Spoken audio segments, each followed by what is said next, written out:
Order. I would like to call the Public Bills Committee to order for March 17th, Monday, March 17th. My name is John White. I'll be the chair for most of the committee today. I'll ask members of the committee to identify themselves for the record, starting with the government members on my left. MLA MacLeod. Marco MacLeod, MLA Pictou West. Good morning. Rick Burns, Hammonds Plains, Lucasville. Good morning. Julie Van Exen, MLA King South. Happy St. Paddy's Day. Brennan McGuire, Halifax Atlantic. Hi, good morning. Derek Mumbercut, MLA Sydney Member 2. Good morning. Ian Rankin, Timberley Prospect. Good morning, everyone. Susie Hanson, MLA for Halifax Needham. Good morning. Rod Wilson, Halifax Armdale. And on my left, I have Legislative Council Killian Trevor and Gordon Hebb on my right. I would like to request everyone to please turn off your cell phones, put them on silent. I will ask that anyone attending in the audience to be respectful. There's to be no shouting or cheering, either or against or for any of the bills as presented. If there is disorder or behavior, you'll be asked to leave. The taking of pictures or video by anyone other than accredited media is not permitted. Each presenter is allowed 5 minutes to address the committee.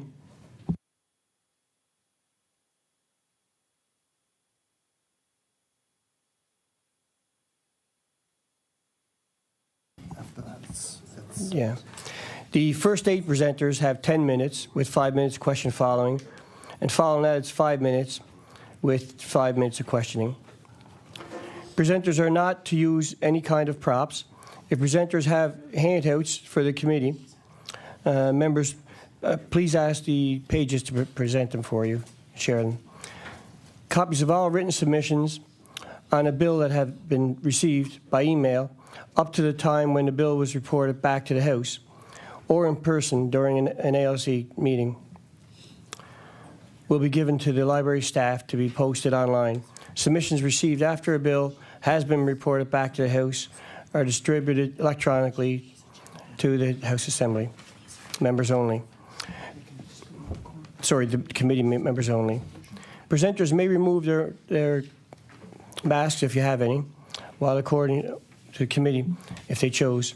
The agenda listing in order, which is presented, will be invited to speak as available for viewing, and they're at the small table, the table on the left-hand side there in the corner. It was supposed to be a small table. It's over in this corner here now. Sorry. I apologize to read my notes on the electronic version. They didn't show up here today. Sorry. When your name is called, please come forward and state your name, how you would like the committee to refer to you. And my name is Chair, just Chair, or MLA White, if you refer to me. If any of you are presenting, once again, in order to allow for all scheduled speakers an opportunity to speak at a reasonable time, we will be keeping track of the time, and you will each be permitted 5 or, in given the first 8, 10 minutes to make a presentation, followed by receiving any questions from the members for 5 minutes. I will alert you when it's 1 minute left, and then when time is up, I will interrupt you by saying order. If necessary, though, I would like to remind you of all the rules.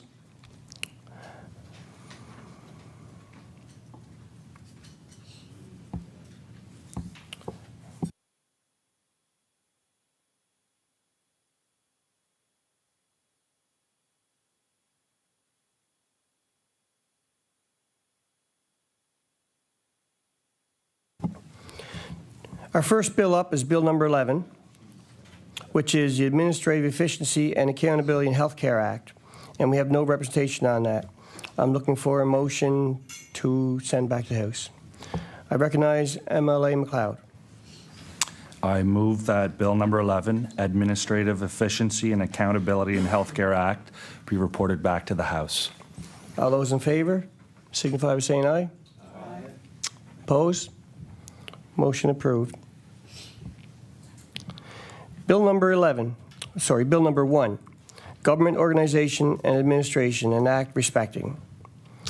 Our first presenter is Ian Johnson, advocate for the care of the elderly in Nova Scotia. Is Ian in the house? Ian, would you come up to the front, Ian? Mr. Johnson, thank you. Yes, please. I have copies of the presentation. Yes, the pages will pass them out for you.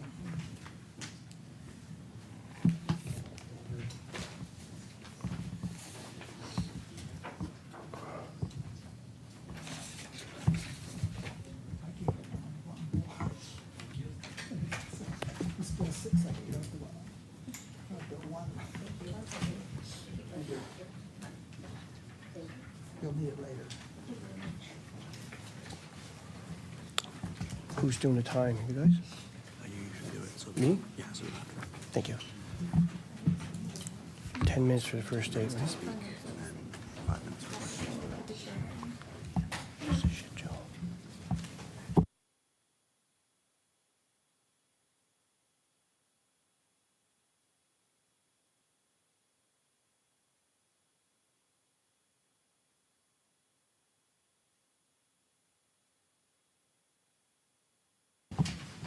Mr. Johnson?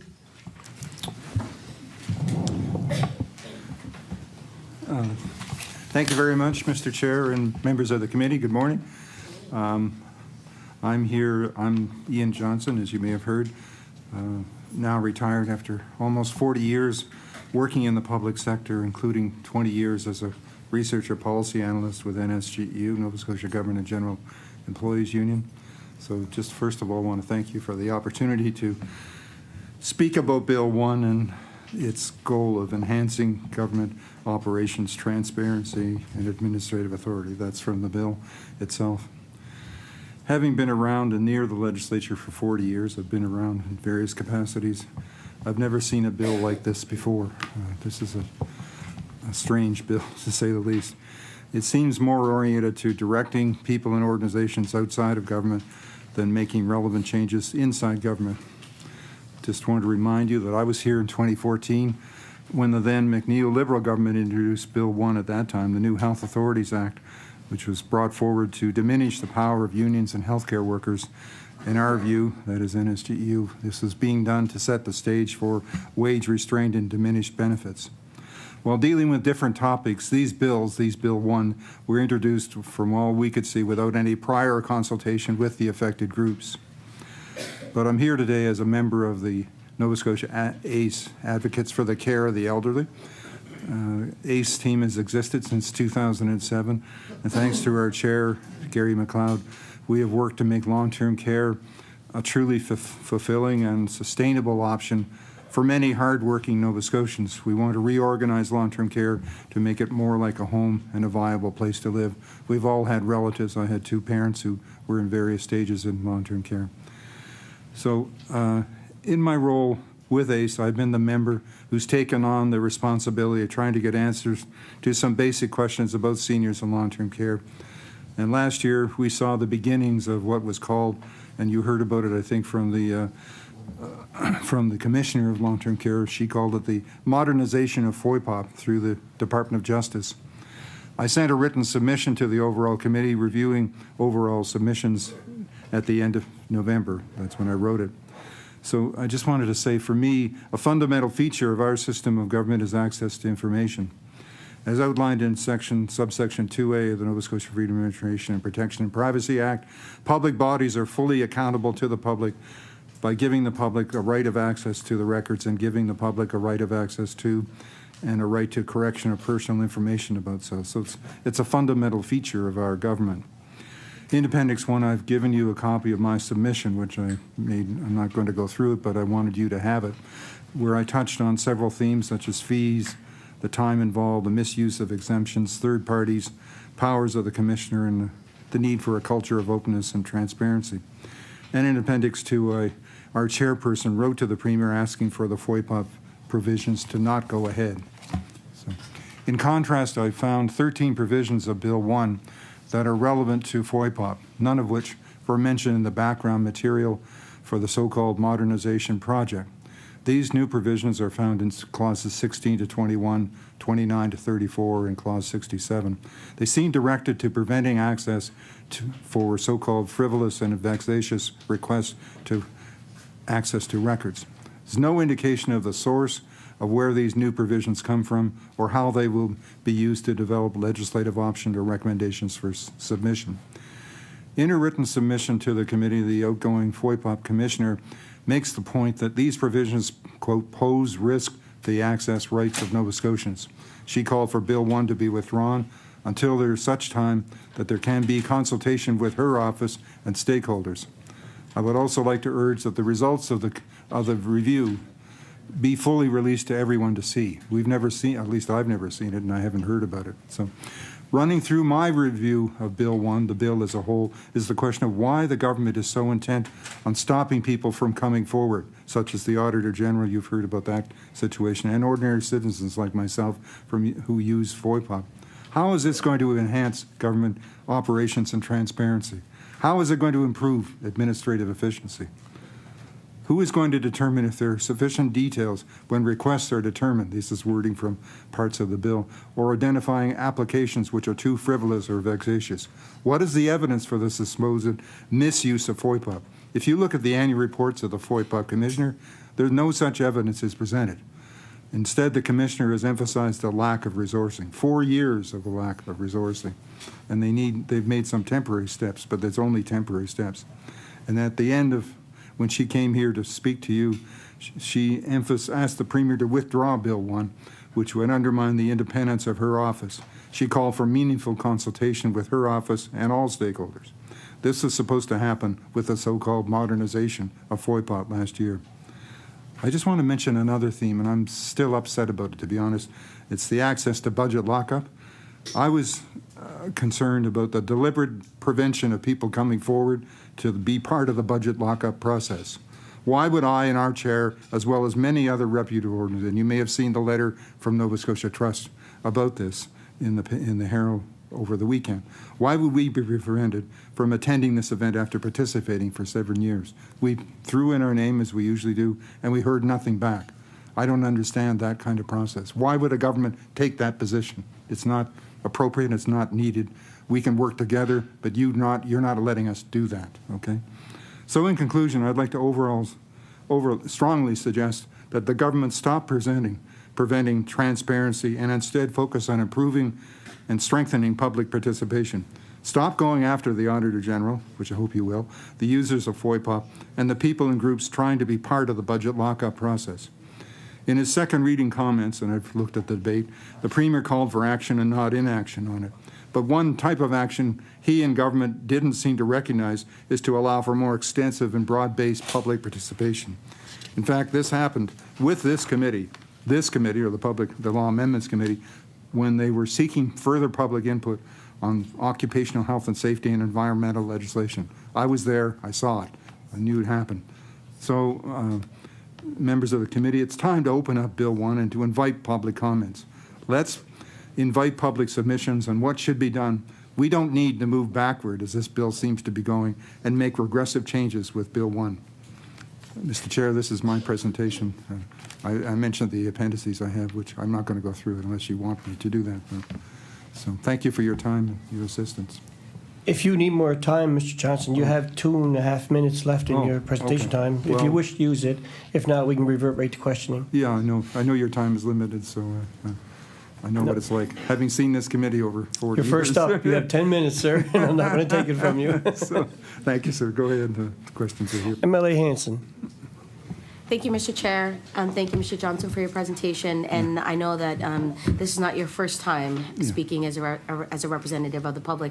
And I appreciate the fact that you're giving us such a robust presentation here. I want to also ask, because what we're seeing is lack of consultation before a bill is actually being prepared. Right. Do you think that would be just as effective to bringing forward a piece of legislation, then having the critique on it? Do you think that would be super helpful to be able to have public input or even consultation at that time before a bill is ever presented? I recognize Mr. Johnson. excuse me.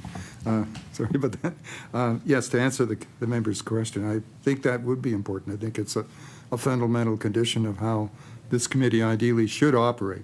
You should be coming forward with draft legislation. It could be put forward for your consideration, and you could receive public input. It would, and I don't mean of any particular persuasion or slant, but I think we need to open it up so that all members of the public, I'm fearful that's another thing, is the way this government is operated, is it's moving inward instead of outward, and we need to do everything we can to ensure that the public has an opportunity to speak on this bill and other bills coming forward. To be honest, I'm also very fearful of other bills that are on the table as well. And again, it's a lack of consultation that I think is the problem, or part of it. Yeah. I recognize MLA Wilson. Thanks, Mr. Johnson. You raised the question why, which is an excellent question, and I think many of us are asking that.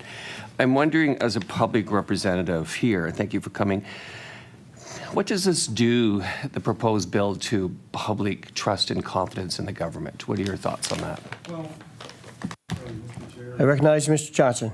I'll get used to this. I just wanted to say to the member who asked the question, I think it really erodes what should be public trust. And we should be looking at it. And when you talk about, and I know the government's moved away from it, but taking away the power of the Auditor General, and we've met with the Auditor General, so we know the good work that she's done and is doing. We're also worried about freedom of information, as I tried to indicate, is that we're eroding that. They're putting forward questions that were never part of even the review that came forward last year. So it sends a very negative signal about where the government is heading and what they're trying to do. And I think we could do a better job, a much better job, to reach out and to hear from people.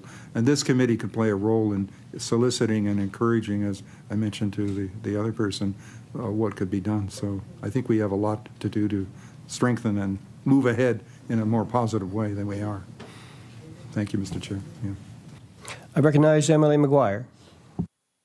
Thank you, Mr. Chair. And so there's a few things that I just wanted to comment on. One being,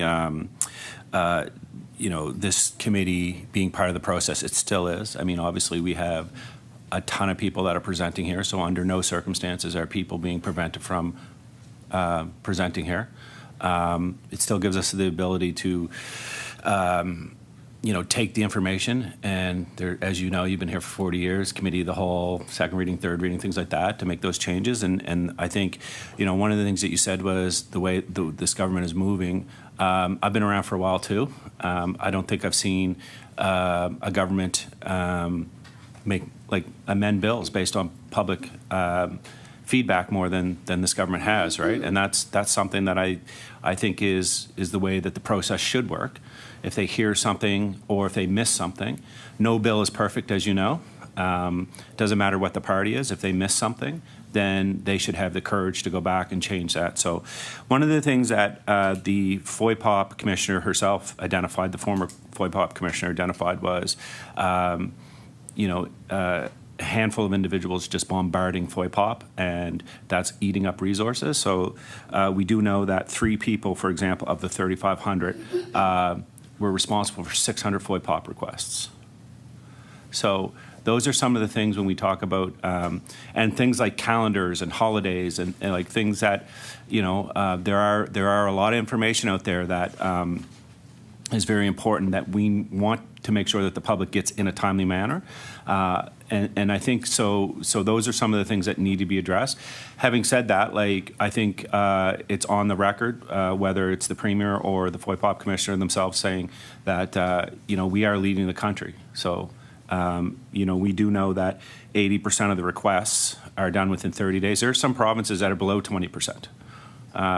On average, most provinces are nowhere near that 80%. So while I understand some people's concerns, it's also about making sure that, that the system works the way it's supposed to work, which is if someone like the member for Sydney puts in a FOIPOP request, or yourself, you're not waiting a long, long time because somebody put in 5 different requests on calendars and, vehicles and things that I'm not ranking it as what's more important than the other, but I just think that it's when you have 600 requests from 3 people, I think it's a little excessive. So, and that's in 1 year.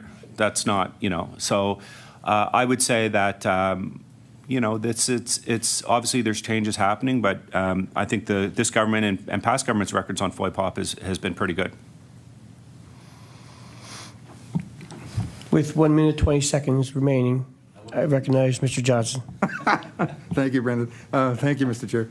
Yeah, thank you for your time. Thank you for outlining that. I still am concerned. My thrust, if there's so much important information that could be made public, it should be done through the routine section of this. I don't see that being used the way it could be done to make it so. I used to work before this with the Provincial Health Council, and one of the things we did was to try to look at, in the case of health, what requests could come forward and what questions people could ask. And I think that's something that we need to look at, is where we could make improvements in that regard to allow more people to come forward and not less. So I think we need to look at those changes and where we could go and how we could strengthen them. Troubled that the review that happened hasn't been finished, and yet you're bringing forward legislation before that process is apparently finished. So I don't think that's a good thing. I think you set up a process, you're trying to follow it, and you cut it off. So I don't think let's make the report public. If there's a report coming from the process to date, let's see it out there, let all people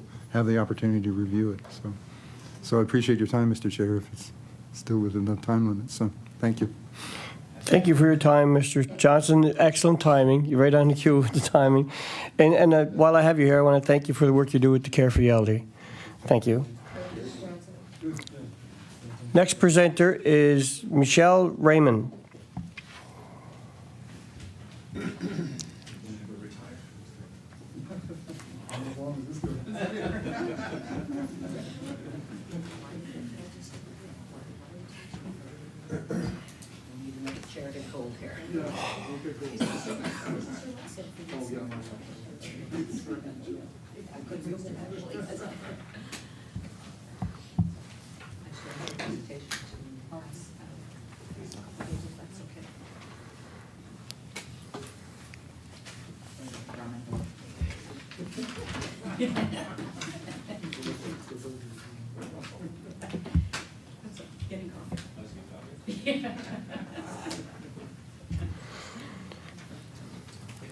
Good morning. While the folks are passing out the papers, you could take some time to let us know who you are, where you represent, and how you'd like to refer to us.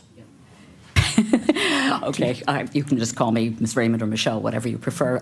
My name's Michelle Raymond. I actually did sit in the legislature for some 3 terms, quite a long time ago. And I'm here representing only myself, just because this is not a partisan issue, and I believe that freedom of information is so fundamental. It doesn't matter who's talking about it. It needs to be, handled with kid gloves, frankly. So whenever... Thank you. Okay. So, Mr. Chair and committee members, thank you very much for the opportunity to speak on Bill 1 this morning. I'm just going to restrict my comments to my own greatest area of concern, which is the freedom of information, protection of privacy regime in Nova Scotia, and particularly as it's manifest in Part 20 of the Municipal Government Act, which is imported into the HRM Charter as well. And I'm going to use the MGA term responsible officer just because it's a more descriptive term than head, which is the one used in the provincial legislation. But if you could extrapolate, please do. There's a couple of relevant statutory provisions attached for your reference, if necessary. And it's Bill 1, whose clauses 16 to 21 and 34, which provide various grounds for rejecting access requests, which most concerns me. Rejecting access requests, privacy complaints, and review requests, and the grounds mostly involve the public entity's unilateral assessment of the requester's state of mind and motivation.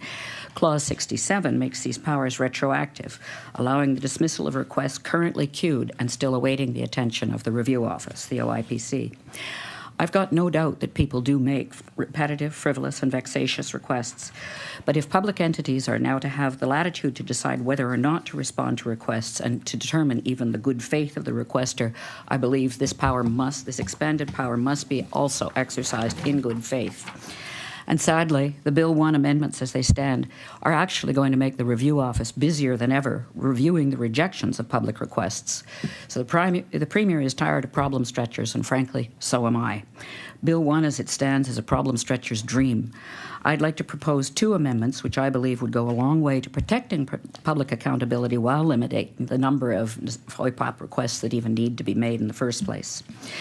As you probably would agree, I think, it's generally accepted, and both international and domestic courts have repeatedly found that access to information is fundamental to freedom of expression, as it's been guaranteed in the UN Charter of Human Rights since the Second World War, and later in Canada's own Charter of Rights and Freedom.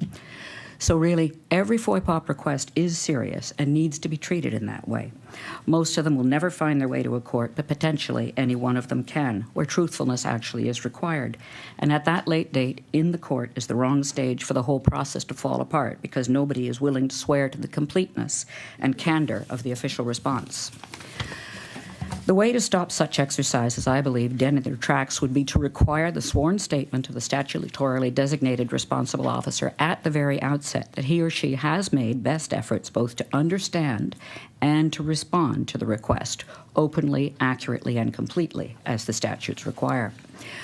When a responsible officer gambles that a request will never get to court, he or she is squandering not just time and money, but also public trust. And as, again, I think you'll agree, that's a very difficult thing to get back. There's no such thing as a debit recovery account for public trust. Why not require the personal oath from the responsible officer in the first place? The required affidavit should attest that the officer has made best efforts to do 2 things, at the very least. 1, made best efforts to understand the request. If there's any doubt about the scope of a request, that needs to be clarified with the person asking, not the person who's answering the question. Most requesters want records, they want information, and they really don't care which drawer they're kept in. HRM's responsible officer regularly withholds records, calling them non-responsive, which is based on where they're located rather than what they contain. Apparently, this is a useful tactic when there's no chance of applying a valid, legislatively authorized exemption, but it will only work if the responsible officer can avoid talking to the requester to clarify. The public actually has no way of knowing the intricacy of internal information storage, and sometimes not even which systems exist, such as HRM's Hansen system. Exploiting this inherent disadvantage to run a shell game is really guaranteed to multiply FOIPOP requests. It's not under the first shell. Oh, let's try the second. That the responsible officer has made open, accurate, and complete search and disclosure. Any municipality's officer is statutorily responsible for the records of the whole municipal enterprise, including any, quote, municipal body, which is to say any entity whose board is mostly or entirely appointed by municipal council, such as Halifax Water, Halifax Police. The officer needs to be required to swear that he or she has disclosed the existence and the content of all responsive records, the existence as well. That is to say, all municipal information with necessary exemptions that are limited and specific, and is not aware of such records existing elsewhere.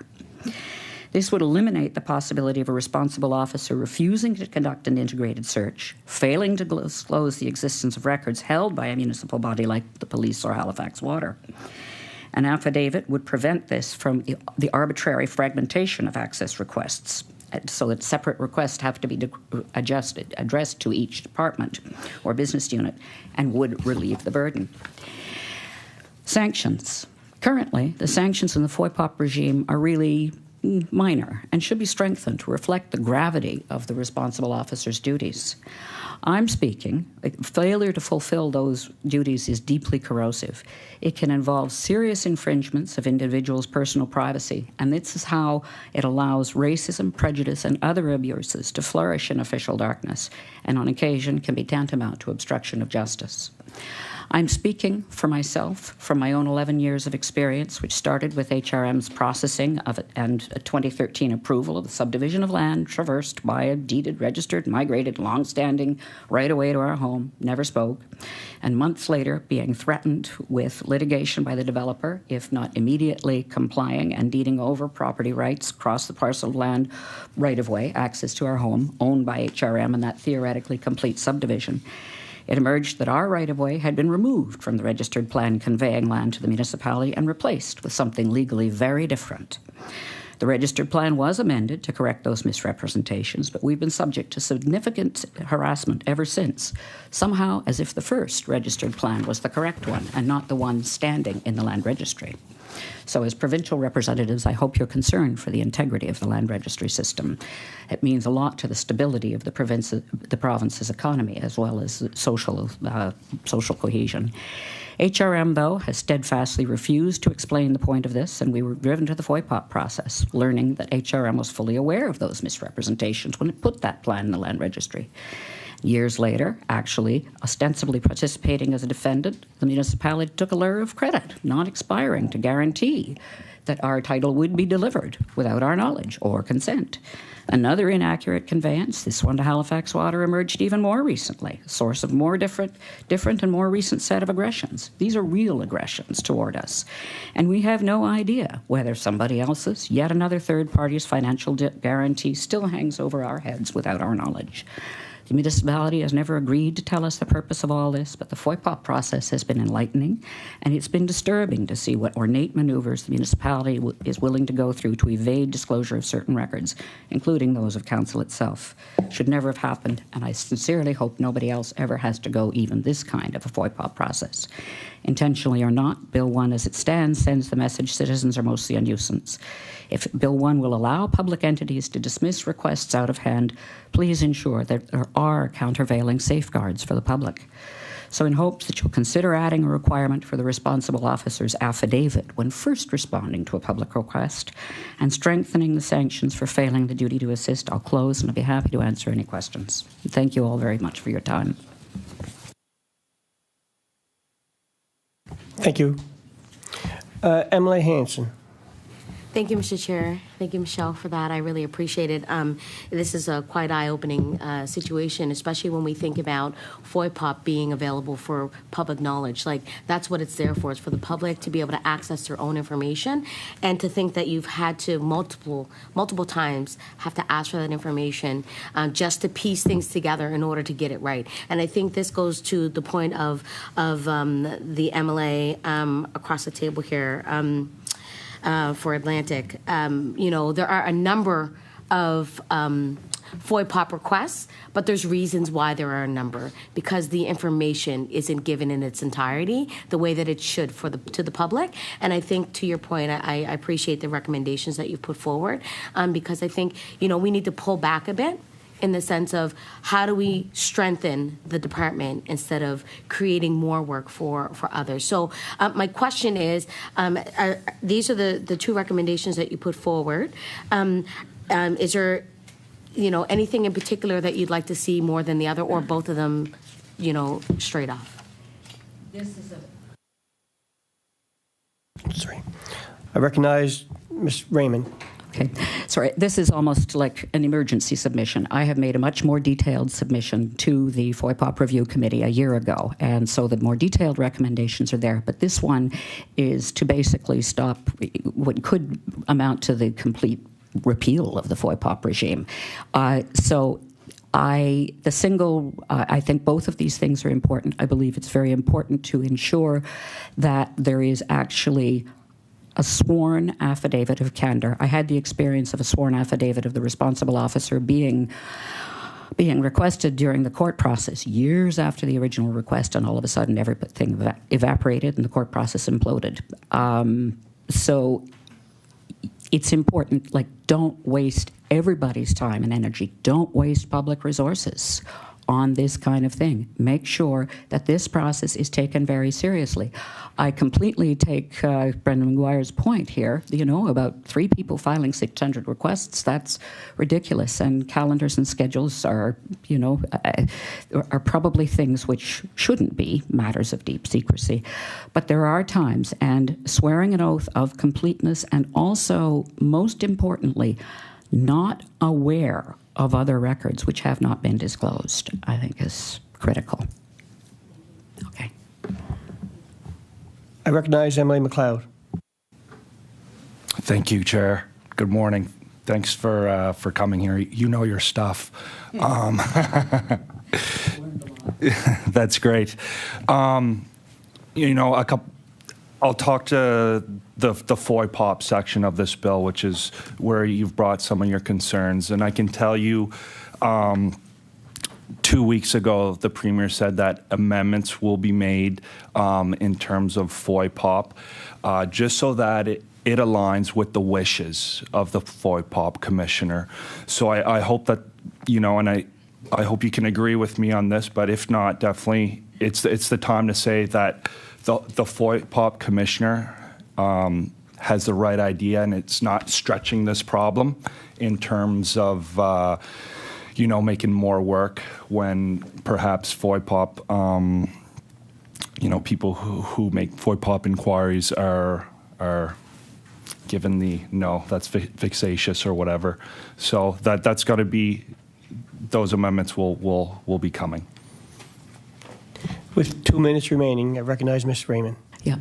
No, and I fully appreciate that. I have to say that I've not read her submission of last week, so I don't know. And of course, the order in which things, I very much appreciate the fact that the Premier is willing to entertain amendments to this. Of course, I can't see the text of the bill other than as it has been presented. And as I say, I fully understand that there are requests which can be characterized that way, but it is critical, absolutely critical, that the mere fact of a request being repeated or rephrased or whatever it may be is not in itself grounds for dismissal. And because there is this element of assessing the state of mind of the requester, I think it's very, very important that this not become sort of an immediate thing, because it's by definition that public information is public information, and it is to be disclosed unless there's a valid reason. Now, the identity or, the apparent motivation of the person requesting has nothing to do with the nature of the information, and it's really important that it becomes not one of those situations of it's not what you know, it's who you know. It's what exists. It's not who's asking for it. So it's very important that it be balanced with, assurances of good faith on both sides. You have 20 seconds left, Ms. Raymond. There's no time for questions. Each time I'll say thank you all very, very much for listening to this. And as I say, this is an issue which transcends all parties. It is critical to public trust and to the economic, social, and health survival of our communities. So please treat it with care. Thank you. Thank you for your time. Next up is Pat Clahane.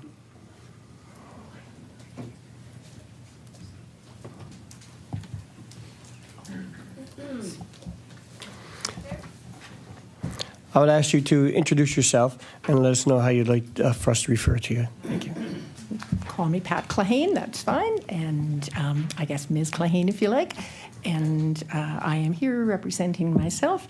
I come, I guess, in two personal capacities. I'm a little old lady, a mom of adult children, wife, church lady, museum volunteer, and a veteran of 29 really rewarding years in the civil service. Majority of that was spent as a Justice Department lawyer. And I don't have a track record of making protest signs and showing up in the streets, so that was a unique experience for me a couple of weeks ago. But my reason for being there is my reason for being here. The sign said two things, one of which I picked up since I've left government, but I felt really humbled and enriched by coming to understand we're treaty people. And so the back part of my sign was in on that one, and I'm really looking forward to being proud of my government in how it picks up again in what I thought was doing reasonably well around consultations, but not lately. I'm not going to be focusing on that today, though, because I'm here to address a tiny little part, in terms of physical space anyway, of Bill 1. But to me, it is the nuclear bomb that, even if all the other stuff got fixed, can submarine it big time. And I'm speaking of clauses 9 and 10, which amend the Civil Service Act in a way that basically puts every non-union civil servant in a situation where the bill actually says expressly they can be fired without just cause. And for good measure, they won't have access in that situation to the remedies that would be available to any other non-unionized worker in the province under the civil service, under the Labor Standards Code. And I'd like to underline that while I have a great deal of respect for the good folks who provide coffee at my Tim Hortons, it shakes me up that somebody who can do what Bob Strang does for us would have less job security than somebody who'd been slinging coffee and donuts for 12 years.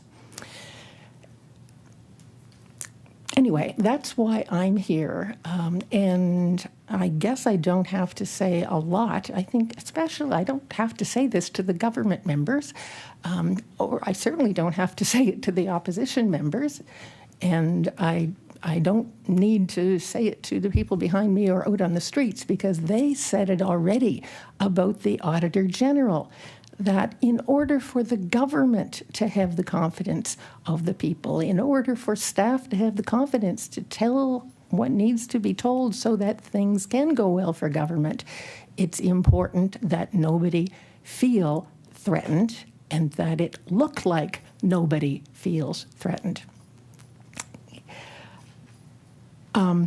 As I said, it's the same for me for all these other jobs that are there and unprotected, but whose failure to operate go to the heart of where government is trying to go.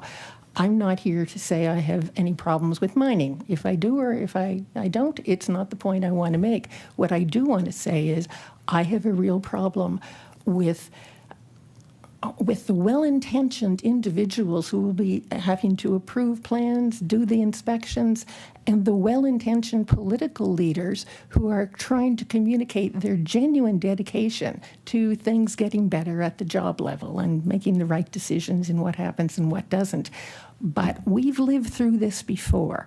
So I want to shoot off a couple of quick examples of situations where you just might feel better knowing that if these two job vacancies that are being advertised in the civil service right now are picked up by some bright young folks without a lot of experience and without knowing what's supposed to happen, you'll find out that program investigator who's handling potential fraud cases in a situation where the ad says the outcomes of investigations may have significant impacts on employers and affect the immigration status of candidates' ability to work in Nova Scotia. Well, how would you feel if that person was kind of being told to look real hard at the cases involving a particular company, but to shorten up the amount of time that they're spending on a friend's cases down the road? Okay. What if the employee isn't even actually intended to get that message, but they're naive and jumpy enough in a new position that they think that's the expectation? Or here's one we can all get behind. The Eastern Regional Medical Officer of Health. The job description for that position includes provide the public with an independent assessment and a voice on issues impacting public health. I don't know, wear a mask? Or the need to balance the competing demands of individuals with those of the well-being of the whole community. The decisions may be controversial or unpopular. They'll be interviewing maybe about the same time that Clause 9 comes into effect that says, you can be fired without just cause. But the example that gets me out of bed whenever I think about it, and I'm holding it in my hand right here now, this is West Ray Coal, and I see faces in the room that were around when I was dealing with the aftermath of that tragedy. And this is a mark of respect for the people who did the hard stuff then and do it now. But it was the honourable member for East Pictou, who was the premier of the province, who was a wonderful advocate for his area, and who enticed the company and created the atmosphere that made it clear it was open for business. Please. I have to ask you to put your hand down with the item in your hand. It is a prop. Thank you. I recognize Ms. Clahane. And in doing what that person genuinely believed to be the right thing for his constituents, the province, the economy, an environment was created, words were said, very similar words we're hearing now from an ironically close example of that. And those words were heard within the civil service in a way that led to findings by the public inquiry that indicated problems at every level. Another element of the problem in the West Ray situation wasn't just the atmosphere being created that we shouldn't be, no, Scotia. It was also a problem of competency and confidence within the inspectorate. People who had not had significant experience with the kind of technology they were being asked to deal with were not being offered the training and development and support, and a level or two of management in between. These would be the non-unionized, no just cause required to boot you out folks who would be telegraphing up and down the system how things were going or whether they should be going better. We know what the upshot of that was, and I carry the 26 names with me today and the ages of those men, and I regularly still visit their Light Will Always Shine monument in Pictou County, and it's not even my backyard neighborhood. I genuinely believe that the member for Pictou East would sincerely do anything he could in retrospect to have avoided those families going through what happened. And I genuinely believe that the members who are sitting here today who are in a position to have those conversations with the decision makers, please look at that one simple line in Clause 9 and decide if the year that Elon Musk and Trump are taking apart the civil service, are taking apart the institutions and checks and balances, and at a moment when every single Canadian, and Nova Scotians perhaps even more so, with more enthusiasm, are asking for leadership and cohesion from our government. We're a community who's willing to work through some hard stuff together, but for two reasons. We really need for you not to attack a core value in our civil service right now. Keep us on track in who the enemy is, and please remember what we're trying to protect. It will be easier to be open for business if the businesses have some sense that we know what we're doing regulation-wise.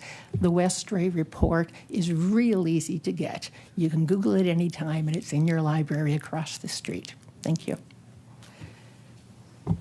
MLA Mumbercat. Thank you, Mr. Chair, and thank you for your presentation. Thanks for coming in today. You're absolutely right in the sense that, for us, we don't understand at a time, as you said, where we're seeing south of the border departments being slashed and thousands of people losing their job, that the government would want to do the same thing here with legislation that essentially says people can be fired without cause. So I just want to say thank you for being here, and I just wanted to elaborate, because you talk to people within the civil service, and morale is a big thing. We're, a terror for COVID was big. It was the civil service that built those programs for people, supports for people. This is no different. If we're into a heavy tariff war and there's programs that are going to be developed for businesses or families, it's going to be the civil service that's going to do it. So if you want to just elaborate on what it would mean, what this means for morale for the civil service, I would appreciate it. Ms. Clahane. I joke, I worked for the civil service for 29 years, 27 of the happiest years of my life. But the work is really rewarding, and in the same way, everybody who's looking at the grocery store shelves, trying to find the little red maple leaves on the jar of peanut butter, can you imagine if your career has been all about trying to help your neighbors, and this is the time when it's all hands on deck? And you're looking to the folks at the top to tell you how you can help. And the question is basically, how fast can we get along without you? MLA Hanson. Thank you, Mr. Chair. Thank you very much for your presentation. I just am I was thinking about something earlier when we were talking about a couple other things, and we know that there's amendments that are being put forward on a number of pieces in this particular bill. I'm curious to know if maybe the government members might know what these amendments are, so that folks can have an understanding of what that would look like. And I'm just putting that out there now, so that maybe there might be some feelers that, you know, you might get a text or so, and maybe we could kind of be filled in. But I think it would be really important for the public to hear exactly what those amendments might be, because the public's the civil service in particular, that piece that you're mentioning is something that we've been talking about in extensive, robust debate, because we feel the exact same way about, you know, these are folks that we need right now at this time, and people don't need uncertainty in this time. And this is what it calls upon, especially if, you know, someone receives an email that says, are you with us or not? You know, and that's not where we are as Nova Scotians. So to your point, I appreciate you drawing attention to the specific piece, because this is a piece, like you said, that, you know, could make or break more than what we're talking about in a number of other bills that we have put forward as well. So I want to thank you for that. And I mean, I really appreciate, you know, the comments that you had about, you know, this is an important key piece to what we need to be thinking about, especially when it comes to who we are as Nova Scotians and what we could be doing for each other. So I appreciate that. Thank you. Ms. Clahane. Thank you for your comment.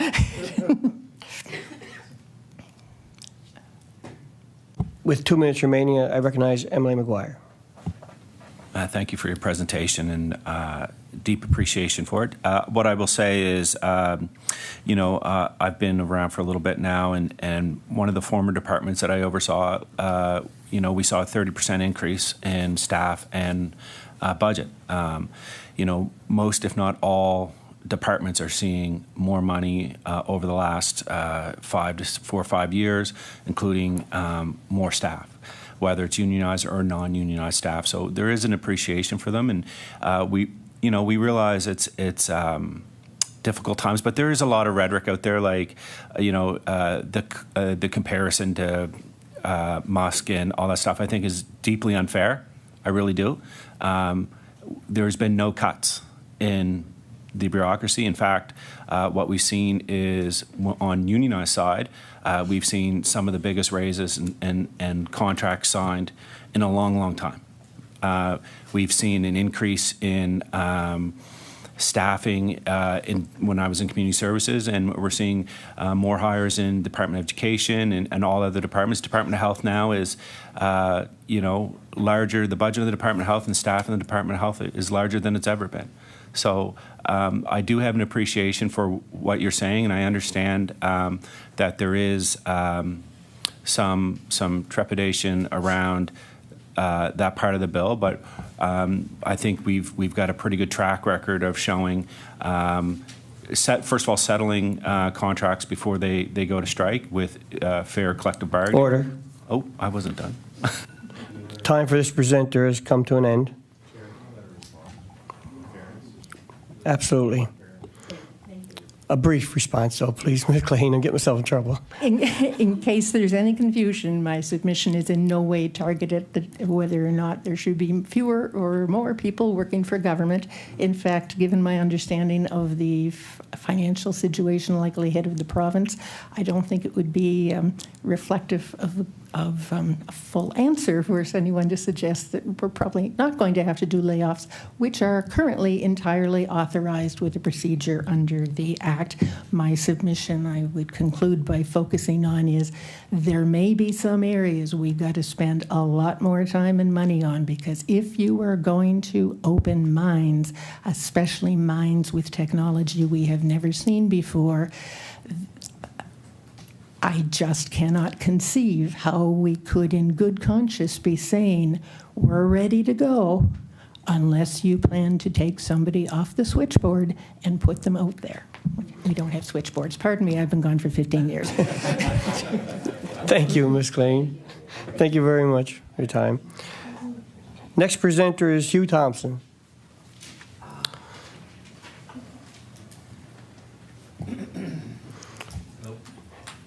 Hello, Mr. Thompson. I would ask you to just give us a brief introduction of who you are, where you represent, and then you can go right into your introduction and let us know how you want us to refer to you. Thank you. My name is Hugh Thompson. I'm just a guy from Sambro, so you can address me as Hugh.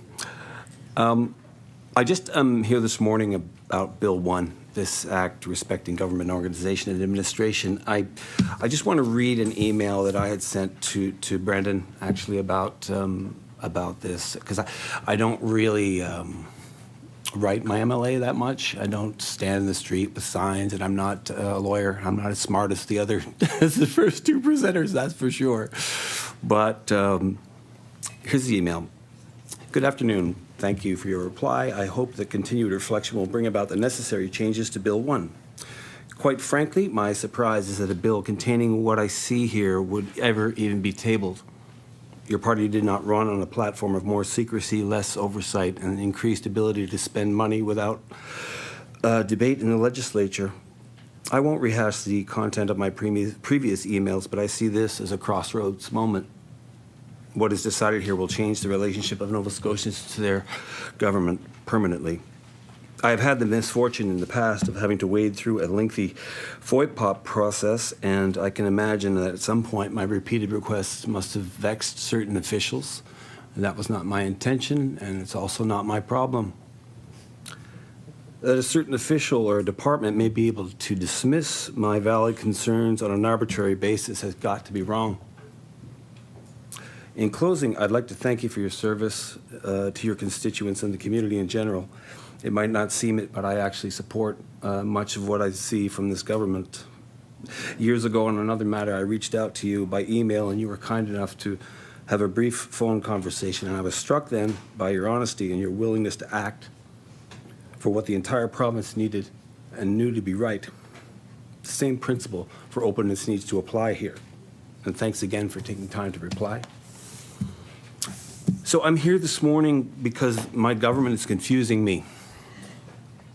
I'm wondering if anyone on this committee could explain to me what exactly I am getting out of this. Perhaps I wasn't paying attention, but I don't recall people in the streets demanding that you give yourselves the authority to fire the Auditor General without cause or censor or withhold reports from that office. I don't remember a campaign pledge to dismantle the Nonpartisan Communications Department and reconstitute it as the many arms of the ruling party. I don't recall during the election campaign a promise that if elected you would give government agencies the right to restrict or dismiss requests for what is public information and then force applicants to go through an appeals process to get information that belongs to them. In what election did you get a mandate for this? I must have missed it. The ruling party has won a supermajority in the legislature and has no impediment to passing whatever legislation it desires and sees fit. I just do not understand what would motivate some of the provisions in this bill. And this is our province, and we have trusted you with it. And please take care of it for all of us. And that is it.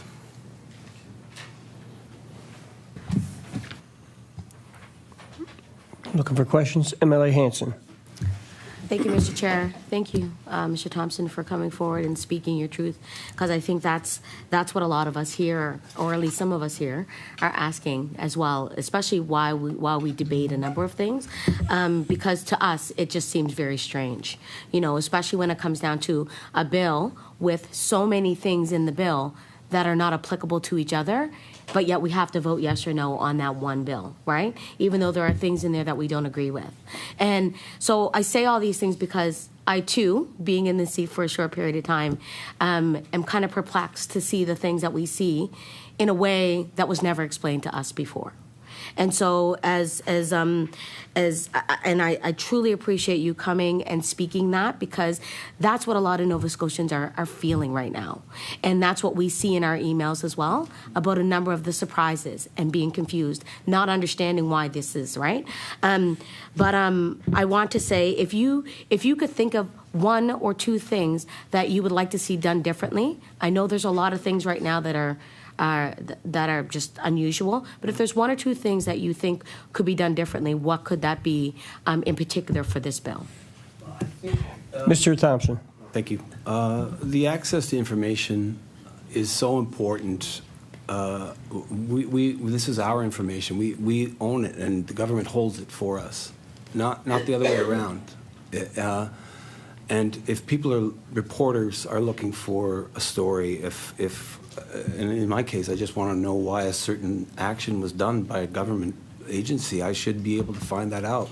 And I think that's at the core of it. Is free. It just is restrictive to a free press.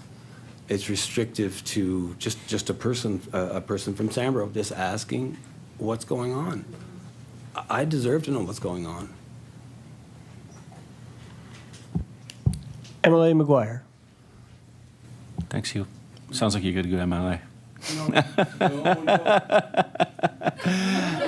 So what I will say is this: is when it comes to the Auditor General's Act, the part of the Auditor General's, the Premier's already said that that's gone. And then a couple of weeks back, he met with the FOIPOP Commissioner, and the amendments are coming that align with what the FOIPOP Commissioner wants. So it's really about, with the FOIPOP stuff, it's listening to the expert, listening to the Commissioner, implementing the Commissioner's asks, and on the Auditor General stuff, it's gone. So I just want to thank you for coming here today. And, we've got to respect the wishes of the FOIPOP Commissioner to make sure that the FOIPOP Commissioner has the ability, whoever it is, has the ability to do their job to the fullest, because we know when they are doing their job to the fullest, that's a huge service for government, so, and for the public, more importantly. So I just want to let you know that listened and it's happening.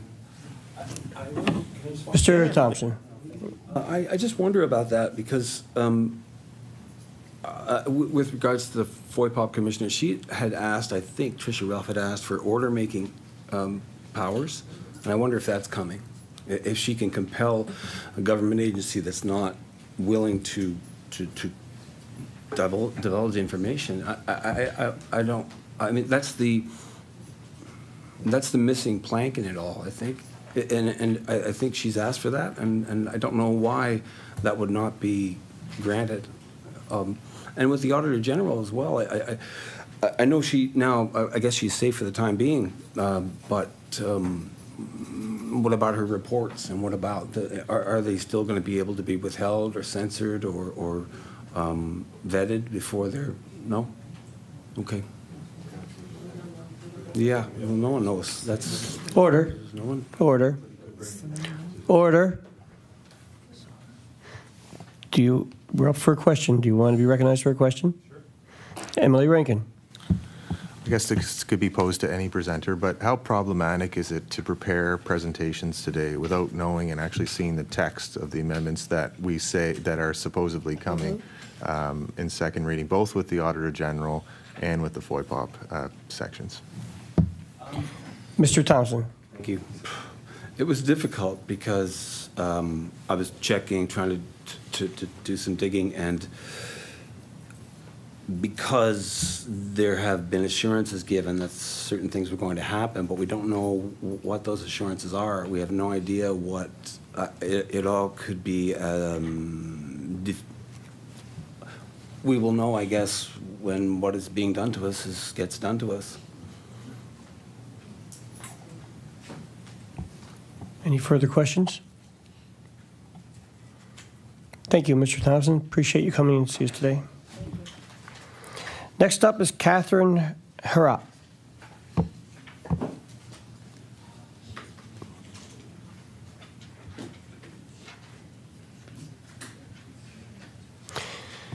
Hello, Katherine. Would you please take a few minutes to introduce yourself, tell us where you're from, and how you'd like for us to refer to you? And to remind everybody that in order to be recognized to speak, I have to say your name so that the mic comes on, it turns red, so that everything's recorded on Ledge TV.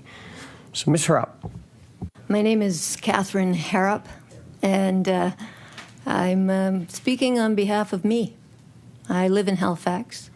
I've, like many of the people before me, have said I never appeared in front of a committee like this, and I've never appeared with a sign in my hands. But did any of you hear Cross Country Checkup last night? They asked the question, how are you being affected by what Trump's tariffs are doing? And if you listen to the answer, it's the same as a lot of us are feeling. I mean, we're scared. We're freaked out. This is crazy stuff that's happening to the south of us and around the world. We know democracy is under attack around the world. So when I get a whiff of something like that from right here in the province, it made me feel like I have to say something. And everyone before me was much more educated in the practices of government and much more informed about what's going on. But I still think it's important to be here and say something. I have friends who fled from China and are now Canadian citizens. They were up visiting the other day, and they said they're not sleeping at night. It sends a chill down the back of every thinking person, and I know you're all thinking people. So I want you to think a little harder about this. Whose idea was it to be able to fire the Auditor General with no cause? Whose idea was that? It was a Trumpian move, because you're taking out the voice of somebody who's holding you accountable. Who was it who decided it was a good idea to send out a fundraising letter that asks party faithful to donate to overpower special interests and professional protesters, to bypass the media, to stay on track? Now, stay on track. It's certainly the vibe that these changes, among other bills proposed, send me as a voter and a citizen. Getting rid of anything that might take us off track, that might slow us down. But that's exactly what government is meant to do. That walks in the light, right? You take time, you think about things, you debate things. Getting rid of speed limits certainly makes it faster to get to where you're going, if you don't kill yourself and somebody else. And now, who was it? Was it the same person who came up with the idea of being able to fire the Auditor General without cause, who decided it would be a good idea to make it more difficult to submit and easier to reject a Freedom of Information request? It's another move to avoid scrutiny, to make it a little harder and sometimes a little or a lot more expensive for the public.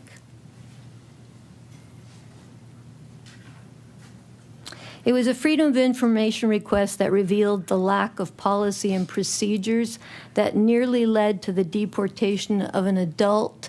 He was native to Somalia, an adult who had been in the care of Nova Scotia since the age of 6. It was a Freedom of Information request that revealed Owl's Head, managed like a nature preserve, was being ready to be sold. Most people didn't know. It was an FOI into police complaints and disciplinary actions to finally get Halifax police to acknowledge it should be more transparent because people, voters, want that. 7 other provinces have the right to refuse a request because it's vexatious, frivolous, or too broad, but all have to either have that denial approved by the Privacy Commissioner before releasing it, or the refusal can be submitted to the Privacy Commissioner to review and possibly overturn. Freedom of information is not always convenient. It's not always expedient, but it is always necessary. Because even if you have the best intentions, you can't guarantee who's coming behind you. So walk in the light. Push back against colleagues who think taking off the guardrails make things a little bit better. Thank you for listening. Thank you, Ms. Harrap. Questions? Ms. Hanson, MLA Hanson. Thank you, Mr. Chair. Thank you for your presentation. I have a question in particular about, because you went through the whole bill, which is really great, and I appreciate these are a number of questions that we have as well. But one of my questions is, what is something that you would think would be, or any recommendations that you might have in order for us to kind of make this bill better or to create a better process in doing so? I recognize Ms. Harrap. You have to do that every single time, don't you? I have to do it so the mic is turned on, which records what you're saying. Yeah, That's for the reason. newbies, for the newbies. I think you've heard all of those from everybody before me, including the guy from Sambro, who was very well spoken. I just want to say one thing about, I mean, FOIPOP is big, right? It's really big. And I read the media reports, and all I heard was the Premier was thinking about changing that. But I couldn't find any details on that. And I just wanted to say one thing about the 3 people out of 3,500 who submitted 600 requests. That's concerning, no doubt about it. But does that mean you restrict it for 3,497? So.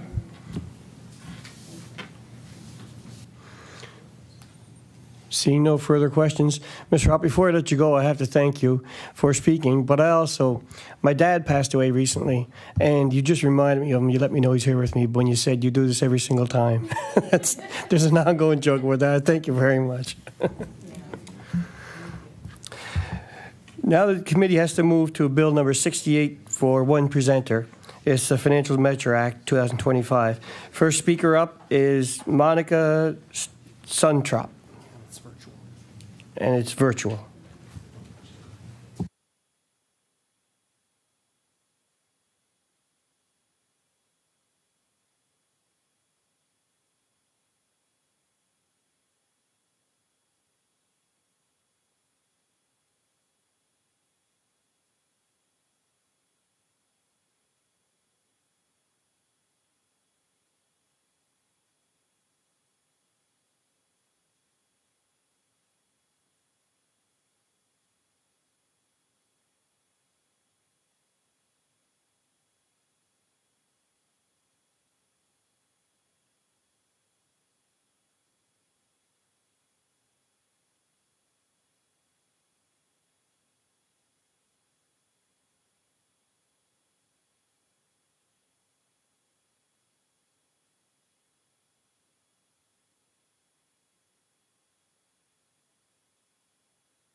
Monica, can we ask you to turn on your camera? And your microphone, please.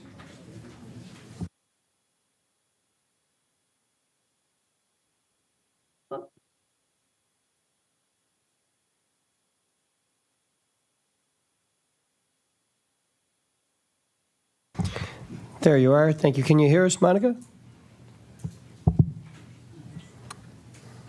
She's frozen.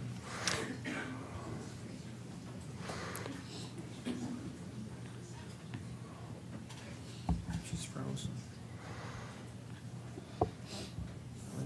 Turn the mic on. Monica, we can see your mouth moving now. We can't hear you. Your microphone's not on.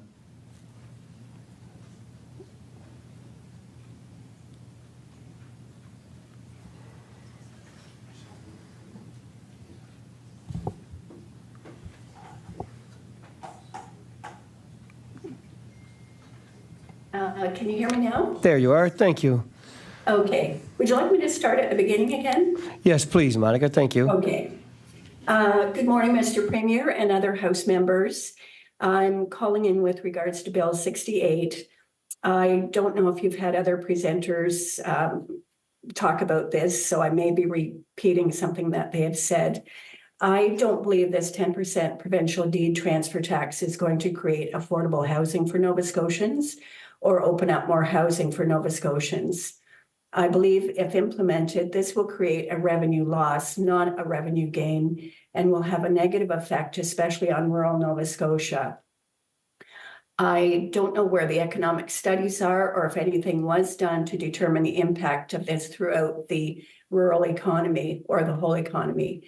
If you speak to people with B&Bs, restaurants, people involved in music and theater venues, farmers market vendors, car and appliance salespeople, builders, renovators, electricians, plumbers, landscapers, and many other small and medium businesses and charities, you will know seasonal residents support a lot of the local economy and charities. This tax will not create money for rural programs. We rely on donations to keep many of our programs going, and the seasonal residents are also part of this group that help keep things moving.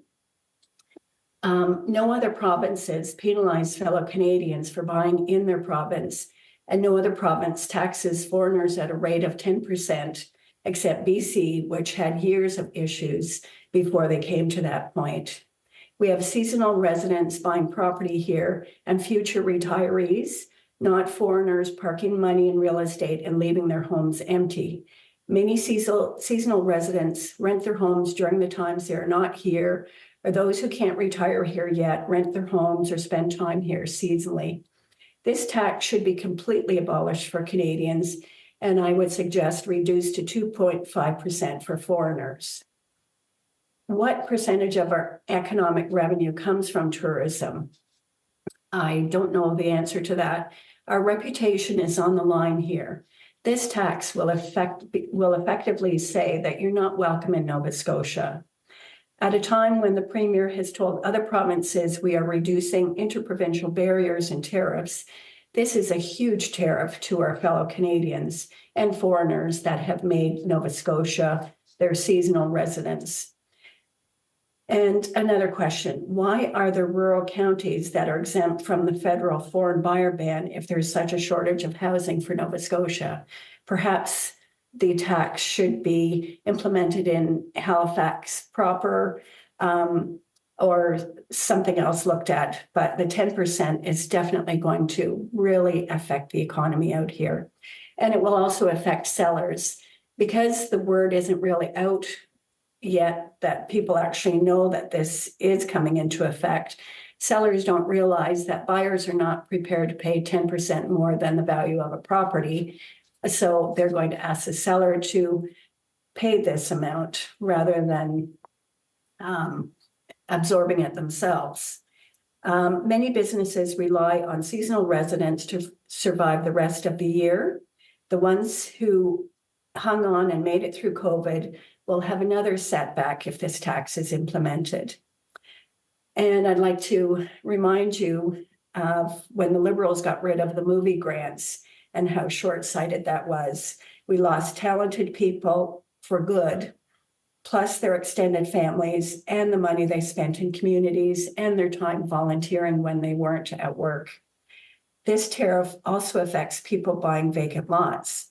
Many of these buyers are not in a position to have a home built within 6 months or even to find a builder who could finish a home in that length of time. I know there have been numerous letters and petitions sent to you that express their concerns and reasons why this tax is detrimental to Nova Scotia. Our license plate says we are Canada's ocean playground. Let's keep it open to all Canadians and to foreigners who have made this their part-time home. I realize the government needs income for their budget, but there must be better ways to stimulate the economy rather than closing our doors. Perhaps there's cost-cutting measures, check into inefficiencies, combining overlapping municipal, provincial, and federal services. We are a province of just over 1 million people, and so we've got 3 levels of government that we have to pay for. I know there's a lot of smarter people than me out there with good ideas, and if the government is truly open to listening to Nova Scotians, I think that this bill should not be implemented, that even the 5% tax should be removed. Are you ready for Thank you for listening. Thank you. Are you ready for questions, Ms. Suntrop? Yes, yes. We have 8.5 minutes for questioning. Okay. Any members' questions? MLA Hanson. Thank you, Ms. Suntrop. I truly appreciate you joining us virtually to give us your concerns and your presentation. I'm wondering, do you have any recommendations that maybe that this government might look at in order to maybe change or to help this bill become something better and different for Nova Scotians? Do you have any suggestions for that? Ms. Suntrop. Thank you. I would suggest just having a 2.5% tax for foreigners. Working in rural Nova Scotia, there are a lot of Canadians that are working overseas and in other provinces because they couldn't find work here, and they do want to come back here, but they may not be able to be here within 6 months. So I think it's really a slap in the face to Canadians and others. I think as far as people moving here from other countries that are looking for a seasonal residence, I don't think a 2.5% tax is detrimental, and I think that will bring in revenue, whereas I think even the 5% tax, when it was implemented, there are people that as soon as they find out about the 5%, they have decided not to buy a property here in Nova Scotia. So it is hurting rural Nova Scotia, but it's also hurting the businesses. As a real estate agent, it may sound like I'm self-serving, but having been in the business for 32 years, I see how it ripples through the whole community. Thank you. Thank you. MLA McLeod. Good morning, Ms. Santrop, and thanks for taking the time and your perspective as well. And I have a question based on a different perspective. Let's say a young Nova Scotian family. We know since COVID, the price of real estate has increased quite a bit, especially in rural areas. Do you think if this 10% non-resident deed transfer tax is implemented, will it give a bit of a buying advantage to a young Nova Scotian couple? I recognize Ms. Suntrop. Thank you. I don't think it will, because a lot of these properties are either lakefront properties that are more rural, that it is not feasible for a Nova Scotia family to commute to work. There's no schools nearby. So it's affecting all price brackets. So somebody buying a $250,000 or $300,000 camp on a lake in the middle of nowhere, they don't have an extra $25,000 or $30,000 to pay for their property. And then there's also the $1 million homes. We don't have a lot of Nova Scotians that are in the bracket that can afford a $1 million or $2 million house. So again, someone who's looking for a seasonal residence in that price point, they do support our charities. They do spend money going to theater events and music, like musical productions, and they support our farmers markets. If you go to even the Lunenburg Farmers Market in the summertime, it is packed with seasonal people, and they do survive the rest of the year. But without these seasonal residents, a lot of these businesses are just not going to survive. So I really don't think, yes, the prices are out of proportion right now for the affordable homes, I think, throughout Nova Scotia. But this tax is going to affect everything, not just the homes that are in the $400,000 to $500,000 price bracket that are right inside communities. Seeing no further questions? No further questions, Ms. Suntrop. Thank you very much for your presentation. Thank you. Thanks for listening to me. See ya. Take care. Next, we're going back to Bill 1 again. Bill 1, so the Government Organization Administration and Act respecting. And the first presenter is Ms. Sandra Mullen, President of the Nova Scotia Government Employees Union.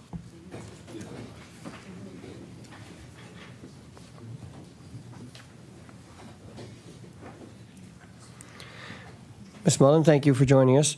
You can take a few minutes to introduce yourself and go right into your presentation. Thank you, Chair and members of the committee. My name is Sandra Mullen, and I'm president of the Nova Scotia Government and General Employees Union. But I will also say that I'm a 40-year member of the civil service, having worked for numerous governments throughout those past 40 years. I do have the honor of representing over 37,000 public and private sector workers from across Nova Scotians, who I will add are taxpayers. I am not sure if coming here today will result in my being defined as a special interest. However, if representing the rights of Nova Scotian workers earns me that in the eyes of government, I will gladly accept. I'm here today to address Bill 1, an act respecting government organization and administration, and to voice the NSGEU's concern regarding its implications for workers' rights, government transparency, and the overall health of our democratic processes in Nova Scotia. The bill introduces several amendments that, in our view, represent a significant erosion, the rights of workers in Nova Scotia, and a troubling shift away from the open and accountable governance. Let me begin by elaborating on the issues pertaining to workers' rights. Clause 9 of the bill amends the Civil Service Act in a way that fundamentally alters the employment landscape for excluded members of the civil service. While the NSGEU does not represent excluded workers in civil service, the fact that the Clause 9 amends that Civil Service Act to allow the deputy heads to dismiss an employee without cause and go so far as to take away rights protected under the Nova Scotia Labour Standards Code is putting this government on a slippery slope, not seen since the days of McNeil government. This change is not merely a minor adjustment, it's a seismic shift. The removal of the requirement for just cause in dismissals weakens workers' rights to an alarming degree. It injects a level of precarity into public sector employment that is both unwarranted and damaging. Employees can now face the threat of termination without any explanation or recourse, creating a climate of fear, uncertainty, and potential for arbitrary decision-making. What's next? Legislation to make the same apply to unionized public servants? Furthermore, the amendment to the Auditor General's Act, while I understand the Premier has committed to amending or removing this section, the simple attempt raises a specter of political interference and diminishes the independence of a crucial oversight body. If a Premier or government is unhappy with their AG in the future, will they simply legislate an end to their mandate? Beyond workers' rights, the amendments in Bill 1 raise concern about transparency and accountability, the cornerstones of a healthy democracy. Clauses 2 and 3 of the bill grant the Attorney General sweeping powers to designate records and information as privileged, including solicitor-client privilege, litigation privilege, settlement privilege, or public interest immunity. While there are legitimate reasons for protecting certain types of information, the breadth of the provision is troubling. It opens a door to potential suppression of information that should be in the public domain. It could be used to shield government from scrutiny, to avoid embarrassment, or to withhold information that is crucial for public debate and decision-making. The power to declare information as privileged should not be wielded with such broad discretion. The bill also introduces changes to the Freedom of Information and Protection of Privacy Act and the Municipal Government Act that on the surface may seem technical, but have significant implications for access to information. Clauses 16 and 29 allow public bodies and municipalities to disregard requests for records if they deem that the applicant has not provided sufficient particulars. Furthermore, these clauses, along with Clause 30 and others, allow for disregarding of requests deemed frivolous and vexatious. While it is important to prevent abuse of the system, These provisions are worded so vaguely that they could be used to deny legitimate requests. The threshold for what constitutes sufficient particulars or a frivolous request is not clearly defined, leaving room for arbitrary interpretation and potential abuse. Much like the current term of special interest being used to label anyone who dares ask questions about government actions. With the public website of previous Freedom of Information requests, it would be enlightening to know which of those thousands would be defined as frivolous or vexatious. In conclusion, I urge the committee members and government to consider the long-term consequences of these amendments. It is crucial to strike a balance between efficient governance and the fundamental rights of workers and the public's right to know. I strongly recommend that the clauses that allow for dismissal without cause grant overly broad powers regarding solicitor-client privilege and justifiably restrict access to information be removed. These amendments, if passed, risk creating a less fair, less transparent, and ultimately less democratic Nova Scotia. Thank you for your time. Thank you, Ms. Mullen. Looking for questions. MLA Hanson. Thank you, Mr. Chair. Thank you, Ms. Mullen, for being here. I appreciate that. I mean, you've been very clear in your presentation about a number of things that you see based on your experience and working with the NSGEU. I want to ask a specific question about consultation. There's a number of things that are within the bill. I'm curious to know, has your organization been consulted or even asked any of these particulars before any of our bills have been put forward? I know that there's one on health. There's also a number of things. I'm just curious to know, have you seen any of the information before it has been put forward for legislation? Ms. Mullen. Thank you for the question. The answer, in short, is no. These bills are sweeping in their power, and we, like many Nova Scotians, see them on the day of. Further questions? MLA Wilson. Thank you for speaking. And I appreciate that you're speaking on behalf of a unionized workforce, but also raising questions about labor standards. The question I'm wondering about is, what if this was to pass, people, senior civil, often in the medical area or research or science, if this becomes the culture and the legislation of our province, what impact do you think that would have on recruitment and retention of senior civil servants and scientists? Ms. Mullen. Thank you for the question. And exactly that, and I spoke to this to others with respect to excluded staff. Certainly we do not represent them, and the fact that we're here on their behalf is interesting enough. And as I mentioned, I've worked with civil service for 40 years, and I said exactly that to the commissioner. How do you recruit experts in the field at that level? How do you encourage folks from within the government to rise to those excluded positions when you know you potentially say the wrong thing or not choose the right side on a matter, and you could be dismissed without just cause? I likened it to the fact that within the labor code, folks working over 10 years at a retail industry job, and I won't name names there, but they have more protection than an excluded staff in government. So it's absolutely wrong, and it's concerning on so many levels, as you indicate. We represent, and our 37,000 members and almost 38, our taxpayers, their families, all of those folks who work within unionized and non-unionized positions are watching this very closely. No further questions? Well, thank you very much for your time, Ms. Mullen. We appreciate your work here today. Thank you. Next, we have a face we'll all remember. Recognize Ms. Honorable Kelly Regan.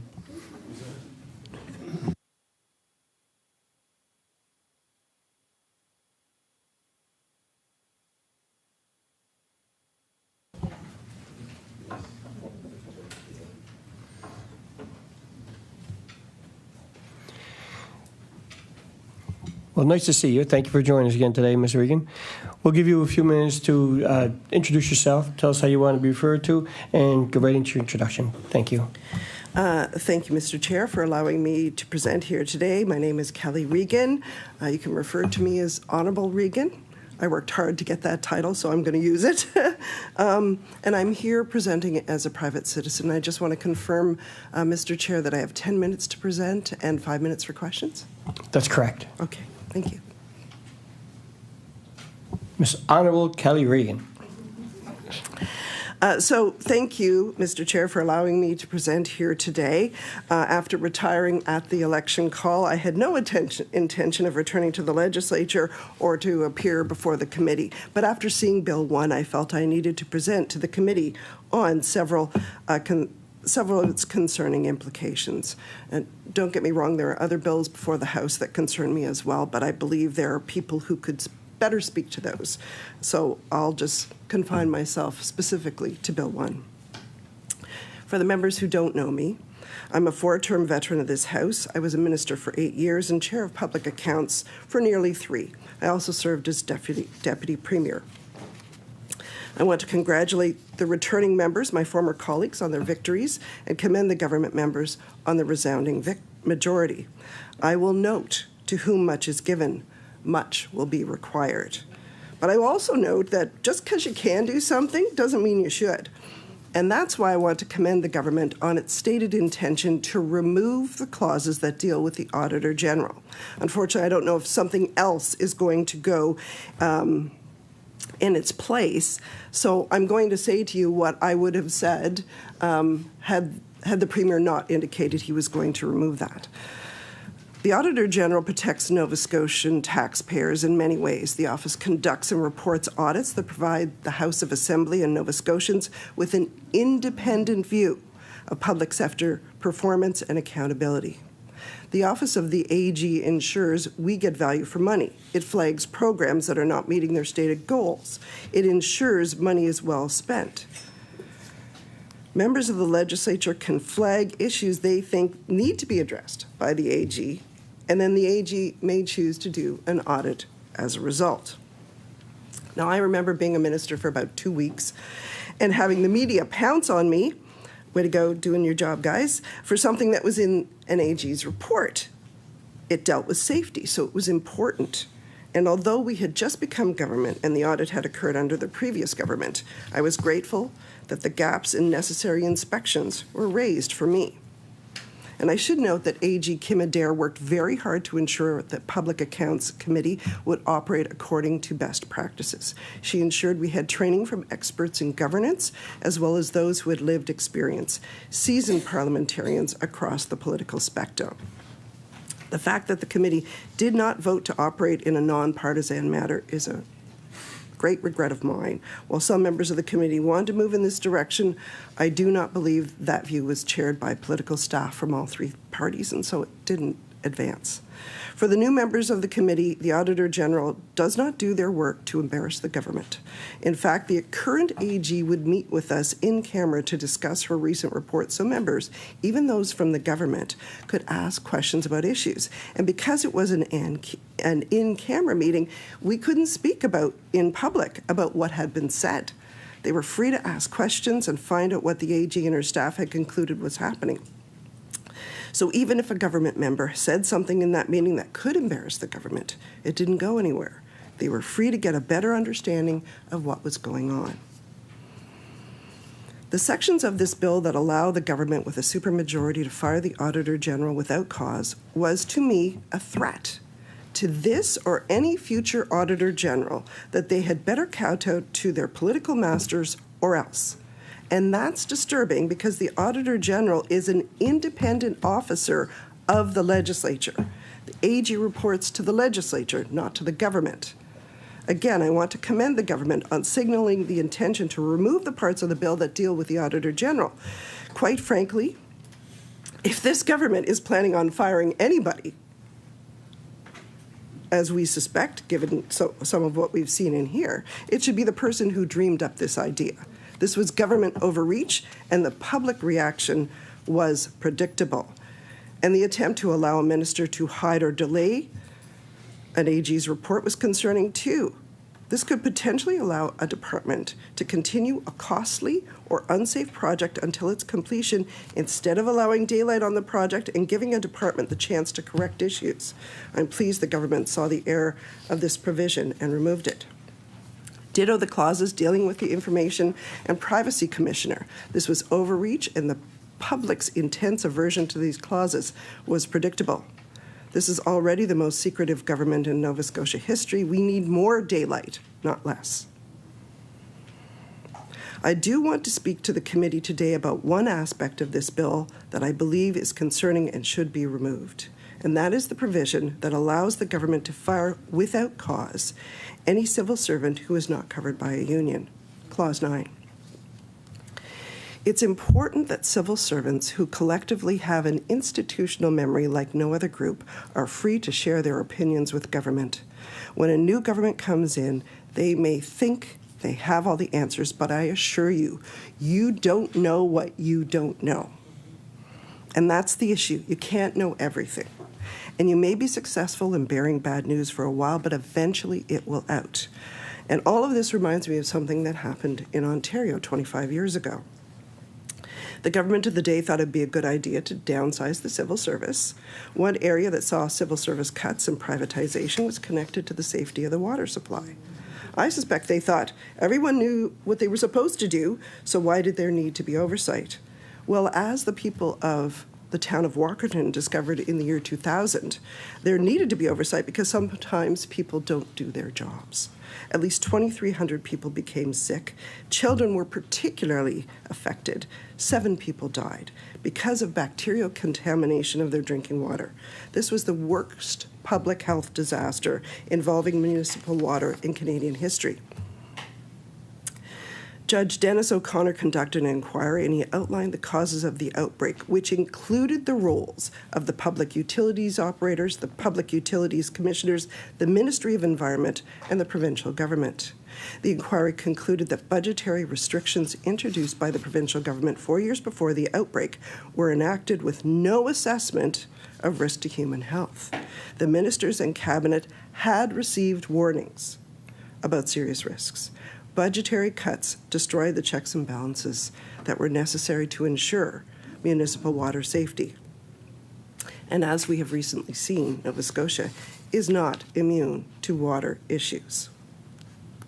We heard earlier from Ms. Clahane about what led to the tragedy at Westray. It's a devastating chapter in Nova Scotia's history. I've visited that monument, and one of my first acts as Minister of Labour was to order a copy of that report. The Westray disaster could have been stopped if people had listened. And similarly, when the government of the day here in Nova Scotia decided the Department of Communities, Culture and Heritage should be in charge of the restoration of the Blue Nose 2, a department that had no expertise in such projects, a predictable boondoggle ensued. If the government of the day had listened to civil servants, the mistakes and financial mismanagement could have been averted. But they didn't, and a subsequent premier asked the Auditor General to review the project, and the result was a report that exposed the Heritage Department's supervision of the project was undermined by a lack of planning, that costs had ballooned, that millions in work costs remained in contention. The project delayed the return to sale of our beloved ship by more than 2 years. And because civil servants had obeyed their political masters, they didn't put their concerns in writing, so there was no physical proof of their warnings, and they were blamed for a disaster they tried to avert. So it's important that civil servants are able to voice their concerns to government about its plans.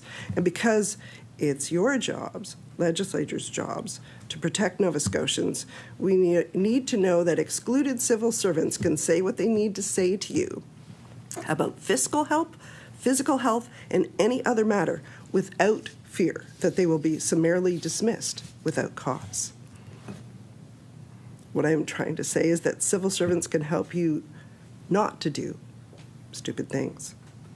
If a powerful person sends out emails to civil servants telling them to shut up and get out of the way or they will be gone, well, we've seen what ensues. All we have to do is look south of the border when actions like this are taken to the extreme. Order. Ms. Regan, you have 5 minutes remaining, which is typically for questioning. Okay. Would you like to take a few minutes to finish up and not allow for questioning? I'll continue. Continue if you don't mind. Sure. Is that okay? Yes. Okay. Yes. Honorable Kelly Regan. Thank you. As we've seen in the U.S., when a president or his designate decides they are judge, jury, and executioner with civil servants, they run the risk of removing the very people our citizens need to ensure they get the assistance they require. Why should this one class of worker be the only people who can be fired without cause? It is a warning from government. Do as I say or you will be fired. And as a former Labour minister, I find this deeply troubling. And the fact is that this Premier has been able to remove non-unionized civil servants very easily because he's been doing it since 2021. I do want to note that you won't see civil servants speaking out here at this committee. They cannot speak about what they see, but they know when something is wrong, and we ignore them at our peril. I had some other nice things to say about some of the things the government's doing, but I think I should take questions. Thank you. Thank you. MLA Rankin. Thank you, Mr. Chair. Nice to see you here today. And I guess I'll ask a question similar to what I asked another presenter about the challenge of being prepared to present without even having any indication of what the amendment is. And so you've served for a long time in the legislature, longer than I have, and I'm here tied with Brendan and Tim and John Lohr with the longest serving. But you were here longer. So I don't recall at any juncture that we had the public come in to present not knowing what actual amendments are. And I would just ask if you could recall a time where there was an indication that an amendment was coming, but the public was not allowed to see it tabled at the Law Amendments Committee to actually see what the amendments were.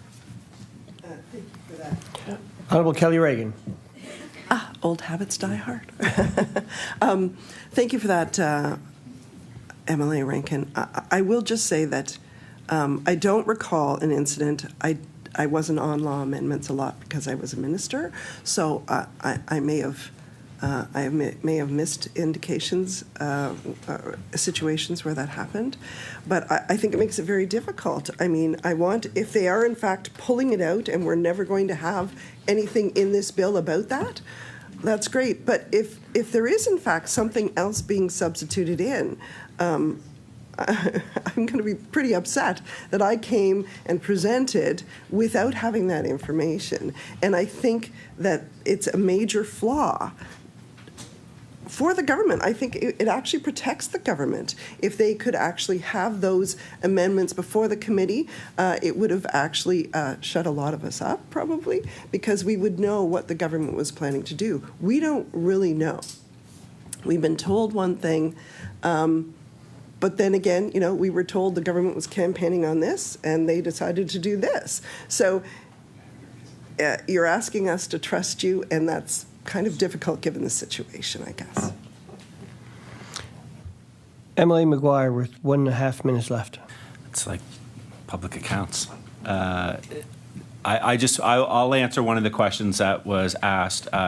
Yes, there has been lots of things that came forward in law amendments that were amended because I was on that committee for 10 years, including the film tax credit, which we had hundreds of protesters and people present at law amendments only to have it amended several times. So just that's not to the Honourable Kelly Regan, that's more to the member across. As someone who sat on that committee for 10 years, I watched multiple bills be amended afterwards, after somebody had presented, them not knowing that amendments were coming forward. But I do appreciate it. Your time. I do appreciate your time. Order. Order. Order. Thank you. Emily McGuire. I do appreciate you coming here today. I know you're enjoying the downtime, so it's very important to you to come here, and thanks for wearing green. Good to see you again. Take care. 20 seconds remaining. MLA Hanson. Thank you, Mr. Chair. And I think what we're saying is it would have been nice to see the amendments previous to our presenters speaking, just because that would have given them some information to kind of work towards, and some of the information might have been answered, right? So I think that's what we're asking. Order. Thank you. Pause that. Honourable Kelly Regan, I would like to give you a couple of seconds just to wrap things up if you'd like. Honourable Kelly Regan. Thank you. I think, if the goal is always to have the best legislation that we can have, it's important when we hear from the public, whether it's someone like me who's just representing myself, and I don't think my colleagues knew I was coming in, or whether it's someone who, like Ms. Mullen, who came and represented the union that she's with. I think it's important that we have all the facts, because there may be an amendment coming forward that has flaws in it, and we can't even speak to that. There may be things that the government was planning to put forward that we really agree with, and we'd like to say, hey, that's a good idea, that's much better. I do hope that what the government does is simply withdraw those portions of the bill, because it was government overreach, and it would fundamentally shift the idea of the independence of the Auditor General. Any Auditor General being hired in Nova Scotia would know they were coming in under those clauses and that they, in fact, were not independent. And that would be concerning, and it would make a mockery of the office. Thank you, Honourable Kelly Regan. It was good to see you again today. It's great to have you in session with us. The committee is going to take a 5-minute recess. We will reconvene at 11 o'clock, just because the next speaker is virtual and not online just yet. So we have 5 minutes.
Order. I'll call the Committee of Public Bills back in session. Next presenter up is Diane Duet-Kenny.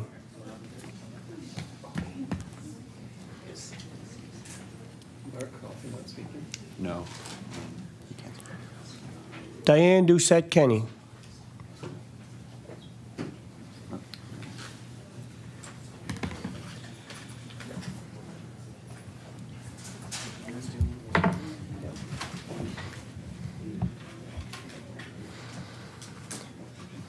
You will be the final presenter that gets 10 minutes of introduction and 5 minutes of questioning because you're the last of 8. So you will have 15 minutes if you so choose to use it.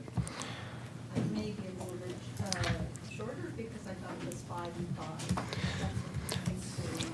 Maybe the committee will keep you going with questions. Ms. Duet-Kenny. Merci, thank you. And thank you, Mr. Chair, for allowing me to speak to Bill 1 today, an act respecting government organization and administration. Firstly, I wish to commend the government's decision to listen to Nova Scotians and rescind Part 1 of Bill 1, the Auditor General Act. That was very important for me for all the reasons that were previously outlined. However, I have serious concerns regarding other parts of the Act. I do not agree with Part 3, Clause 11, repealing the Elections Act. When the Act was introduced following the August 2021 election, the then Premier Houston championed the bill as progressive and a show of, I quote, listening to Nova Scotians. He further stated, it will bring predictability to our elections, adding, our elections are the cornerstone of democracy. Well, I fully agree on that. But I wonder how the current government can pivot so dramatically from its former views. Election predictability is a show of respect to Nova Scotians and to the democratic act of voting.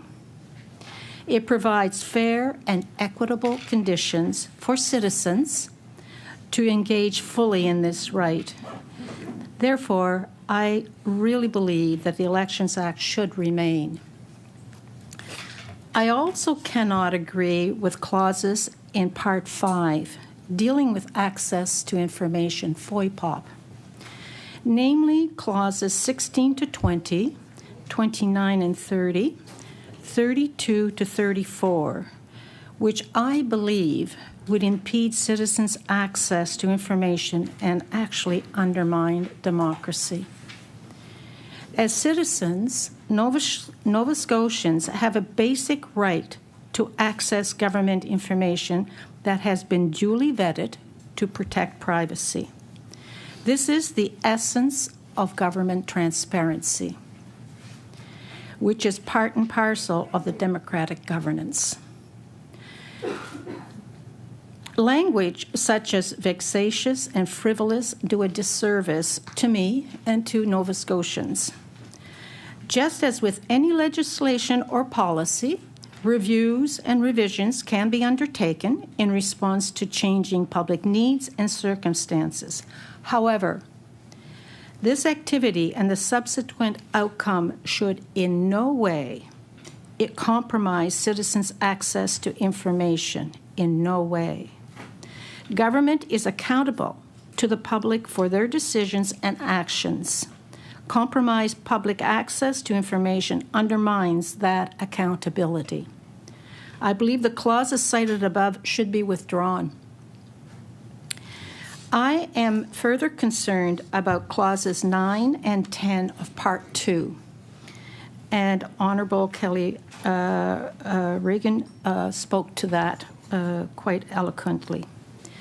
Allowing for dismissal without cause of a non-unionized public service employee. Employees in managerial positions are, for the most part, non-unionized. And I'm going to speak from my own experience here. I believe the dismissal without cause opens the door to politicization. I'm French, so I have a little difficulty sometimes with of what is considered nonpartisan positions filled through open competition. That's fair hiring practices. One can envision a hiring situation where a non-unionized employee is dismissed to allow a political supporter to fill it. In my mind, this goes against best practices of human resources management and definitely undermines fair hiring practices. I see the same type of politicization of positions in Section 41B, substitution of Clause B regarding policy planning and communications. I worked for 25 years for this provincial government. I hold a master's in public administration, and my final position was as executive director of policy and planning. I also worked in communications. I was hired for my credentials, not for my political affiliations. That said, I have found myself navigating the rather blurred line between partisan and nonpartisan. It's not comfortable, but I was able to lean on my nonpartisan status and leave the political considerations to ministerial assistance. I recommend that clauses 9 and 10 and clauses regarding policy, planning, and communication be subject to review with the intent of identifying long-term consequences, because I think that would be quite serious. I thank you for your attention. It is shorter, but I welcome any questions, and I'll answer as fully as I can. Thank you. Open the floor for questions. MLA Wozni. Thank you, Chair. I'm wondering if you can take us a little bit deeper on your concerns around sort of the elimination of Communications Nova Scotia. Someone with a depth of experience working for government, understanding the value of communications that are truly nonpartisan outside of the control of government. Can you just sort of share what you view as potential drawbacks or consequences, intended or otherwise, that the people of Nova Scotia may suffer if the provisions about Communications Nova Scotia were to pass as currently constituted? It's a very good question. Ms. Duet-Kenny. Yes, it's a very good question, sir. The communications is usually the activity that follows the implementation of a policy. So it's based in policy, and policy is a very structured exercise of research, evaluation, determining the consequences to Nova Scotians, examining all that to ensure that we can achieve the greatest benefits for the public good. So this information is fulsome and goes to the minister with options, recommendations, and the minister then is free to select according to his own judgment. Now, communications needs to line with that kind of exercise. So it's a exercise in messaging, usually, and I fear that and it's always been deemed to be nonpartisan, and I fear that if the political aspect were to infiltrate, it's in there. It's not far. There's a fine line. But if it's to infiltrate it in any serious way, then you're not going to get fulsome policy. You're not going to get the kind of you're going to get partisan communications. The other thing I often ask myself, if these if these employees are working under a, let's say, a political umbrella, what happens when the government changes? These are people who have been exposed very deeply to the political area. And I always try to keep myself at a distance. I have my deputy minister, and I, from my own knowledge, I knew how to kind of navigate things. But what happens to employees who have been working so closely to the political aspect of it? Do they stay? Are they let go? They know a lot of information that it's related to the government, right? In the political way. I hope I've answered some of your question. Emily McGuire with 4.5 minutes. That's wow. Thank you for coming here today, and thank you for your service as a public servant. I will say that when we talk about the partisanship, that Communication Nova Scotia was able to remove the partisanship, I wholeheartedly don't agree with that. And the reason I say that is because I remember in Sambro, there was a sign that said, this project has been brought to you by the Dexter government. That is as partisan as it gets, right? And that was done through Communications Nova Scotia by the NDP. It happened under previous governments, and we saw it time and time again. Every day I drove down to Crystal Crescent Beach, I saw that sign. Then we saw those signs along the side of the road on the highway when highways were getting done. So what I will say is, as somebody who's a minister, the process works like this. I have multiple people in the department who are Communication Nova Scotia or communication experts. Not once since this has happened, not once have I seen anything that has been presented to me that has said Liberal, NDP, or PC. These are professional people who come forward with, here's what we want to say. Here's what we want to say. Here's, like you said, and I appreciate your expertise in this, here are some choices. Let's work through it. So I've never been told by, as you know, the 7th floor, I've never been told by the 7th floor what to say in a press release. When it comes to the departments that I have the privilege of serving for this small moment in time. They are not my departments, they're the people's departments. And so that has not changed. And so what I would say is, I've heard this a few times from a few people about partisanship and non-partisanship, but we have seen some really partisan stuff come out of Communications Nova Scotia, and that was driven by the governments of the day. I remember before my very first election, there was a very partisan mail-out sent out by the NDP in targeted communities, right? That was done through Communications Nova Scotia.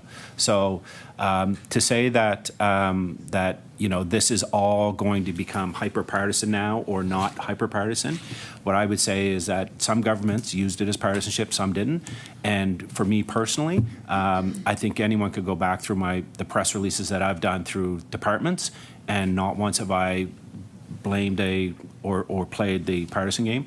And I'll leave it like this because I know you want to respond, but also for access, I literally had the media at my house in my driveway a month ago on a day off that I get very few days off with my kids, and 2 members of the media had requested an interview, and I said, I can't make it, but you can come to my house. So there is open access, but I just want, from your experience, you must have seen some partisanship coming out of Communication Nova Scotia, right? Sorry.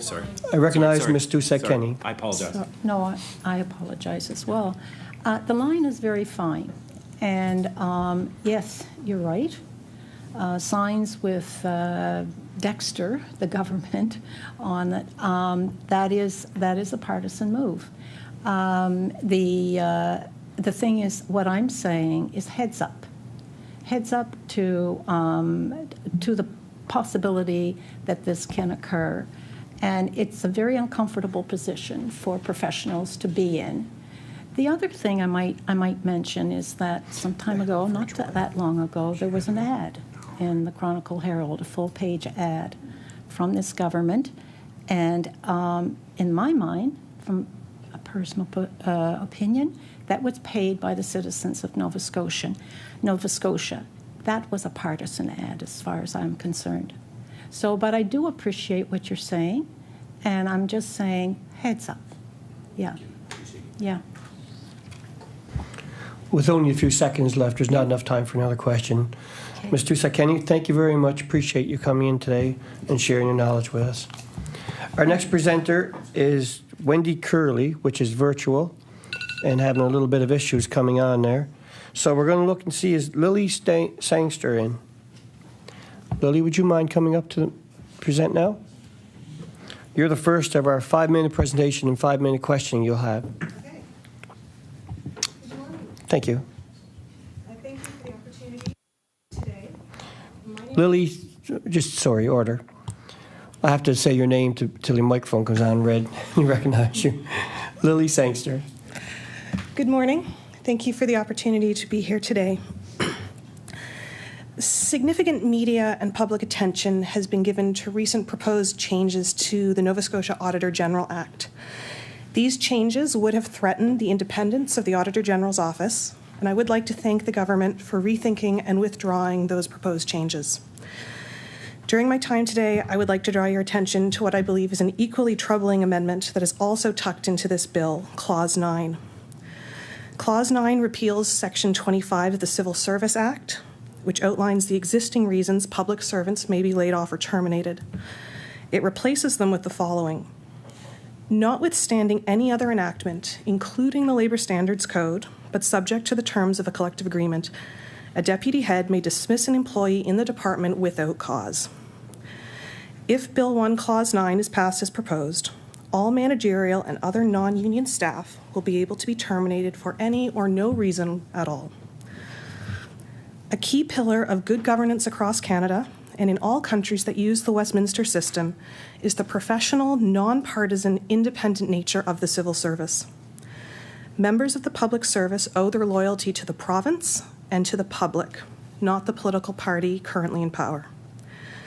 A push to reinvigorate the Westminster tradition in Australia identified as a core tenet of the system, quote, levels of mutual respect between public servants and the government that permit a free flow of ideas and information without fear of reprisal.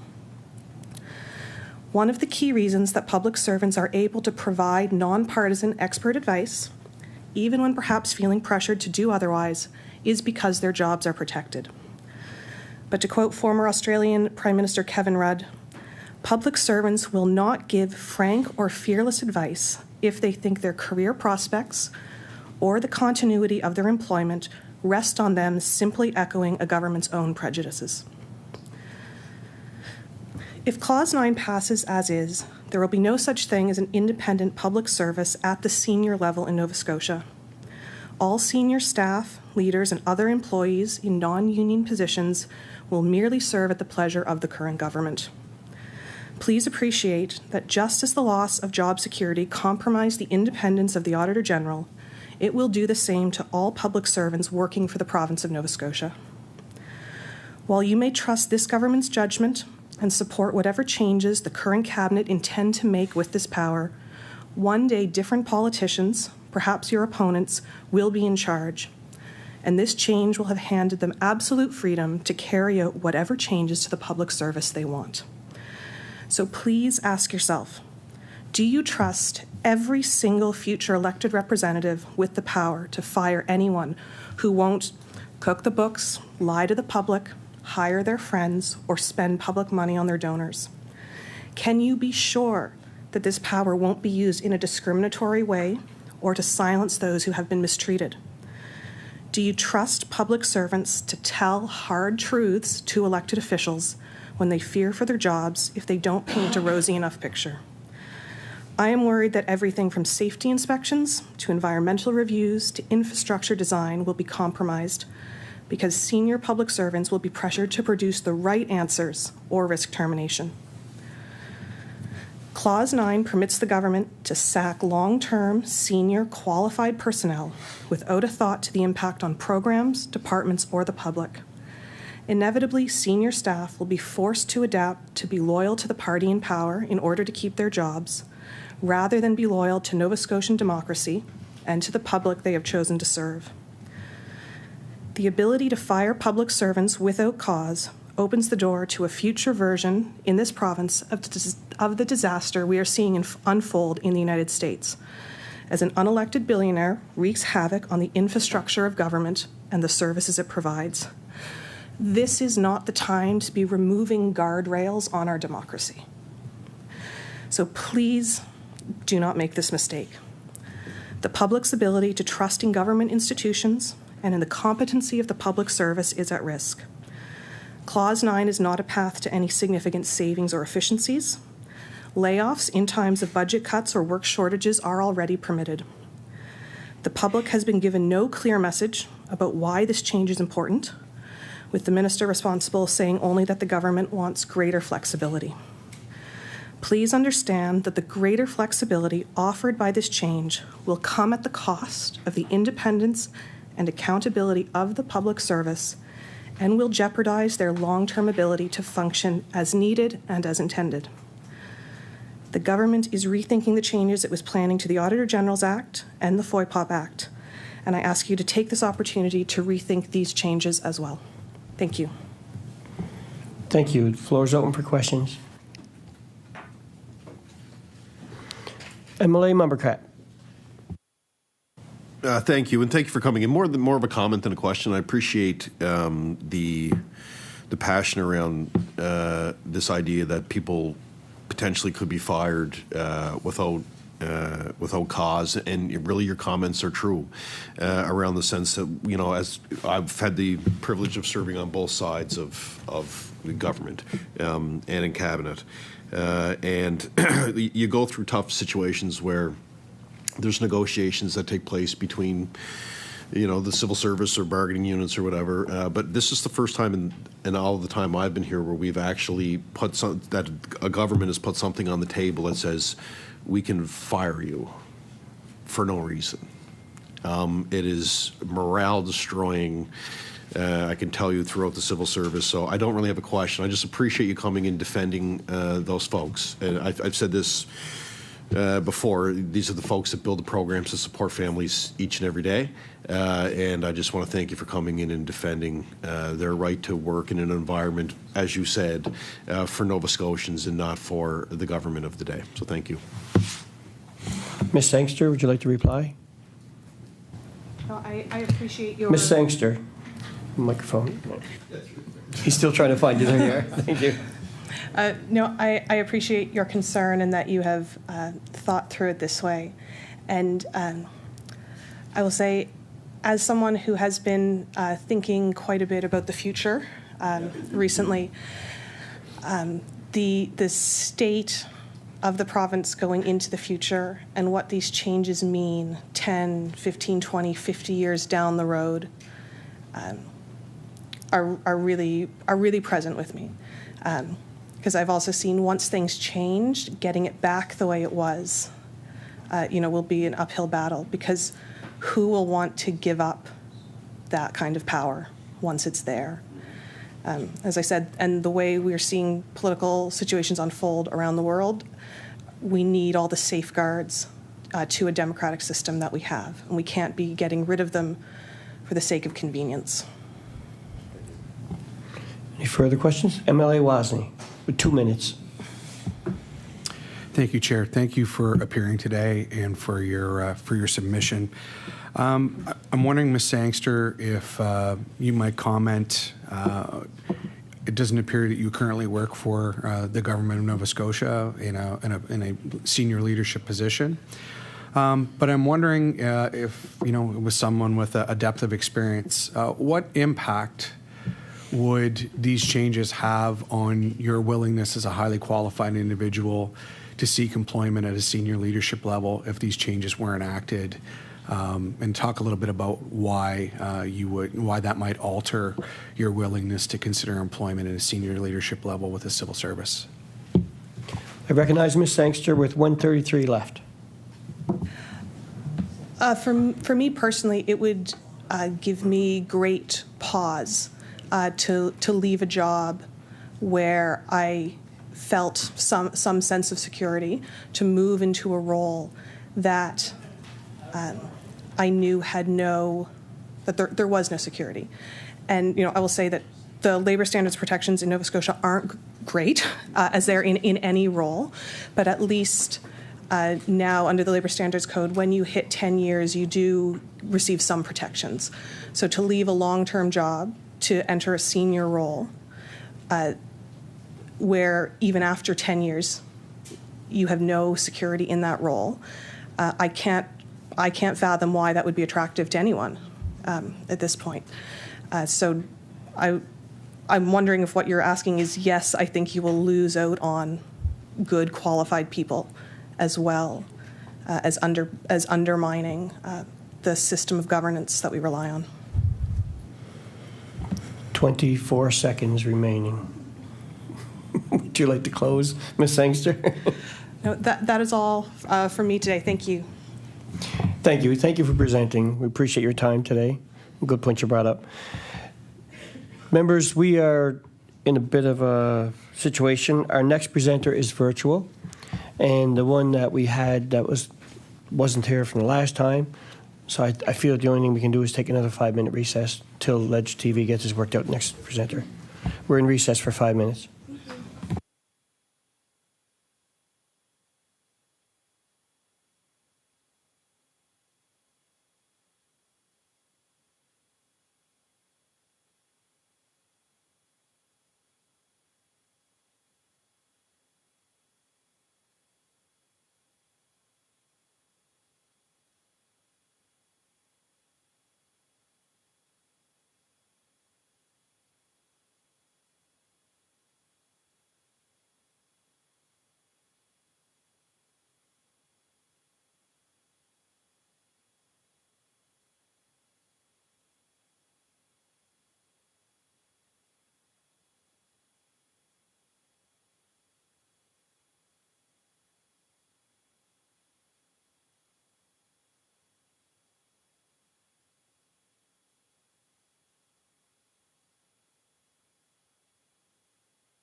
Order.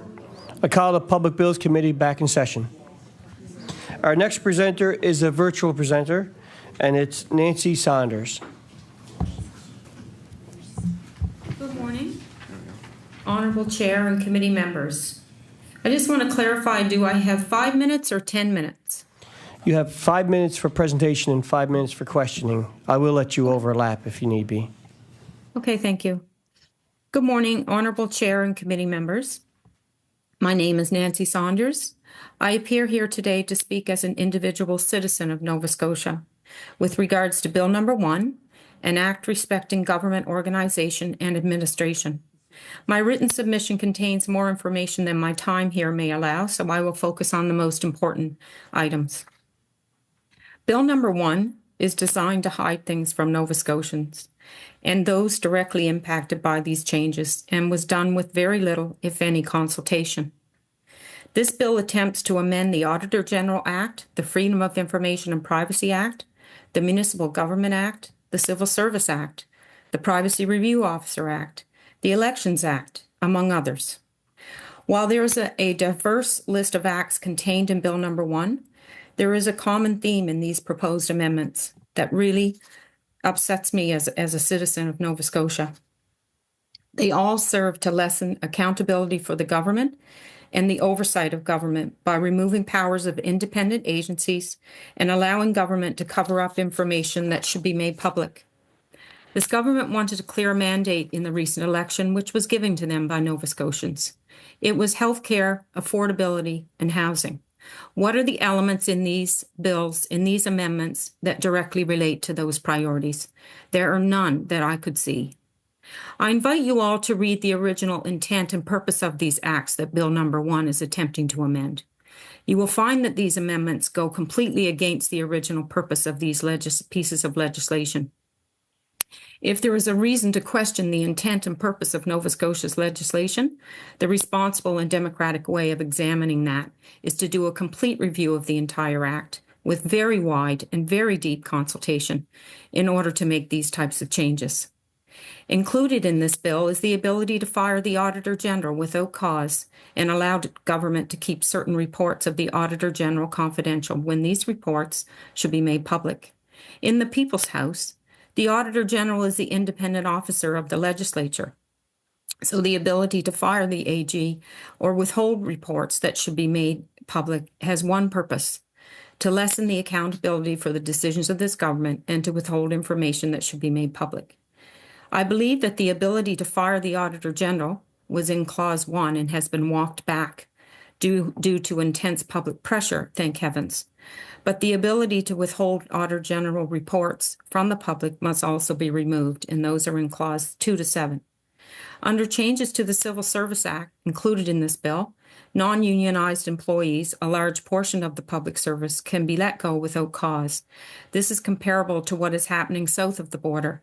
This allows government to ignore advice and experience of public servants and implement changes that will go against public policy and the rights of Nova Scotians. Clauses 9 and 10 must be removed.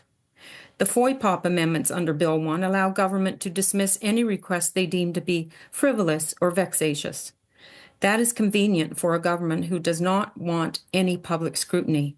Clauses 16 to 21 must be removed, and similar amendments to MGA and the Privacy Review Officer Act in clauses 29 to 33 and 34 to 36 must be removed. In the debates that I watched on Ledge TV and read in the Hansard notes, as with Bill Number 1, the government argued that they are just bringing Nova Scotia in line with other provinces, and they are doing just what Nova Scotians have been asking for. The first part of that statement is extremely hypocritical, as will be explained in the next paragraph, and I'm not sure what Nova Scotians they've been listening to, but it sure isn't the majority.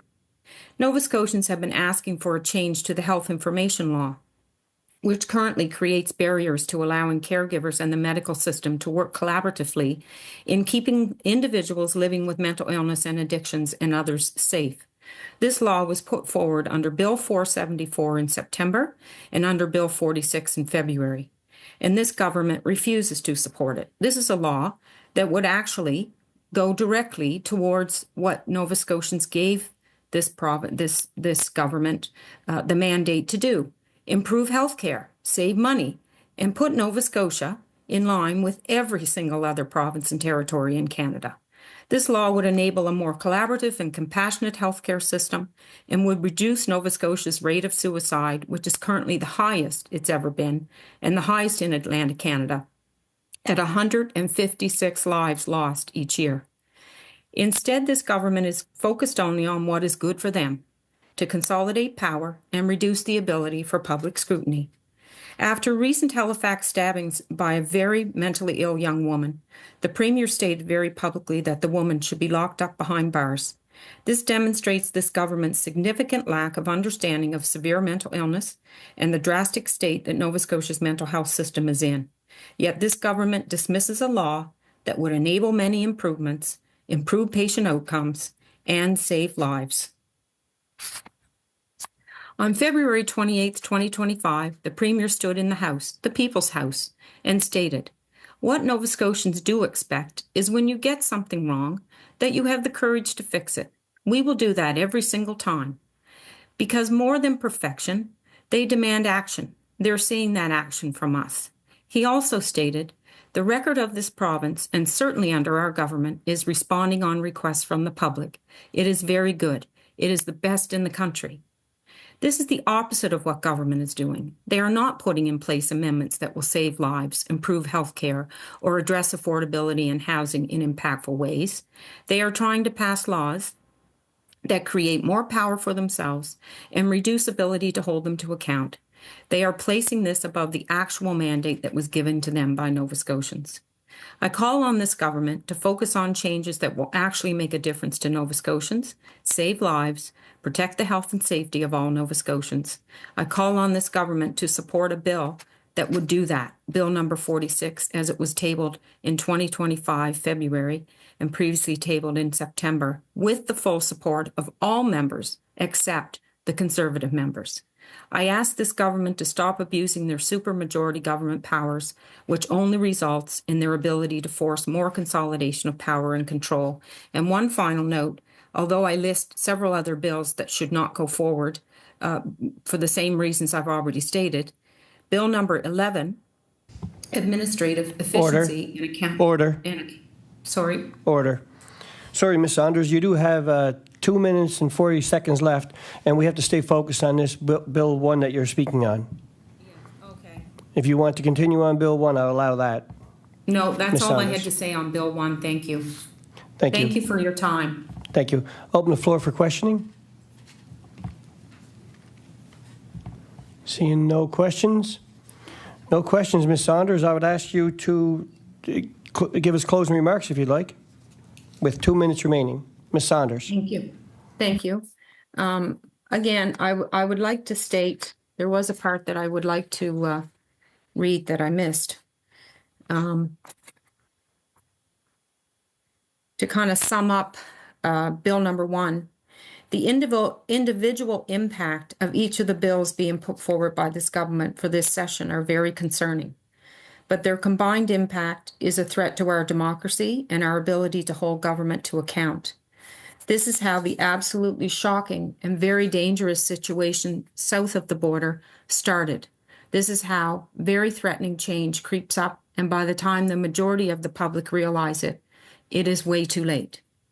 Thank you. Thank you, Ms. Saunders. Next up, we have Clara Gray, and it's another virtual presentation.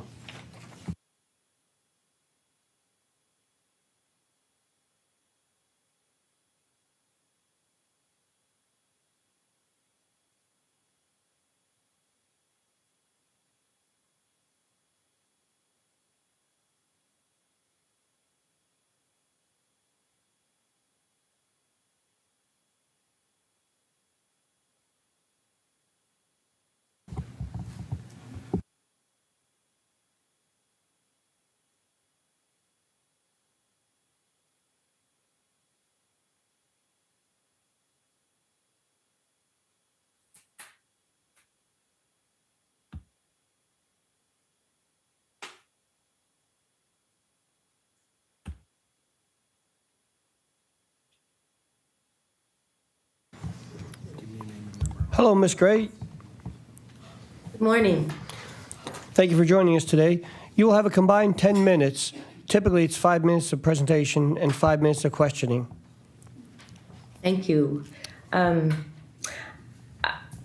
First, I would say good morning to everyone, and thank you for allowing me to be here.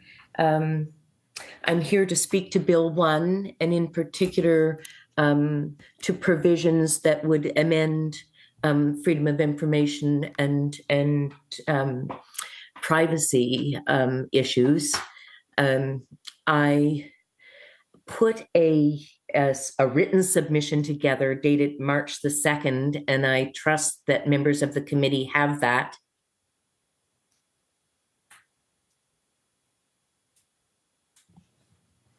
Yes, please continue, Ms. Gray. Is it necessary for me to read it onto the record, or will I just commend that to your consideration? I would suggest you leave it with us because you do have a combined 10 minutes. Okay, I'll leave it with you to look at on your own rather than reading it onto the record. I want to refer you to Sir Walter Scott. He wrote a poem in 1808. It's a famous poem that we've all heard something of. It's called Marmion. And the words in the poem start, "Oh, what a tangled web we weave when first we practice to deceive." The poem is a love story, but ultimately it's about treachery in power. It's about concealing the truth and doing harm to others by doing that. And it's about when we first hide the truth or tell a lie, ultimately it results in chaos, one lie after the other tumbling forward like dominoes. I don't feel that I should have to be here to talk to our government about the importance of truth and trust and transparency. But when I heard that Bill 1 would seek to amend access to information in the way that it is seeking to do so, which is by importing very subjective terminology for the folks who deal with the applications to determine if the applications for access to information are even worthy, whether they're vexatious, whether they're troubling on some basis that should exclude them entirely. And when we start excluding people from access to information, we start excluding people.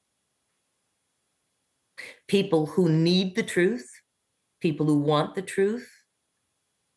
A good deal of the time, people who've had difficulty obtaining the truth directly from the places that they are now, through access to information, searching. Thank God we have the right to look for information, to find out what it is sometimes that government or government agencies have done that affects our lives so to the heart of living. It's very personal for me.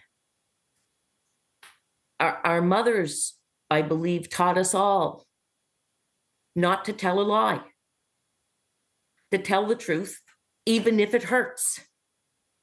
What need is there for our government to hide information from constituents, to hide information from the media, perhaps? I'm here to protect democracy and to protect justice. I need access to information. I'm an old woman, 68 years old, sitting here in an old room in the back of a farmhouse. Access to information applications have made a difference in my life in the last couple of years. If they can make a difference in my life, they can make a difference in the lives of so many others. The media, I'm sure, must use access to information to obtain much of the information that they tell the public, which we have a right to know, and thank God they're there to investigate, to be able to tell us what's happening. You need to be able to have an agency of government that does that, that goes beyond yourselves, that goes beyond myself and others.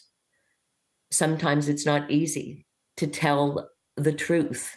Sometimes it's easier, I guess, for people to hold back, but it's not the right thing to do. I want to know from you, I want you to think about, what is the difference? Is there any difference between a lie and hiding the truth? For me, they're both the same with equally bad effects. I'd ask you not to do either. Is the truth optional? Have we come to a place, to a sad and bad place, where alternative truth is okay, where no truth is okay, where concealing the truth is okay? Are we better than that? Are we better than our next door neighbors right now?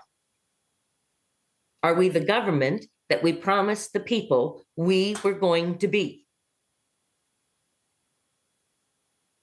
That's the question for you, to the heart of who you are. Justice Hooper in the United States, commenting on matters before the courts in the United States the other day, said that government needs to operate in the sunshine. I couldn't agree more.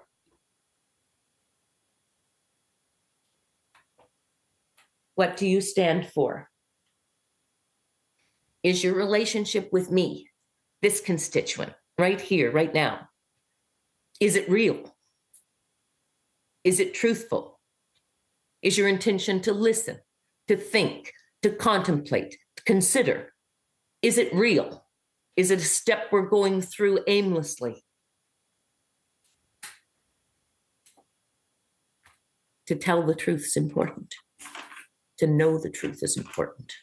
When it has an effect on you personally, it's intimately important.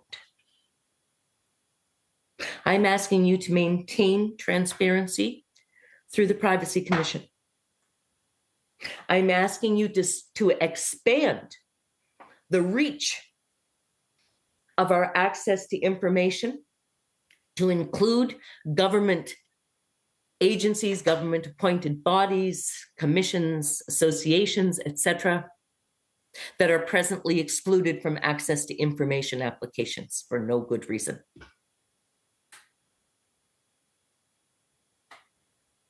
Some of that expansion can happen to agencies where government has spent great deals of money to learn how those agencies operate and what mistakes they have made. We can save ourselves all of that investigatory money by making these agencies open to access to information so that the people they deal with can get to the heart of the information they need for those agencies to operate in an appropriate, truthful, transparent manner. I'm asking you to explicitly protect our media, to protect our right to know through the media. They're integral to democracy. It's the media to whom you turn to get elected. We need to ensure at all costs that the media is in no way made lesser in their applications for access to information. Order. Ms. Gray, you've used up all your time speaking for your introduction. We appreciate your time in the committee to join us. Thank you. Our next presenter is Wendy Curley, another virtual presentation.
Ms. Curley, if you can hear us, can you turn your camera on, please?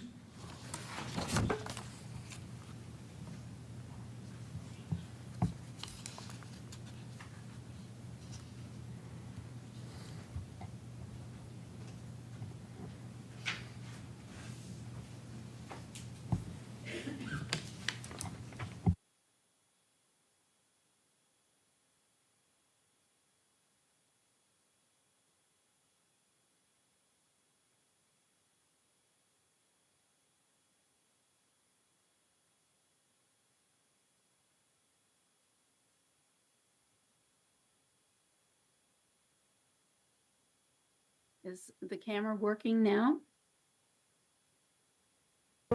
We can hear you now. That's better. We have no camera, but we can hear you anyway. Okay. Do you want me to proceed? Yes, please. Thank you. Good morning. Thank you for accommodating my disability. My pronouns are she, her. You may address me as Wendy Curley. I will begin by acknowledging that we are in Mi'kma'ki, the ancestral and unceded territory of the Mi'kmaq people. This territory is covered by the treaties of peace and friendship, which the Mi'kmaq and Maliseet people first signed with the British Crown in 1725. I am deeply concerned with Bill 1 due to its far-reaching scope and consolidation of power and limiting transparency through recent attacks on democratic processes, freedom of the press, environmental protections, the ability of citizens in opposition to voice concerns, and freedom of information. I do not consider those to be trivial, frivolous, or vexatious. They are special interests to every Nova Scotian as they affect our democratic rights and freedoms. The current geopolitical crisis leaves us feeling like pioneers when wolves circled their covered wagons. Only we have a wolf in our henhouse. You already know the ramifications of Bill 1 because you either designed it or have full knowledge of it. The changes to the Auditor General's position were not based on best practices from across Canada. No other province proposed gagging the Auditor General or unilateral firing without cause. I haven't seen a formal written retraction of the Auditor General changes. What we get in Bill 1 is effectively no Auditor General, the people's watchdog, no freedom of information, limited discussions on legislation or appeal processes. We must use the Nova Scotia Supreme Court to defend private property from resource developers, right of way, costly and time consuming. The unilateral firing of non-civil service employees at will. And what do you get? MLA pay increases. Count me as one of many who do not support any part of Bill 1. When someone shows you who they are, believe them the first time. Tommy Douglas said, "Courage, my friends, 'tis not too late to build a better world." Elbows up. Thank you. Thank you. Now we're open the floor for questioning. No questions? Ms. Kearney, there are no questions for you. Would you like to take a few minutes to close things up? No, that's fine. I think I've said what I needed to say. Thank you so much for your time. Thank you for your time. I appreciate you attending. Yeah. Next presenter is Carrie Smith.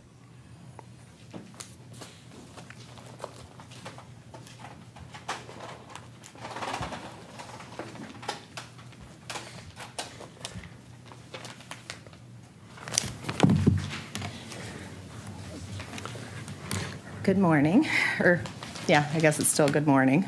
It's still close, Ms. Smith. Good morning. I would remind, just because we have a lot of change in committee members, yes, I just want to remind a couple of rules. Yes. First off, there are no cameras or pictures taken in the session today by anybody unless you're authorized to do so. And the committee members, I want to remind you that in this session we have one question. And there are no follow-up questions. Unless the time is there and nobody's using it, then I'll come back for a second follow-up question. And what I've been doing is I've been going from caucus to caucus for questions. Ms. Smith, you have 10 minutes in total. 5 minutes for introduction, 5 minutes for question. Okay, all right. Ms. Smith. I would like to take a moment just to let you know a little bit about myself. Some of you are new to me. I've only visited the legislature one time last spring in relation to access to information. And at that time, I had chosen not to make it known that I have an active privacy breach ongoing since 2018 of intrusion into my personal healthcare information. And that is regarding sexual assault details that were also evidence files in a criminal case. My abuser accessed my records. And I'm here today, and I should be in bed rest from a mastectomy. But when I heard in hospital that this would be aired today and that you would be sitting today, I knew that it was my duty as a Nova Scotian to appear before you. And I am very traumatized going into my surgery into the same system setting where I was assaulted and promised an all-female team. And the last thing I saw before I went to sleep was my new to me introduced male nurse. So please forgive me if I am not at my best. Can 5 minutes save a life? I am here today to discuss my concerns regarding several sections of Bill 1. Section 2 and 3 is concerning to me in light of our domestic violence epidemic and sexual assault epidemic happening across Nova Scotia. If issues arising are deemed to be a deterrent for the public to report sexual assault without public knowledge of such issues, I fail to understand how public immunity could ever be an acceptable outcome for a pathway to create the change needed to instead encourage the public to report sexual assault, challenging the system, the legal system, to make a more accessible, less invasive process for victims reporting sexual assault should be the preferred outcome. We have not arrived there yet. It is of my experience that disengaging the public only serves to enable sex offenders. Section 16, quite frankly, is alarming. Many times, sexual assault victims do not want to disclose the reasons for their inquiry into reports and are in fact hesitant to order FOIPOPs for fear that they may be rejected as frivolous or vexatious simply due to the subject matter. This in itself serves as a public deterrent and adds to the stigma attached to reporting sex crimes. It would be a mistake to assume that any request be deemed frivolous simply because the purpose may not be easily identifiable for the request. I would caution this committee to walk a mile in the shoes of a humiliated, traumatized victim. Section 18. To be able to deny the request for correction of details regarding information would risk ensuring that lies be accepted as truth. We must ascertain to reach the closest level of perfection and accuracy regarding record keeping of information. Otherwise, we may as well hit the Control-Alt-Delete button. Section 34. A and B. To be able to suddenly decide to cease and desist with the current investigations that are in queue would be a grave injustice to Nova Scotians that have followed procedures and are awaiting the outcomes of ongoing investigations. In fact, I would consider that to have potential to be obstruction of justice. Avoiding accountability and perhaps be suspect of malicious intent. Very careful consideration must be taken to ensure the public are continuing to be served by this government in a manner acceptable to the public. The Privacy Commission and Communications Nova Scotia are a last resort and somewhat of a stronghold that ensure a level of trust is at least perceived to the public regarding the potential for accountability. When we limit access to information, we risk a breach of trust that is not easily mended and many times lost forever. Recent public engagement, for example, regarding glyphosate spraying is a hot topic across Nova Scotia and Canada as a whole. To limit information requests and investigations regarding personal information would indeed call for a public inquiry. When the public is limited for communications, there can be no accountability. No perceived resolution for complaints or violations, and certainly no pursuit of justice. Here in Nova Scotia, in the birthplace of democracy, there is an expected outcome of answers to questions. Without the pathways to access that information, we then risk public unrest. Who determines that the requests are frivolous and vexatious? Where do we draw the line of criminality? Who should decide if Nova Scotians have access to information that their tax dollars go towards protecting and providing security for? Who? This is certainly a concern for conflicts of interest. Criminal financing and lack of protections against such misuse would warrant a suspicion of deception.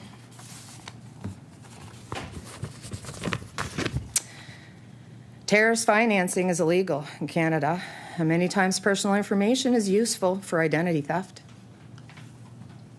We must uphold provincial law, and without enforcement, there can be no perceived lawfulness or accessible resolution in the event of an egregious or malicious misuse of personal information. Communications and the ability to request information regarding personal healthcare data must continue to be available to the public to ensure safety, accountability, and pathway to resolution. The concern is not what do we do if we have a malicious use of information. The question is, where is the resource to address the fact that it has already taken place here in Nova Scotia? The current and ongoing victim? Me. I thank you for your time here today. And I implore this committee and standing government to review, sorry, my hands are shaky from surgery. My apologies. I implore this committee and standing government to review and use caution when contemplating limiting public access to sensitive information.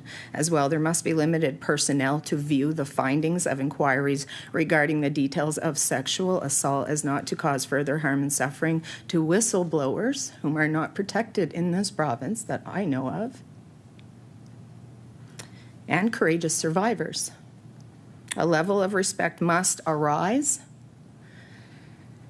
to ensure responsible governments, and therefore I ask you this, and I welcome your questions, comments. I wish there was more time, but can 5 minutes save a life? Thank you, Ms. Smith. With 2 minutes remaining, I recognize MLA Mumcrat. Thank you, Mr. Chair, and I won't take all the things. I won't give you the time to respond to as well. But I appreciate you being here today.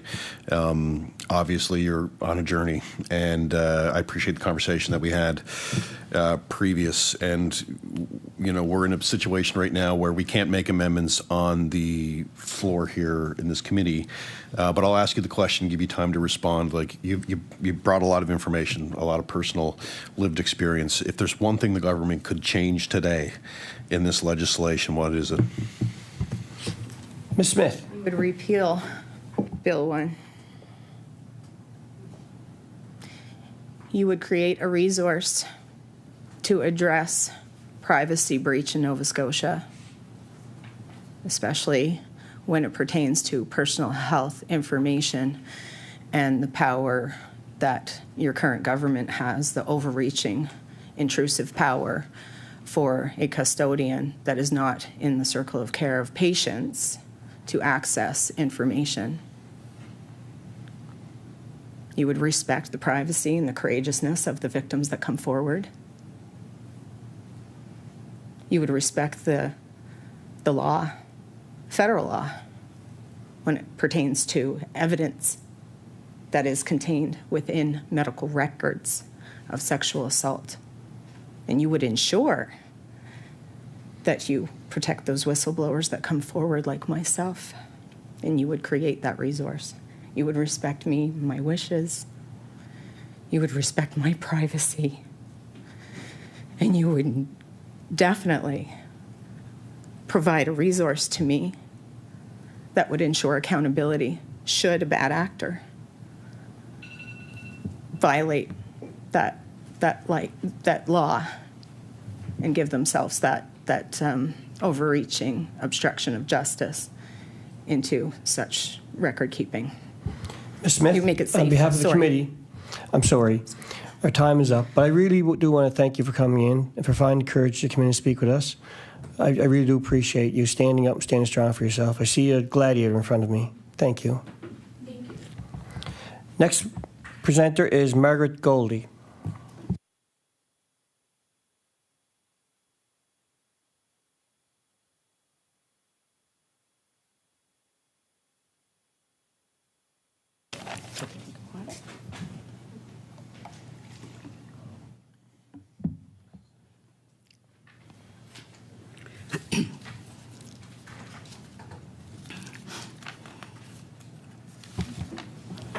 Ms. Goldie, you have 10 minutes in total. It's supposed to be 5 minutes for your presentation and 5 minutes for questioning. Obviously, I'll let you run over if that's what it takes, but 10 minutes will be the cutoff. Thank you very much, Mr. Chair and committee members. I speak from personal experience regarding the Freedom of Information Act, which is being considered in Bill 1 for amendments. I had followed the path for an applicant as set out in the Act.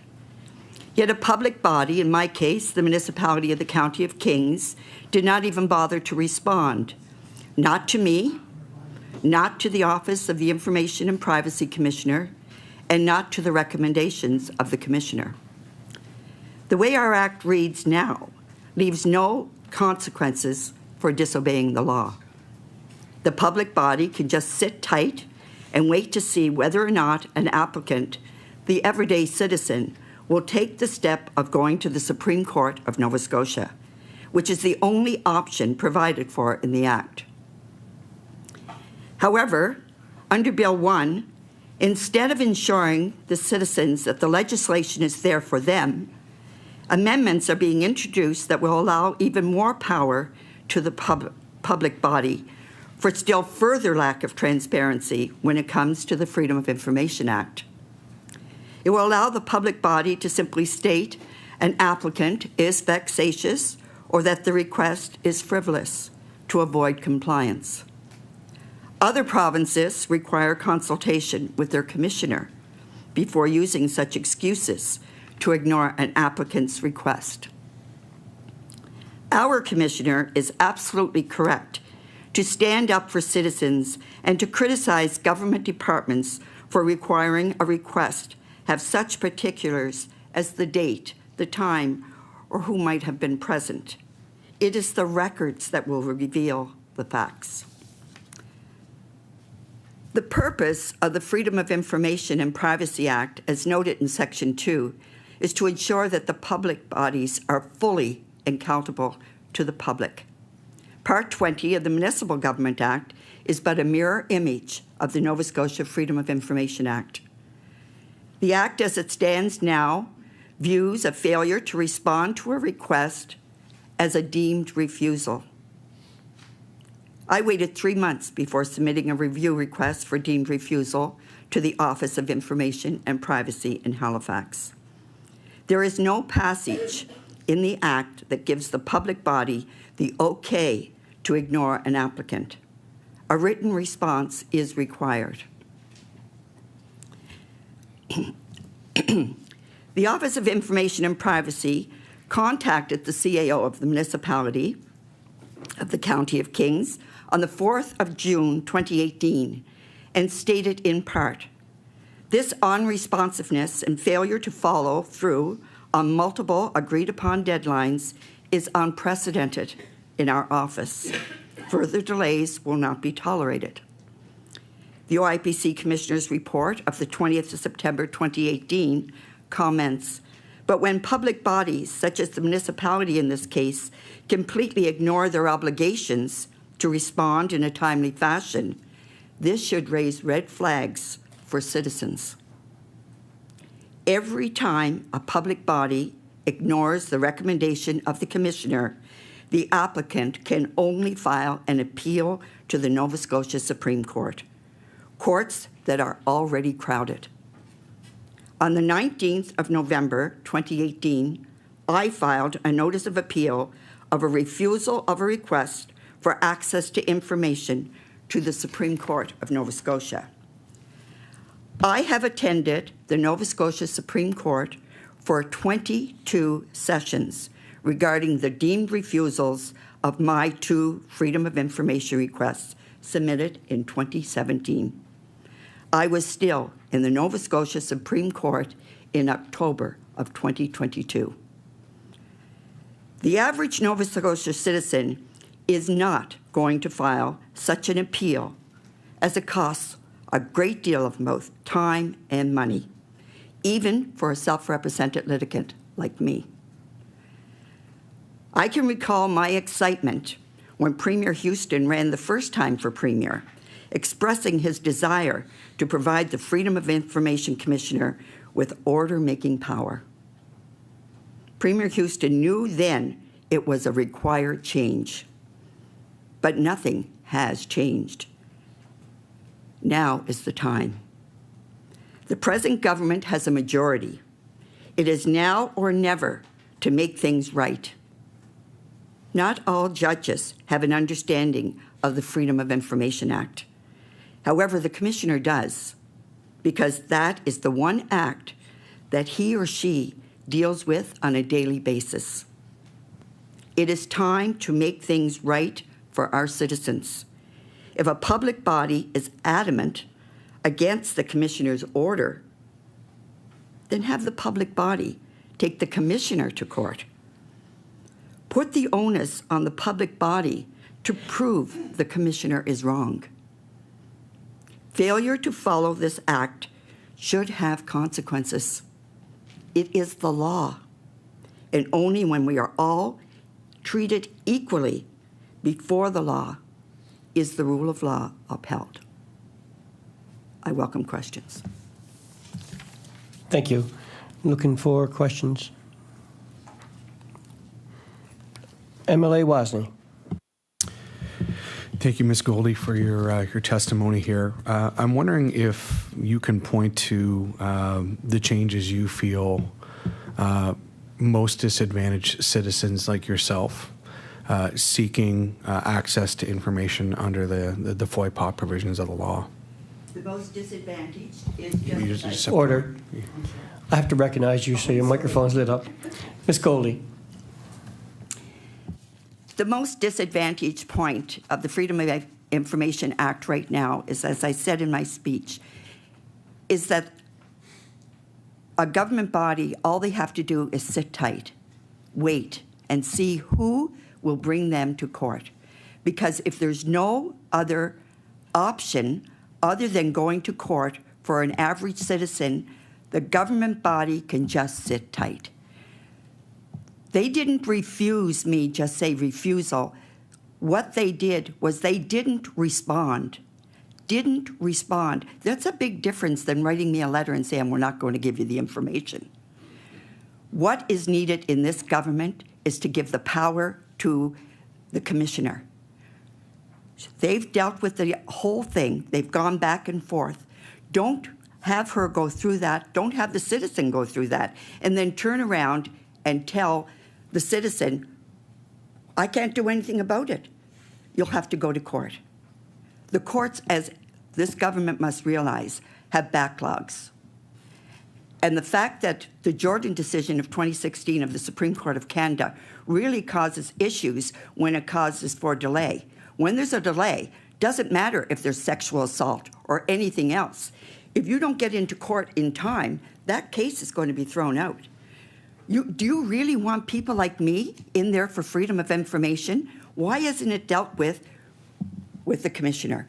Then if the government really is strong about not wanting it, let them take that commissioner's office to court and have it dealt with the courts, not little people like me dealing with the court system, with paid lawyers of the government, sometimes too. With 1 minute and 15 seconds, any further speaker? Ms. Martin, Emily Martin. Thank you for sharing, and thank you for coming today. And I just want to make sure that I'm clear. So on February 26th, when the Premier said that the amendments that were coming to ensure that this portion of the bill aligns with the best wishes of the FOIPOP Commissioner, does that sit right for you to have that type of alignment? Because I think, having been in the office and adhering to the requests and seeing the amount of energy and respect that goes into adhering to these requests, we don't want to have folks tied up in lengthy court cases and lengthy situations like that. So do you feel like that alignment would be helpful? The alignment? Ms. Goldie, you have Sorry. 27 seconds remaining. The alignment of putting the Commissioner in charge of the decision, and also take out that vexatious and frivolous stuff that's garbage. Yeah, 15 seconds, Emily Martin. Oh. Oh, sorry, that's right. Thank you. Thank you. Thank you for my committee. 7 seconds, Emily Mumbercat. This is why the proposed amendment should be here today, so we can have the conversation, because we don't know. Good job. It was a mic drop response to your last one. It was great. Thank you. Thank you very much, Ms. Goldie. Sorry for the time. Next up, we have Donald Fitzpatrick.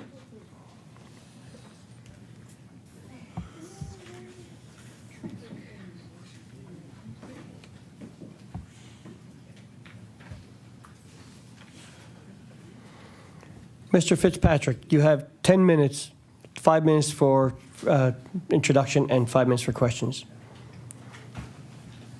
You may begin.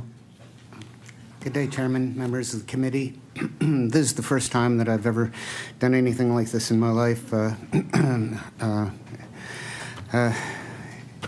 I hope that that it does not look like the camera is shaking. It's actually me. Let's see, I was born and raised in Nova Scotia and have been a resident landowner since March of 1991. I, as many Nova Scotians, do not know who is actually the brainchild of Bill 1, whether by committee or arbitrarily by the Premier. But this is a wrecking ball that appears to be out of control, doing demolition to fundamental rights, to freedoms, democratic principles, and checks and balances on government abuse of power. That some may have taken for granted up to this historic moment. No comprehensive report on the possible ramifications of such legislation have been made available to our good citizens, and this whole piece of legislation appears to be a move toward less citizen empowerment and more governmental authoritarianism, which is perhaps why my body shudders to it. There appears, despite this committee meeting, to be no assurances that any or all of this legislation will be amended in a way that could be palatable to any thinking person, whether Nova Scotian or not. As Nova Scotia is the birthplace of freedom of speech and press, I only wonder what Joseph Howe would have said to this committee with regard to this piece of legislation. I'm sure that he would have said it better than I or most could possibly have done. This legislation appears to have a Southern accent in its language, and we must ask ourselves, and this is all of us, including our leadership, do we want to truly travel down this dark path? Thank you, committee members, for this opportunity to voice my concerns, and that for the many of our Nova Scotia citizens. Thank you. Looking for questions. Emily Mumbercat. Thank you, and thank you for coming, and well done on your first one. You'll be back. I bet. No, it's important. We've been hearing from folks all over Nova Scotia today about what's before us in Bill 1. I just, my colleagues have asked kind of the same question. This is a great opportunity to give the government some feedback on particular things that you would like to see changed in the bill. So you've mentioned a number of things, but is there one thing in particular that really stands out for you that says if the government does this, it will, take some of the sting away from the bill? From what I've heard. He's going to recognize you. That's okay. No, that's fine. We'll recognize you first. I have to recognize you so the microphone turns red and then you're recorded on legislative TV. So, Mr. Fitzpatrick. I was an observer until 11 o'clock when I got the call to state that I could actually say something to the committee, which I'm very grateful for, of course. I was just amazed at the depth of knowledge and oratorial experience that some of these people have, and and their credentials, some of them, and the individuals like myself who are just ordinary citizens who see it quacking like a duck and walking like a duck, so it must be a duck, who don't have the extensive education and experience with regard to politics or legislation or even the courts or what may. There's little that could possibly, I'm thinking, be said with regard to these matters, aside from the fact that I believe that the bill should be withdrawn and rethought. Totally rethought, because if it sounds like this the second time around, I think we're in serious trouble here. The thing being is that, this is just something totally foreign to myself and other Nova Scotians. We haven't seen this kind of legislation since the federal Harper period, when Bill C-34, when they had 850 pieces of legislation go through, which couldn't possibly have been debated upon, and those were scary times. Are we getting back to that now? This type of thing where and I'm kind of glad in a sense that there are only a few issues here that kind of hit to the heart of the matter in these particular things, because if you stuck that between 850 pieces of legislation, just imagine how Nova Scotians would be stuck with that piece, and what this committee would be dealing with then. You'd be days and maybe even years talking about this, but of course we know that this legislation is due to be presented very soon. So I think it's a terrible mistake to do that. If we don't start rethinking this, then we are going down a slippery slope with regard to our democratic principles that we have and have had for, all of my lifetime. And it is something scary to people like myself who rely on transparency in governance in order to ensure that we all get a fair shake. Any further questions? MLA Martin. So thank you for coming, and I think it's wonderful, when folks like yourself, like you said, there's all these experts that come in and speak, but for you to come in and to voice your opinion is really important. So I really want to thank you for that, and I do really appreciate it. So because I have some experience with managing these types of things in terms of FOIPOP requests, are you familiar with a term that's referred to as phishing? Have you heard that term, other than not like the rod and, okay. Have you heard of phishing before, like pH phishing, not like the fish? Yeah, okay. So if you can think for a second, do you feel like it's fair, potentially, if folks are, if there's specific requests, and we're not saying that we would ever limit the FOIPOP requests that come in a way that, if those reasonable requests are coming through, we want to provide the information for people, but if some folks would have to spend, and I've seen it happen, and it's really unfortunate to watch it happen, but if there's civil servants, if there's teams of people that are required to spend entire days sending their entire email threads for a very broad or general sense, that costs taxpayers money, that costs time, and it limits teams of people from being able to actually do other work that's really impactful for Nova Scotians. So trying to find that blend, I know until you're sometimes managing those types of requests, I didn't know it until I was doing it as well. But do you think that there could be, you know, as they say, vexatious or frivolous requests that maybe are excessive? Mr. Fitzpatrick, with 2 minutes remaining. Well, as people have said, you know, I think that should be the call of the privacy commissioner. You know, I mean, I think we've got to rely on that individual to have the sense, you know, and the good knowledge and sense, you know, to pick and choose things when it's brought to his or her attention that this may be the case, and you know, have them be the authority on that matter. You know, to have any non-independent person, for instance, you know, directly involved in government to do this. I believe it would be a mistake, you know, in every regard, you know, because I believe that what one person may consider frivolous certainly may not be when they're looking for the evidence to perhaps pursue a court matter or pursue, you know, something that you know, is extremely important to the public good. 30 seconds remaining. Any further questions?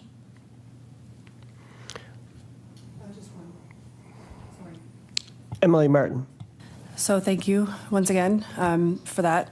And so if we are striving to become more in line with the commissioner recommendations, would that sit right for you? Mr. Fitzpatrick with 8 seconds. Far more than the legislation. Thank you. Thank you, Mr. Fitzpatrick. You did very well. Very well. First time up, you'll be back again, I'm sure. Thank you. Thank you. Next presenter is Michelle Palmer, and I believe it's on Bill 6, Agriculture, Energy and Natural Resources, and Act Respecting. I believe it's going to be a call-in.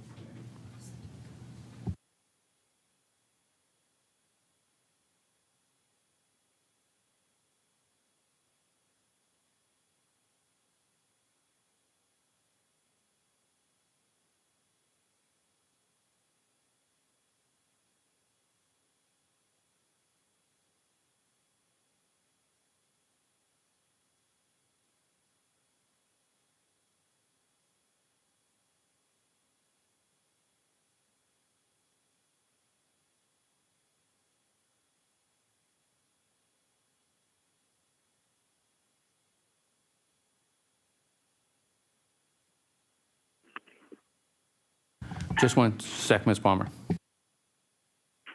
Good day.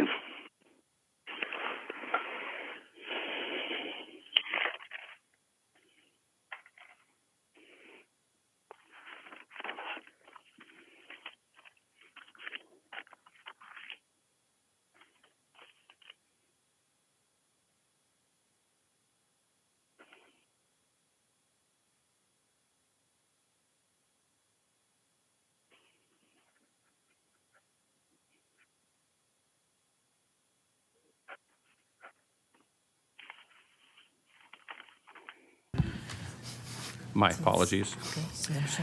Yep. Michelle Palmer? No problem. Yes. Who am I speaking with? This is Emily McDonald. I'm the chair of the committee. I guess this is just Good a call day. in. So you will have 10 minutes, 5 minutes to speak, and then 5 minutes to respond. And again, this is on Bill 6, Agriculture, Energy, and Natural Resource and Act Responding. Michelle Palmer, you can start. Well, good day, everybody. My background is I've been in Nova Scotia for 45 years trying to bring the natural intelligence awareness. And I came here being an organic farmer who had learned biodiversity and biodynamics in Quebec 45 years ago. And I came here to start community and collaboration and cooperatives. And until 1995, Nova Scotia was becoming very brilliant in the natural intelligence of understanding what the side effects to everything around us. So what I want to bring is, if Nova Scotia is going to become the best at harvesting our resources, the best at creating the best resources, the best at utilizing our resources the most efficient possible, we now have to change the empire standard, which is a science that's based on patents that wants to protect what's done wrong while we don't admit what needs to be corrected. And that science has allowed a lot of bad disaster, like Boat Harbor, like the gold mines, like the agricultural chemicals that are still in our soil not being admitted to. For example, Nova Scotia is not even taking samples in its wells of the glyphosate, the PMOEAs, or the AMPAs that come from Roundup. We are now at over 35 years using Roundup, and we're still not testing to see if it's in the water. Are we going to do the same thing about uranium? Are we going to do the same thing about every other form of contaminant we bring? I am pro harvesting the natural resources in a sustainable manner, that from cradle to death, we have a complete overview of what's going to be happening to protect the water, the air, the soil. And we need to join now the natural intelligence of many of our seniors. We have organic farmers that farmed all their lives. You have foresters that have harvested naturally without depleting their forests. We have fishermen that have gone to a lower way of harvesting so they don't damage the stocks. We need to bring whole truth intelligence and not block the public interest, not block the whole intelligence. We need to stop the oppositional debate and create circles of intelligence.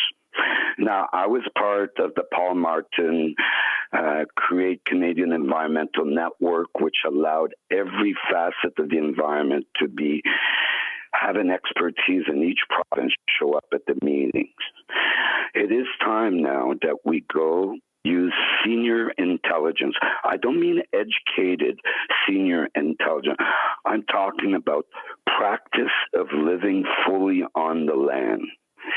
From building natural dwellings to right now, we need to introduce in our school, start grade 6, an organic principle awareness of health, admitting that our standard chemicals in food has caused our health problems, our immunity problem that we're saying we don't have anymore.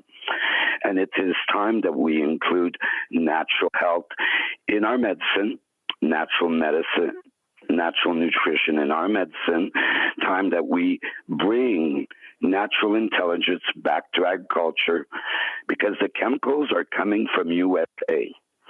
The patents that we have been following under USA agriculture standards, with Monsanto selling us the goods right at our farm gate here in the valley, reps are still coming to our farmers yearly to sell them the latest corn. So we need to actually create an intelligence, and I believe we need to create a real biodiversity act that gives us a full rule of engagement of what needs to be done right from the beginning to the end of any industry. And that is not by blocking those who are in the alternative, but it's including those people in the discussion. You want to bring in the pregnant mother in the discussion. You want to bring in the organic farm that knows how to teach the farmers to back away from the chemicals.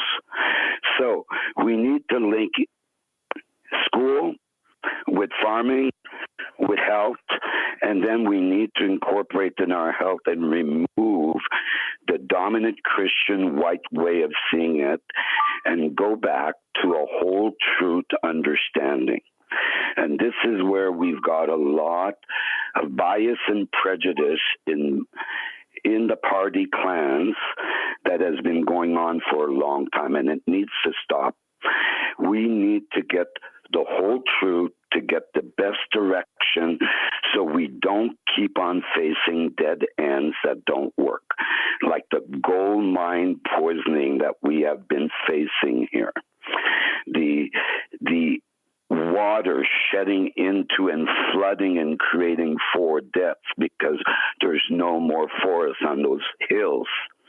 This is not being admitted to as we go from one emergency to the other. We are creating our own emergencies. We are a result of our own creation. So right now, training our young people to go fight forest fires, to become aware of what the best form of being natural. The building code has to be changed to allow this new level of poverty that exists in our society. We must not remain in believing that we can be part of the G7 getting 50% of resources of the planet while we're only 12% of the people. This has to change. Our nationalism that we're doing right when we're not doing it right and acting like we're going to fix it when we don't fix it. So my conclusion to this is we need to create an honest truth to create the best perception of what the problems really are and how to resolve it. I'll give an example. I am against fracking, but I am pro-harvesting pockets of gas that don't need to be fracked. So we could go back to the typical way of drilling a well, and we could probably get 1/3 of those gas deposits without polluting any of the water. So these are where we need to go. I'm willing to agree that the CO2 story that was made about the climate is not the real one. I was one of the ones who pushed it. I was a liberal Catholic. I pushed that story for a very long time till I found out that some of that science is bias.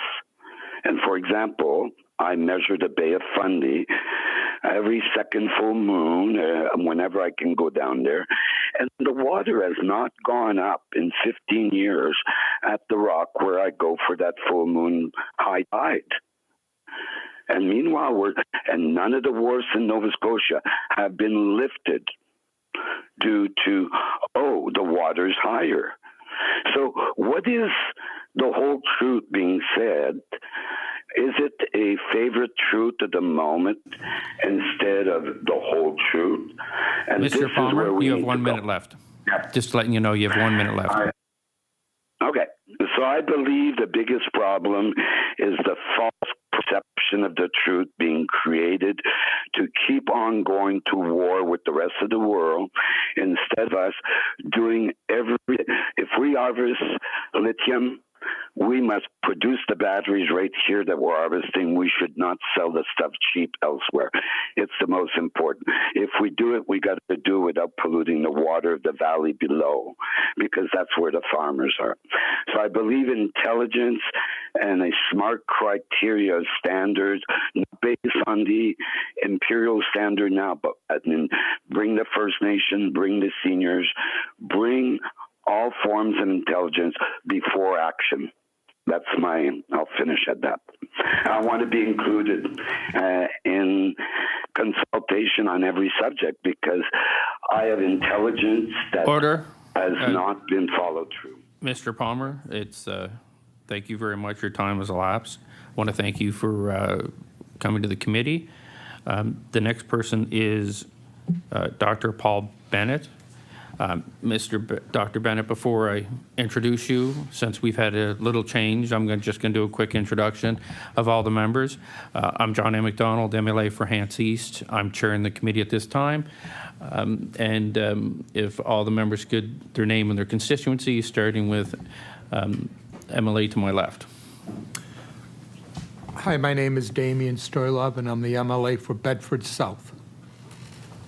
Hi there, my name is Kim Maslin. I'm the MLA for Queens. Scott Armstrong, MLA for Colchester, Musquodoboit Valley. Paul and I go way back. MLA Tim Outhet from Bedford Basin. Hi, good afternoon. Derek Murmucat, MLA, City Member 2. Good to see you. Paul Wozni, MLA, Sackville-Cobequid. And I'm Krista Gallagher. I'm the MLA for Halifax-Chebucto. And the players also have changed to my left. Go ahead and introduce yourself. They'll turn it on. Hi, Erin Fowler, Legislative Council. First time I've seen Erin, that's why I had to do that. To my right is Gordon Happ. Thank you for Dr. Benoit. You have 10 minutes, 5 minutes presentation, 5 minutes for questions, although unless you want me to, I'll let you keep speaking until you hit 10 minutes or whatever. So, Mr. Benoit. Oh, sorry. And we're back on to Bill 1. So thank you, Mr. Happ. Dr. Benoit. Thank you. It's a pleasure to be here. Thank you, Mr. Chair. I found out about this hearing over the weekend, so if I seem a little bit unprepared, it's because I'm completely going forward here with, I would say, just my honest opinion on some of the issues that are before the committee. I'd first like to say that what attracted me was the amendments that are proposed to alter the Protection of Privacy, Freedom of Information Protection of Privacy Act by removing certain elements that guarantee citizens like myself the opportunity to access information. And in particular, I'd like to emphasize points that have been made by other members presenting today. And the first point is that the order-making power should be given to the commissioner. My own case shows what would have happened if it had gone forward. Secondly, I think that you should strike from the amendments any reference to vexatious or frivolous cases, because that was what they attempted to do in my case. So today I'd like to present my 6-year odyssey in trying to secure information from public information from the Halifax Regional School Board, which was presented to the board and which appeared in their minutes. I had started in 2018 with a study of all of the schools in the Halifax region. Some of you may recall that I published it in the Halifax Chronicle Herald. It was a 5-point series. It ranked all the schools in the entire school board according to the performance of students in math and in English or reading. It attracted a lot of attention, and I did a tremendous amount of research, maybe a year and a half of research that resulted in this. Resulted in 2 reports, one which is a published policy report called Closing the Gap, a series called basically Postal Code Education, and 2 academic papers that I gave at academic journals, academic gatherings during COVID. So I have been working on this for perhaps 8 to 10 years. What happened to me was I requested a lot more information to further my academic research. In June of 2018, I began to seek information first from the Halifax Regional School Board and then from the Centre for Education. And I spent countless hours, phone calls, information, seeking 2 or 3 documents that appeared in the Halifax Regional School Board minutes and were cited in documents. One was a 54-page document assessing the effectiveness of the criteria for and the establishment of priority schools. They were the 18 to 20 schools in the Halifax Regional School Board which were deemed to require support because they had high levels of kids that were struggling, and they were were actually analyzing it. What I learned was they had commissioned a report and 54 pages, And but they didn't disclose what the schools were, the names of the schools, any data that they'd used in accumulating it, or determining which ones they were. Now, I had my own data, and I'd published another list. So I wanted to check my list of the schools that were struggling with their list. And I was unsuccessful in getting that information. I distributed a document, which I hope everyone has it, because I think that succinctly says what the problem is.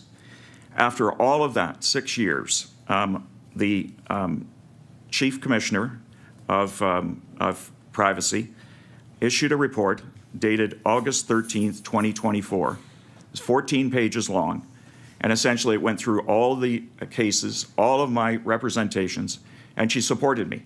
She said my request was perfectly reasonable and that I demonstrated that it was for academic purposes and that I'd already committed to only using it for academic purposes to further research on school improvement for kids that really were struggling. And then this was on August 13th, 2024. And incidentally, I got no warning. I didn't know it was coming, and I actually missed it. It was in All Nova Scotia, said an anonymous complainant has, and it was me. So I looked at that. And then 3 weeks later, after school resumed, I got that letter that I provided you from Steve Gallagher, who was now the executive director. But I want to give you a little bit of information. This is how it works. That same individual was assigned to send me away. He was actually assigned by the board to ride herd on me, phoned me 3 times, tried to talk me out of pursuing it, and now he was the one that was sending me a letter saying that my request was finally denied, and yes, I could go to the Supreme Court of Nova Scotia if I wanted to proceed with this further. Now, why am I bringing this forward? Because in the course of all my correspondence with them, I picked up 2 things. The first line of defense was they were trying to prove that I was vexatious and so on. I'm not frivolous because this is the first and only request I've made to the commissioner. I'm not one of those that does it all the time. In fact, I don't even think it's worth doing because it's too exhausting. But in this case, I decided to pursue it. So this is my one and only case, and so it really wasn't frivolous. Well, they attempted to show that I had ill intent in my motives. And unfortunately, the burden of proof falls on me to prove that I didn't. So I had to amass all of this research that I conducted to try to improve schools and provide resources to aid kids that are really struggling and improving. And all of the points I've made, much of it is published. And I had to present it again to not only the school board, but to the privacy commissioner. I, in fact, produced all the evidence on ranking schools and the pros and cons. So when you see the result, she says, the commissioner says, tremendous amount of work has gone into this. Both sides did it with the best of intentions, but I find, on balance, that the complainant or the applicant, that would be me, should receive all that information. Now, I'd also undertaken another commitment. I said that any information that you feel that is potentially damaging, I will keep it in the academic record and I will not publish it. So there are other undertakings I made. So what's my point?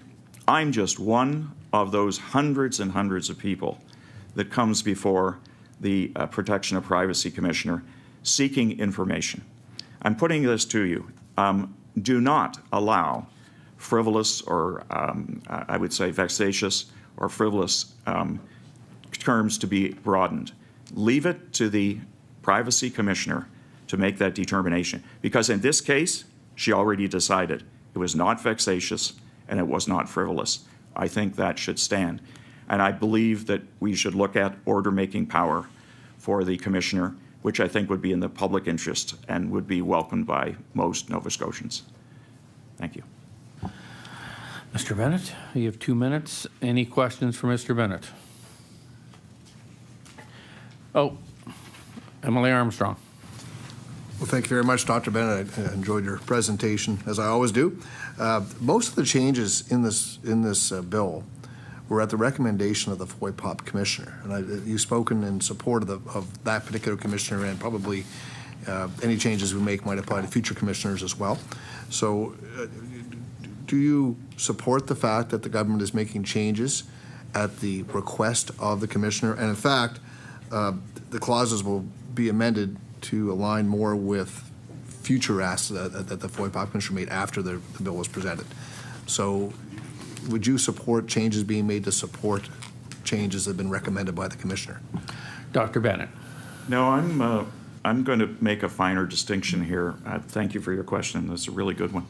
Make a finer distinction. I think that it should rest with the commissioner to determine those conditions. It shouldn't be, you shouldn't broaden the definition of vexatious and frivolous. There are certain examples. One was cited earlier this morning. If someone is issuing 600 requests for information, then I would say they may be someone that needs to be turned down. But when it's an individual like me who rarely asks for information and was clearly trying to do it for educational purposes and academic purposes, I don't think it should have. It took up so much time. We heard earlier how much time it takes. I'll get back to your question. I think it should rest with the commissioner to determine what is vexatious and what is frivolous, and this is a case where it wouldn't have been found. 10 seconds. Any others? No? Thank you very much, Dr. Bennett. Thanks for holding this committee. I really Thank you. appreciate the day today. Thanks. Okay, next is Christina Cox. I'll show she's virtual. So just wait for that.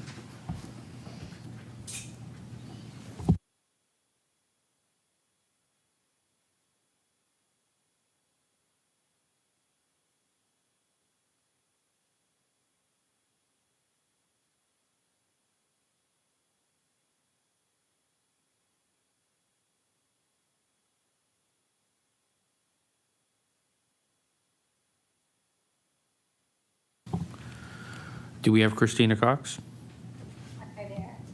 Okay, I can hear. Now I can see you.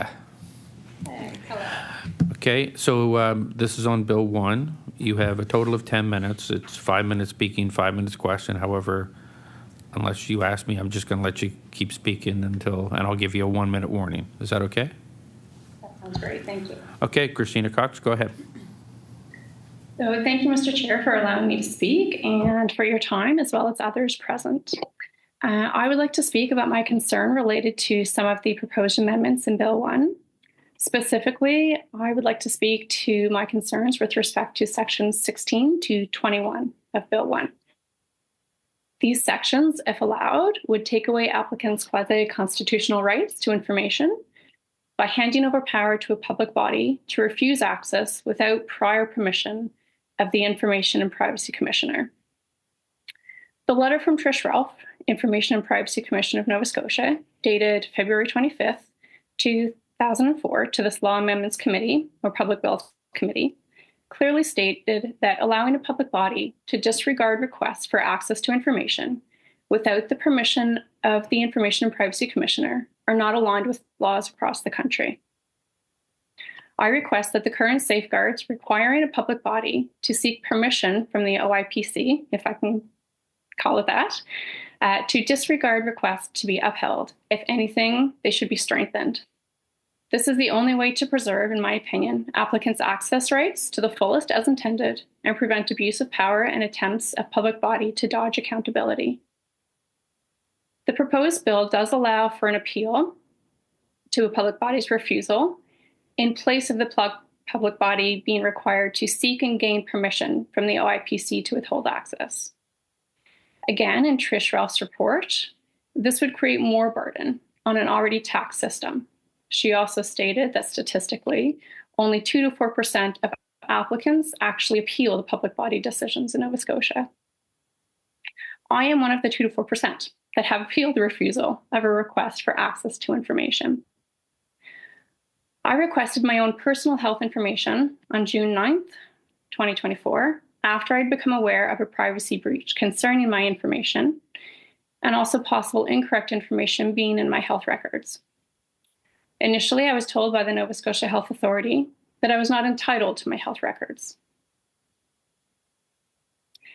After speaking with the OIPC and my union, I then went on to request my health records, stating that it was within my rights and that I had been told it was within my rights to request and have access to the health records I was seeking. I had to request these records 3 more times.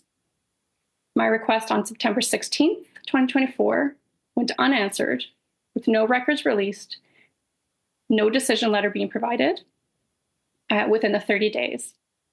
My request on October 18th, 2024 resulted in partial records being released to me on November 19th, 2024, 1 day after the 30-day deadline. I then submitted a FOIPOP request on December 13th, 2024 for my health records. I received a 30-day extension notice 1 day after the January 12th, 2025 deadline I had been provided. On February 11th, I only received a redacted version of the already released records that had been provided to me on November 19th. I have since filed a notice of appeal of a refusal of a request for access to information to the Nova Scotia Supreme Court. This process has been onerous. I have had to continually request access to my own personal health records, which under fee and FOIPOP, I am fully entitled to, and I know they exist. I share this example to illustrate that even with the current safeguards in place, even with the current procedures and expectations in place, such as meeting deadlines, providing reasons for refusals, or requesting extensions within the 30-day deadlines are not being followed. I was provided no reason for the refusal to release the rest of my health records. Through the partial records that were released to me, I became aware of further privacy breach concerns. This has been very concerning, stressful, and unnecessary. It has felt like attempts to hide possible violations and avoid accountability. What I'm seeking from you guys in reviewing this bill is to safeguard individuals or applicants' rights to information. I hope that giving my example of something that is very much not up for dispute, for example, access to personal health records, that's not something that's up for dispute. It's not frivolous, it's not vexatious. But even in this instance, it took numerous attempts to try and request the information. It still hasn't been fully provided. And I've had to go to extreme measures, taking up my time to try and attempt to get this information. If anything, I think that more power should be given to the Office of Information and Privacy Commissioner to protect people's rights to information. And that's all I have to say. Well, you leave 4.5 minutes on the clock for the questions very well. Any questions of Christina Cox? MLA Wozniak. Did I say that right? It's the first time I've said it, so. MLA Wozniak. Wozni, not Wozniak.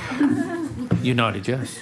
I want to say thanks to Ms. Cox for her testimony here today.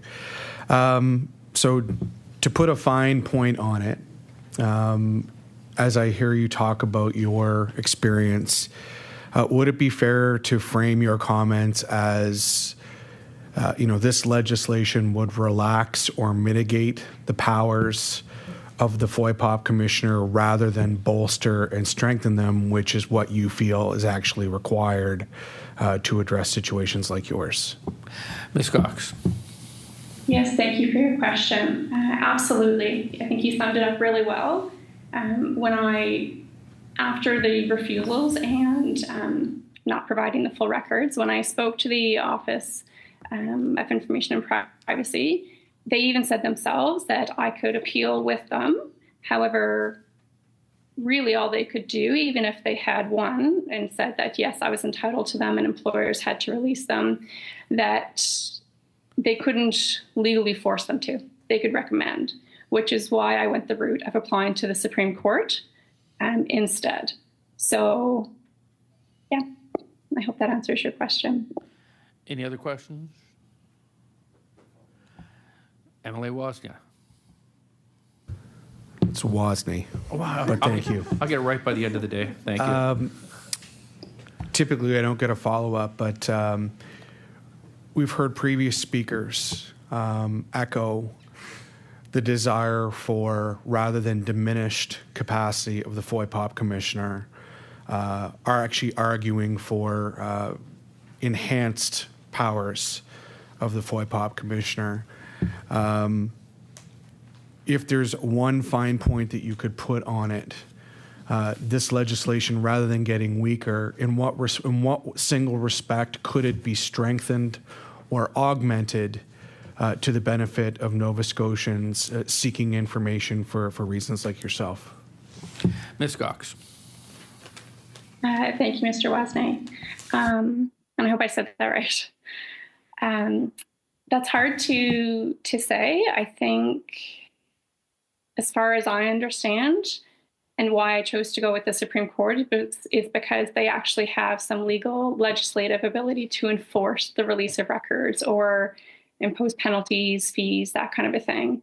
So if you're dealing with a public body, excuse me, that is reluctant to release records, there has to be some consequences to that. There has to be firm deadlines. There has to be consequences. Otherwise, there's nothing to enforce it. So I don't know if that specifically answers your question, but there definitely has to be some kind of consequences and transparency. Thank you, Mrs. Cox, and you hit his name correctly. I'll try the next time. Is there any other questions? Okay, I guess that's it. Thank you, Mrs. Cox, for coming. Thank you very much for your time. Thank you. And next we have Sarah Filby, and it shows virtual.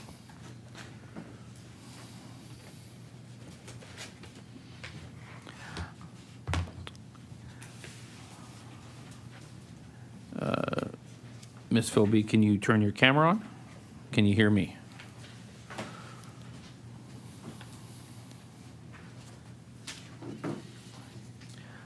Ms. Filby, if you're talking, you're muted. Oh, okay, there you are. Here we go. Apologize for that. No worries. So this is for Bill 1. You have 10 minutes, 5 minutes. You can spend the whole 10 minutes or 5 minutes and then 5 minutes for questioning. It's at your discretion. So, Mrs. Filby, go ahead. Good afternoon.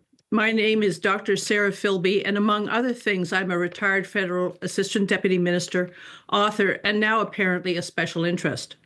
My special interest is the kind of government that Nova Scotians and indeed Canadians deserve in these troubled times. More than ever, we need transparency, accountability, evidence-informed decisions, and an openness to debate to ensure we, both as a province and nation, are well served. We need good government, honest government, and accountable government. None of Bill numbers 1, 6, and 12 are that. Due to time limits, however, I will focus on Bill number 1. The Conservatives recently obtained a supermajority. It is telling how their very first actions are to seek more authority without public scrutiny or accountability, to wrap themselves in the Team Canada flag and yet to increase what is effectively a tariff on fellow Canadians. Given what is going on south of the border, it is incomprehensible they are using their supermajority to take a more authoritarian approach to government. Or in the words of PC Cole Harbour MLA Lee Martin, seeking to overpower the special interests and professional protesters and to bypass the media when we need to.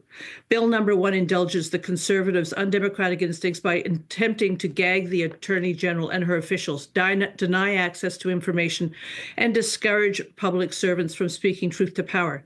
Backing off on the AG provisions does not change what was clearly their intent with this bill. The proposed doubling of the current 5% deed transfer tax on non-residents is a good example of what is not good government. This tax was initially paired with even more problematic property tax increases for these same non-residents.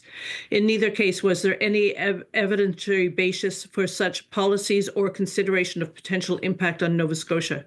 Premier Houston was not even aware that 2 decades previously, similar proposals were withdrawn by the Conservatives after an export report made it clear just how bad an idea it was. In the end, the Premier listened to Nova Scotians, saying that he didn't want to cause reputational damage to Nova Scotia.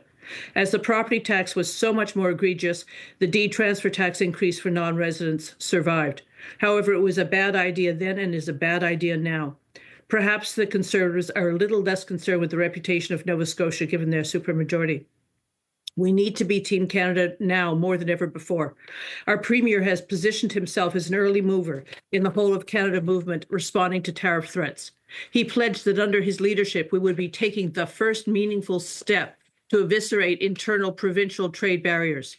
When opposition by a provincial politician to the Eastern Pipeline surfaced, he quite rightly said, "It is only small-minded thinking that causes Canada to be dependent on foreign nations."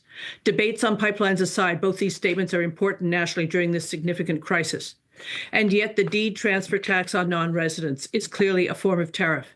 Instead of doubling, it should be removed, or at the very least restricted in application to non-Canadian citizens.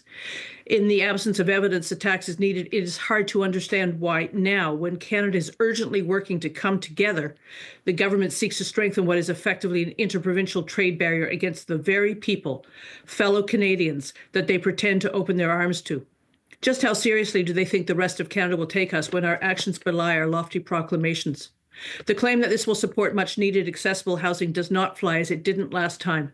Since the 5% tax was introduced, there has been no appreciable reduction of homelessness.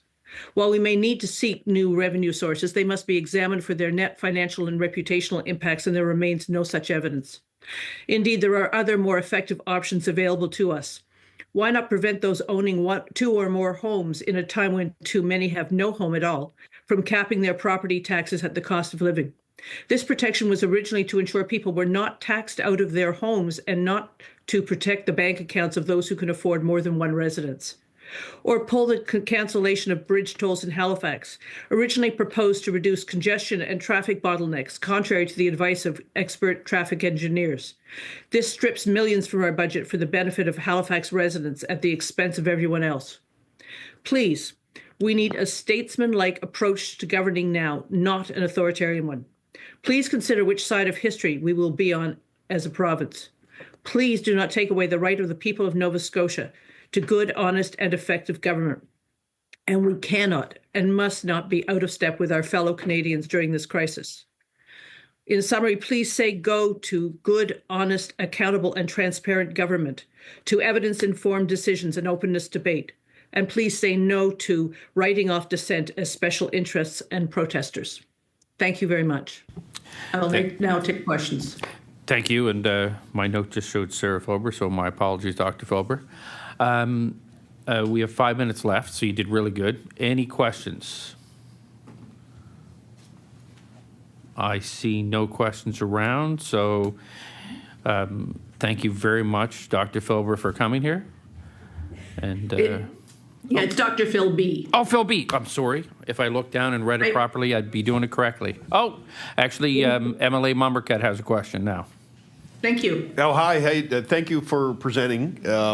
You mentioned that you were a deputy minister with the federal government.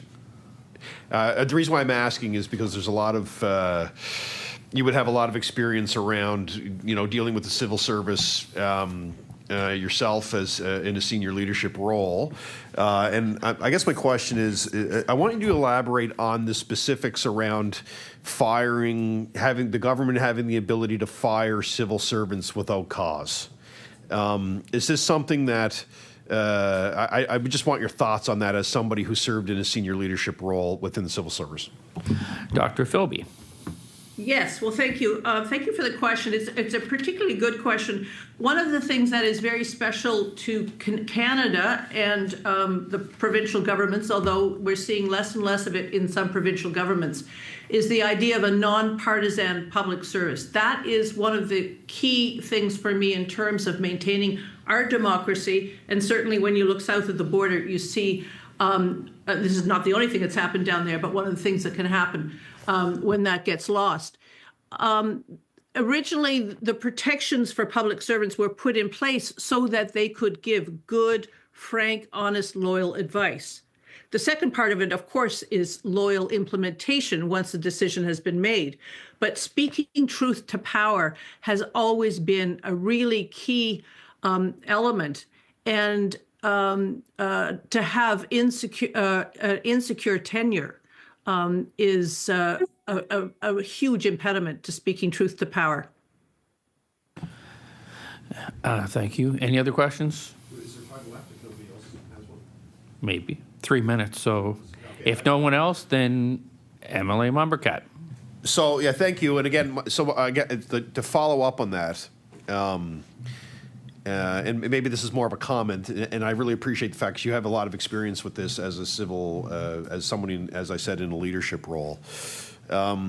To put that over people's heads, to say, you know, we want to recruit the best to work in our province, to build the policies, to build the programs, to do all of those things. Who would want to come and work in that environment, knowing full well that, well, you're coming to be employed in the province, but we can fire you at any time. So do you want to add anything to this conversation? It's just more of a comment than a question. And I think we had a lot of presenters on this today, but we haven't had like a deputy minister of a department or somebody in that senior leadership role that you've been in working with the civil service. Oh, okay. Dr. Filby. Yeah. There you go. Oh, no, sorry. You're not here. I have to recognize you so that they know. So that's why I say that. Apologize. Thank you. First of all, I was an assistant deputy minister, not a deputy minister. But you know, it is clear that it does make the positions less attractive. And so, for example, if you decide you want to hire the best and the brightest, and maybe the best and the brightest is from out of the province, I can imagine it might be difficult getting them to uproot themselves and maybe their family when they know that it could be a temporary gig, to be blunt. Thank you. Thank you. Any other questions? We've got a minute. No? Can I just add one thing? Sure, Dr. Filby, go ahead. The other thing I would add is in my research on management and complexity, one of the key things is the ability to surface what they call productive doubt. This is what we think we're doing, but what are the things that could go wrong? What could go right? That is essential as a leader in terms of getting good advice. People that are willing to tell you when you're about to mess up significantly, or when you've forgotten something, or when you've made a mistake. In the absence of people feeling secure that they can do so and maintain their employment, it is very difficult to ensure that you break out of the sort of group think that the inner circle will have and actually get the good discussions necessary for evidence-informed decision-making. My gosh, you're good. You got like 3 seconds. Thank you, Dr. Filby. Thank you very much. Okay, bye now. Bye. Next, we have Susan Pyrie, virtual.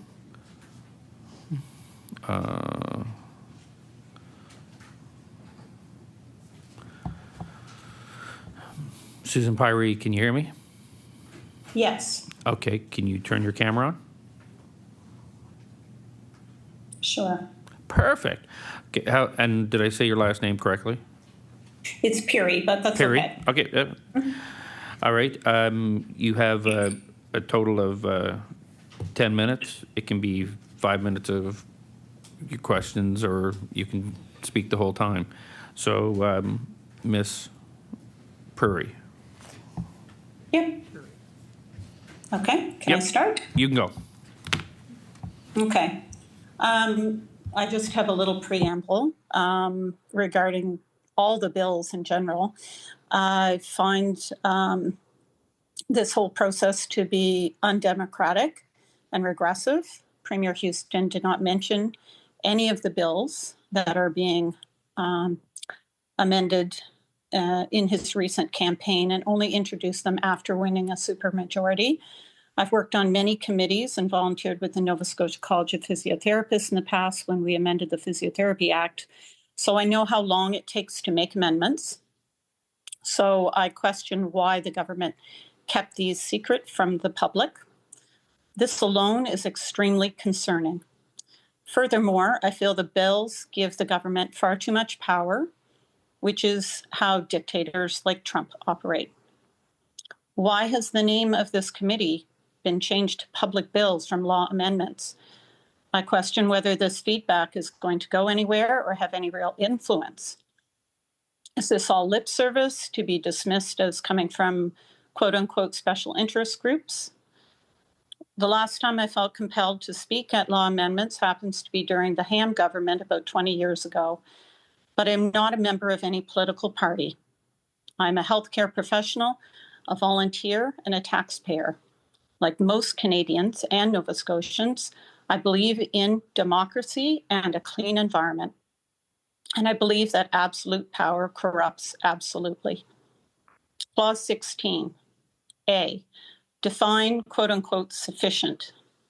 B, I don't think that the head of a public body should be determining what is frivolous or vexatious and then disregarding it, since it's in their own best interest to do so. Clause 17, why would there be a suspension of time periods while a matter is under review or appeal? Clause 19, related to Clause 16. Clause 20, what are the quote-unquote specified circumstances? Clause 32 and 33, a responsible officer of a municipality can also disregard frivolous/vexatious requests for information. This is also a potential conflict of interest. Clause 34, privacy review officer can also disregard frivolous or vexatious privacy complaints. Also a potential conflict of interest. Part 1, the Auditor General Act.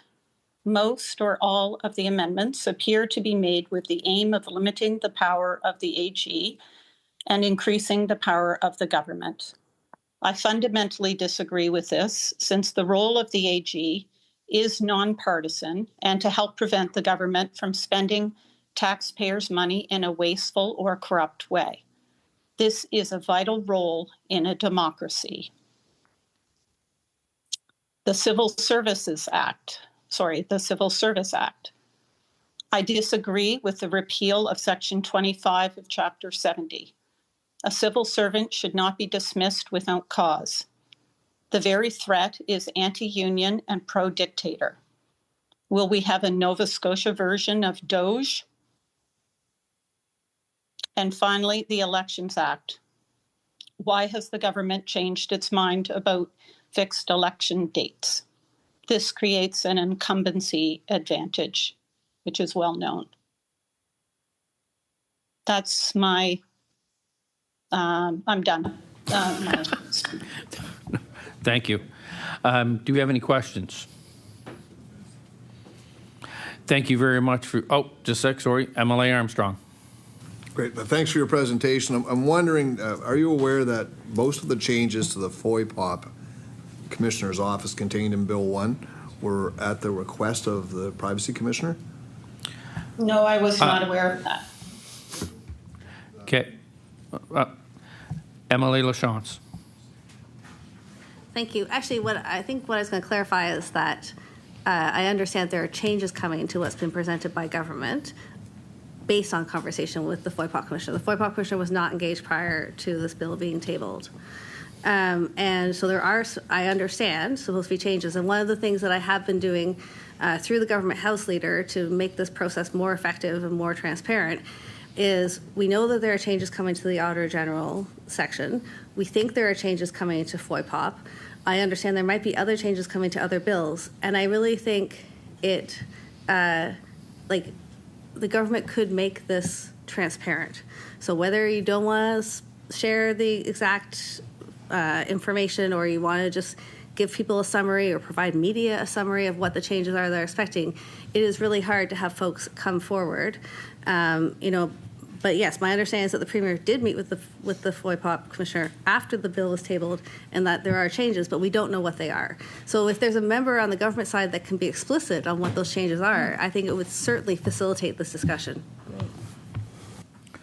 Thank you, MLA LaChance. Any other questions? Thank you very much for your presentation. Thank you. Thank you. We're going to go back to Bill 6. It appears Bill 1 will be continued at 6:20. Before I bring up Tina Northrup, as I've had some small changes, I'm just going to do a quick round introductions. I'm John M. McDonald, the MLA for Hants East. I'm chairing the committee. I'm Damien Stoylov, the MLA for Bedford South. Kim Maslin, MLA for Queens. Scott Armstrong, MLA, Colchester, Musquodoboit Valley. Mouthett, MLA, Bedford Basin. Great, but thanks for your presentation. Thank you very much for your time. It's a pleasure to be here. Thank you. Mouthett, MLA, Bedford South. Scott Armstrong, MLA, Colchester, Musquodoboit Valley. Ian Rankin, Timberley Prospect. Susan LeBlanc, MLA for Dartmouth North. Lisa LaChance, Halifax, Citadel, Sable Island. Thank you. So now we're going to go back to Bill number 6. Is Tina Northrop here?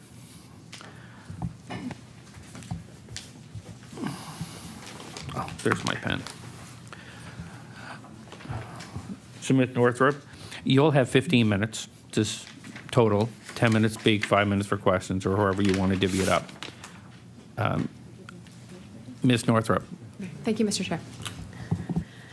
And thank you to the committee for making possible the opportunity to come and speak. I understand it's a big day with lots of bills to consider, and on behalf of East Coast Environmental Law, I really appreciate the opportunity to come and share some comments on Bill 6.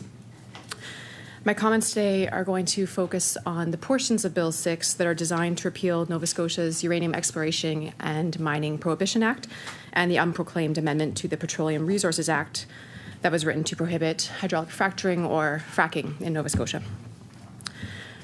And I'm going to begin my comments by saying a few words about East Coast Environmental Law for those who don't know the organization well.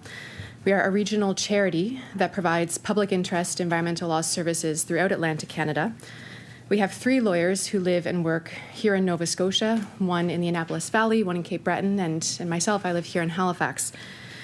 Our services include public legal education on environmental law, provision of community support through services like our free environmental law inquiry service, and law reform advocacy that aims to ensure Nova Scotians are protected by environmental law and policy that safeguard the critical resources we all depend on for health and well-being. Our work as a community-centered public interest organization is shaped by what we hear from Nova Scotians day by day.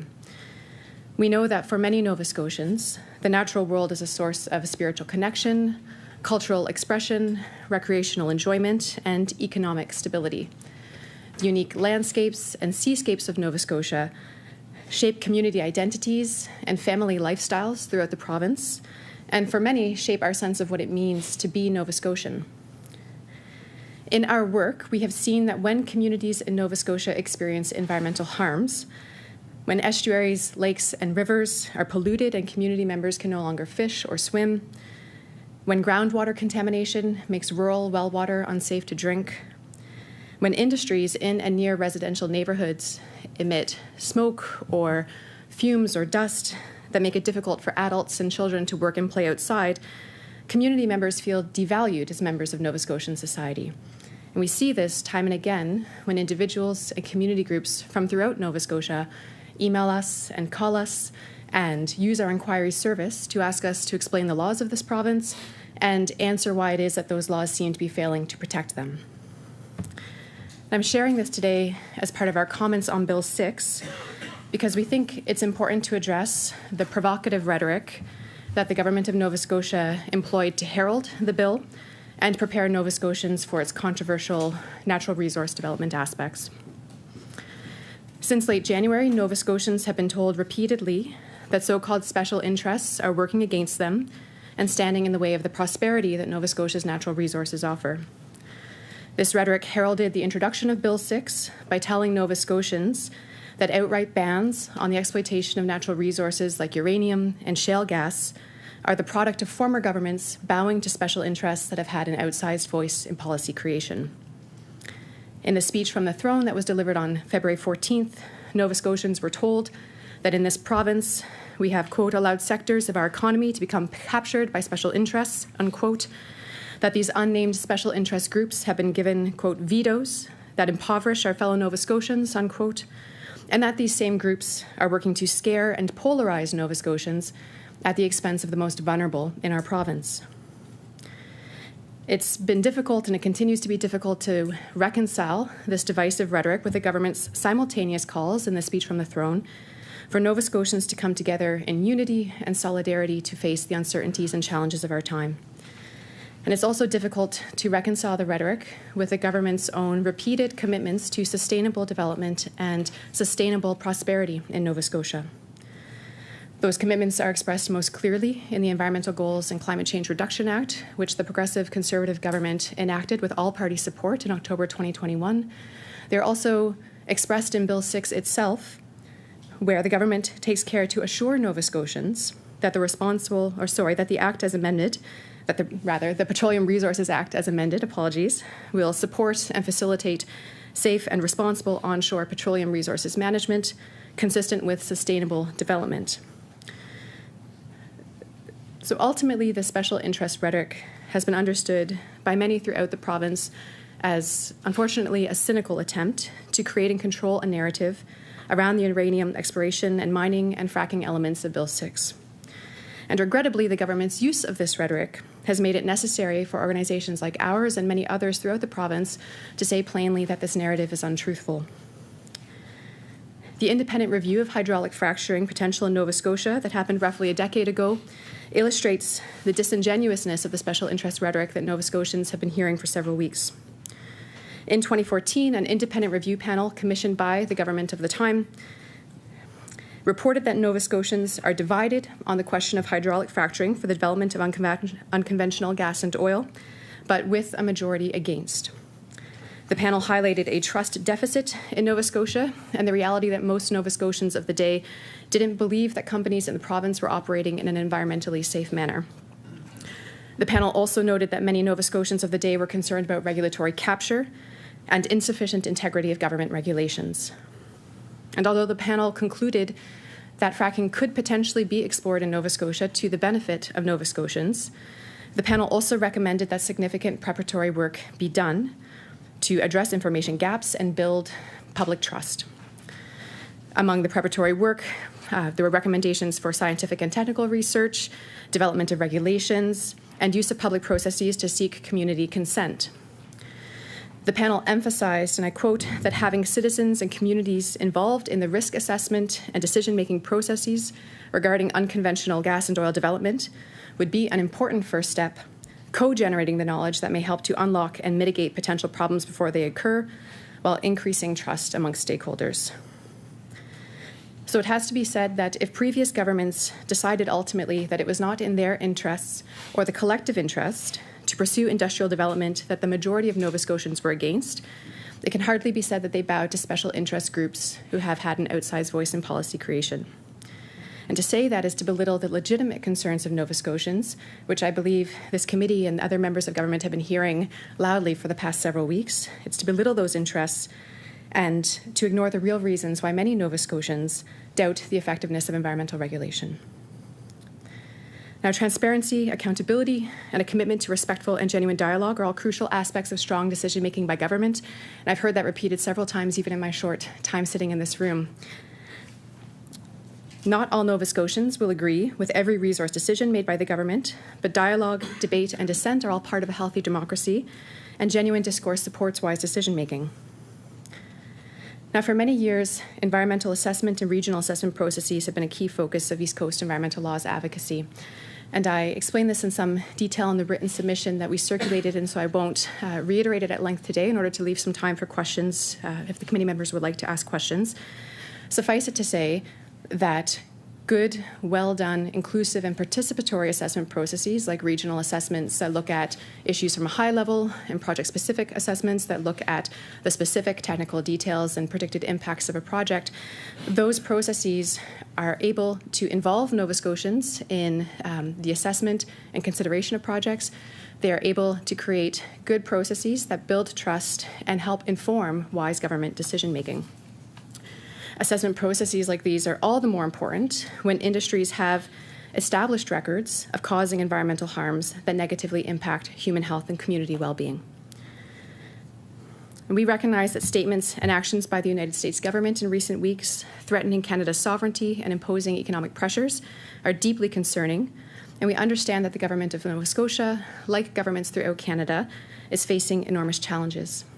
We also understand that strengthening Canada's energy security while accelerating the renewable energy transition will require frank discussions here in Nova Scotia and throughout Canada to determine what energy sources and new energy infrastructure will serve Nova Scotians and Canadians best in the long term. And we accept that governments must sometimes make unpopular choices to address challenges that arise unforeseen. At the same time, however, and unfortunately, there is always a possibility that tumultuous and troubled moments like our current moment will inspire political opportunism that goes far beyond what is actually needed to address the challenges at hand. So that is why we and many others have been taking the opportunity to emphasize that government transparency and accountability, accompanied by processes that meaningfully involve Nova Scotians in the difficult decisions to come, are mechanisms that can truly help us come together to meet the uncertainties and challenges of our time. So as Bill 6 continues to proceed through the legislative process, we are asking the government to abandon the rhetoric that falsely characterizes environmental concerns as special interests standing in the way of Nova Scotian prosperity. And we want to emphasize that we agree with the portions from the February speech from the throne that emphasize the need for Nova Scotians to come together to address the current difficulties we are seeing in a way that safeguards our collective well-being and preserves the possibility of a bright future for current and future generations. Coming together in unity and solidarity doesn't necessarily mean that we will agree on everything all of the time, but if we embrace respectful dialogue and good process for the decisions that matter to all Nova Scotians, we will be collectively the stronger for it. Thank you. That concludes my comments. Thank you. And I failed, which I should have at the beginning, is how would you like to be recognized? Because I should be doing that at the beginning. Thank you, Mr. Chair. Ms. Norfolk is fine. Okay. MLA LaChance. Great. Thank you for being here today. I wanted to ask, so, I agree with your comments around the approach that has been unacceptable in terms of dividing Nova Scotians and being derogatory towards Nova Scotians. But one of the aspects of natural resource development is, in fact, the process of gaining social license. That's like an industry standard. People know how to do this. This isn't, maybe it is a special interest, but I don't think it's the one that was meant. I'm wondering, from your perspective in Nova Scotia, so in terms of, a process to actually gain social license that would include all Nova Scotians, do you know of industry who's ready to be part of those conversations? And have you seen examples of where that's worked well? Ms. Northrop. Thank you for the question. And I think it might be best for me to clarify that I'm not suggesting that that the path forward is necessarily to go and get social license for controversial industries. The assessment processes that I spoke of, regional assessments and project-specific assessments, or other processes that could be used, they may very well lead to the result that government realizes that there simply is no social license for certain industries that have been proposed. And in those situations, I think it's responsible for governments to accept that Nova Scotians don't necessarily want certain industries in the province. So more specifically to the question you asked, I won't. I'm not prepared to speak on behalf of, to note whether I've seen industry examples, good industries, or if I know of certain industrial parties that are ready and willing to come to Nova Scotia to gain that license. I don't have that knowledge. MLA LeBlanc. Thank you very much. Thanks for being here. In your legal opinion, do we need to change these laws or these bans that are in place right now to do the kind of assessment and the kind of consultation that you're talking about in your presentation? Ms. Northrop. Thank you, Mr. Chair. Well, as I understand it, the uranium mining or the Uranium Exploration and Mining Prohibition Act prohibits exploration. So if there is an interest on the part of the government in exploring whether or not the uranium resources of this province could be exploited commercially, then I do believe that law would need to change, either to be repealed or to be opened up in a way that would permit exploration, research, and development. The legal prohibition on fracking was never proclaimed, and so striking it from the books is certainly one option, but it currently does not have legal effect, and so it could be said that no changes need to be made there in order for exploratory work to be done to explore further shale gas resources in the province. MLA Stelivo. How bad did I butcher that? Close. Storyline. Storyline. That's great. Thank you for your time here today, by the way. In the province of Saskatchewan, they're one of the top 5 leaders in the world on uranium mining. Most recent surveys, 80–85% of folks there are happy. There's been no issues at all environmentally, and things are moving along quite nicely. And I guess my question is, why are we any different here in Nova Scotia? Ms. Northrop. Thank you for the question. I think it's a good one. And what I would say in response is the last time, to my knowledge, that Nova Scotia had a comprehensive inquiry into the potential economic prospects of uranium mining in the province, the potential environmental and health effects, that inquiry concluded in 1985. So it's been some time.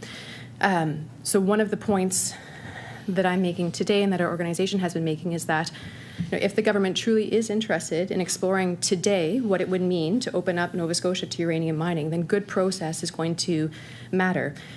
Things have changed since 1985 in terms of our level of knowledge, our level of experience in Canada and around the world, what it means to mine uranium and use it for energy generation, for example. And so a process that involves Nova Scotians and allows Nova Scotians to come forward and contribute their knowledge and concerns. Sorry, Ms. Northrup, 15 minutes is up. Next, I have Dr. Lorett Gledhill. I'm probably doing bad on that. So Dr. Lorett is virtual.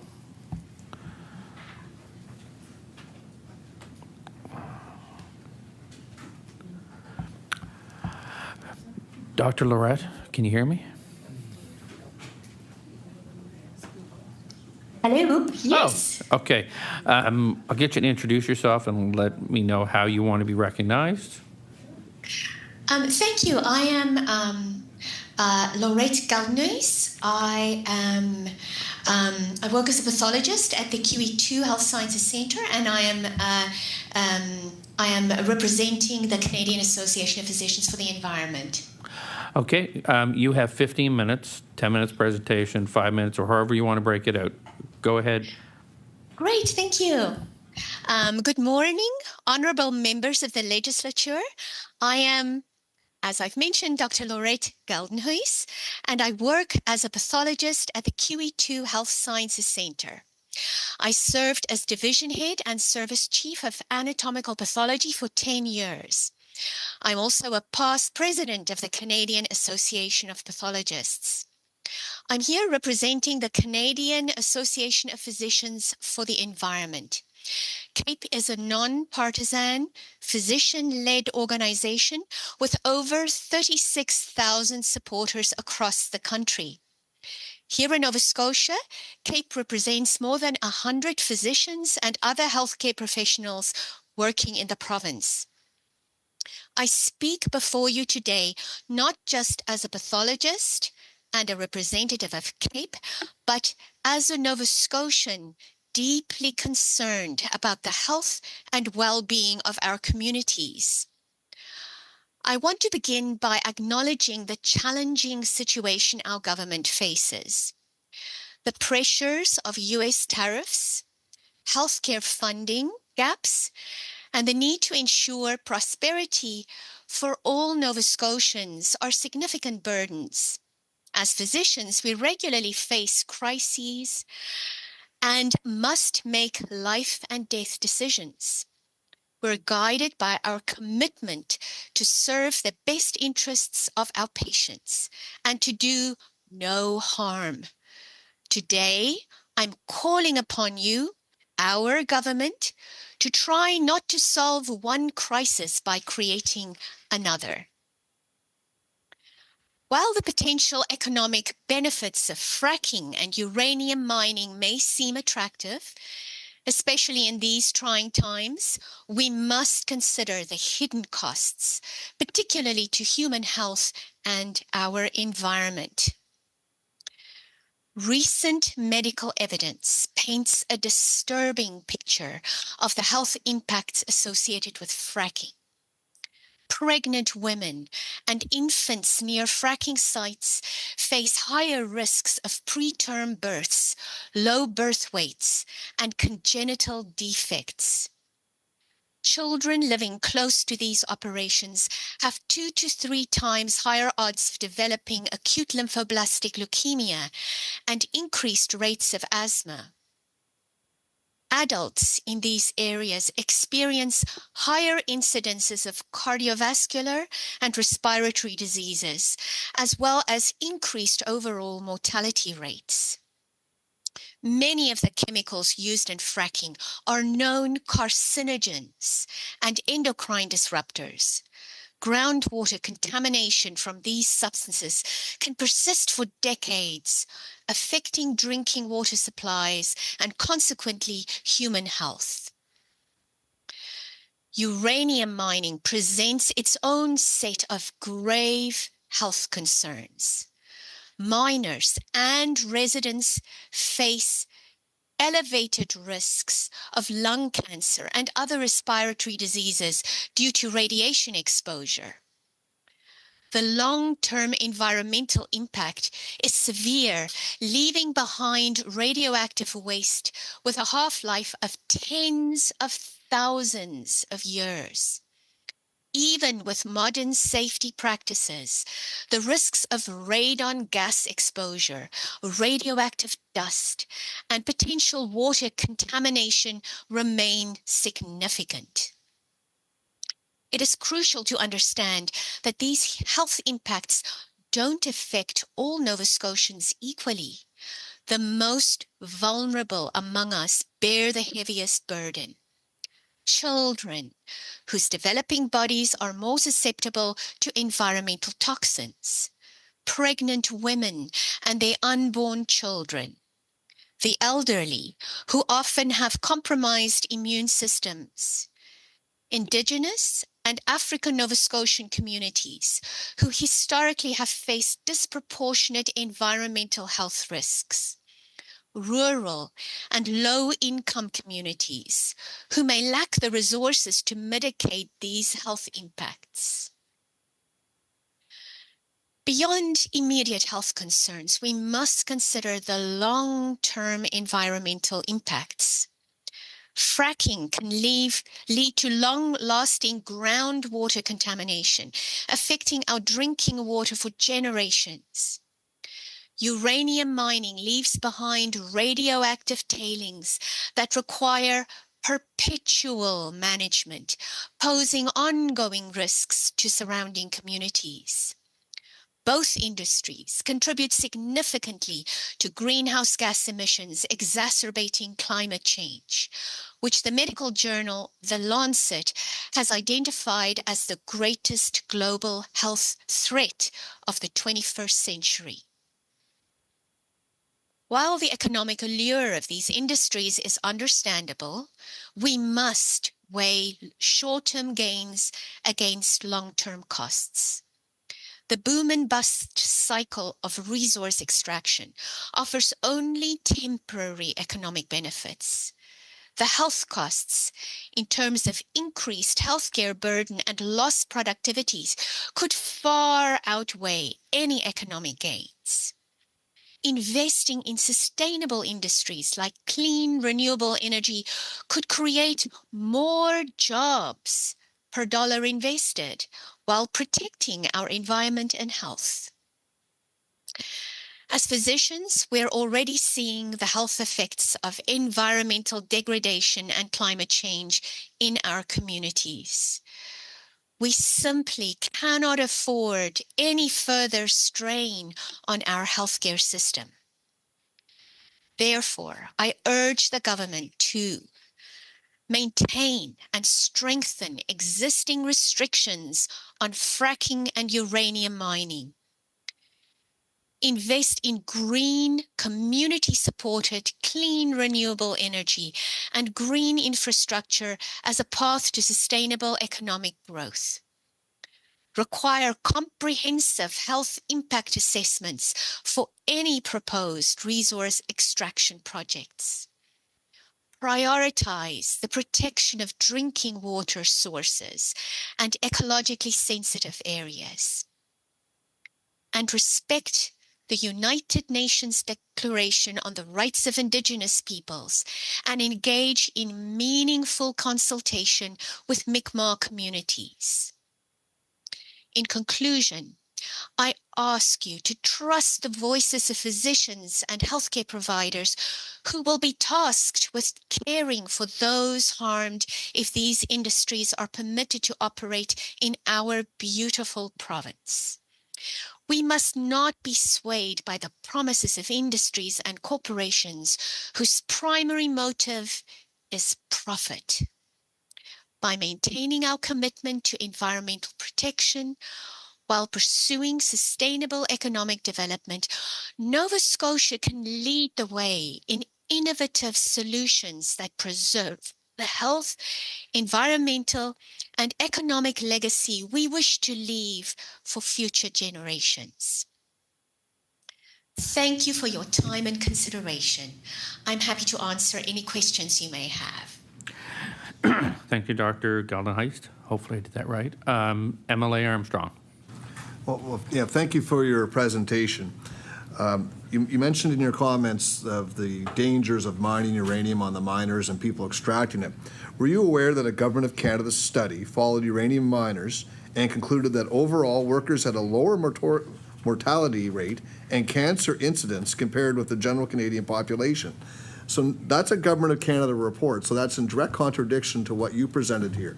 So can you somehow square that circle for me? Because it's hard to look at this report, which says it is not dangerous, and that's a Government of Canada report with what you represented for your physicians for in the environment.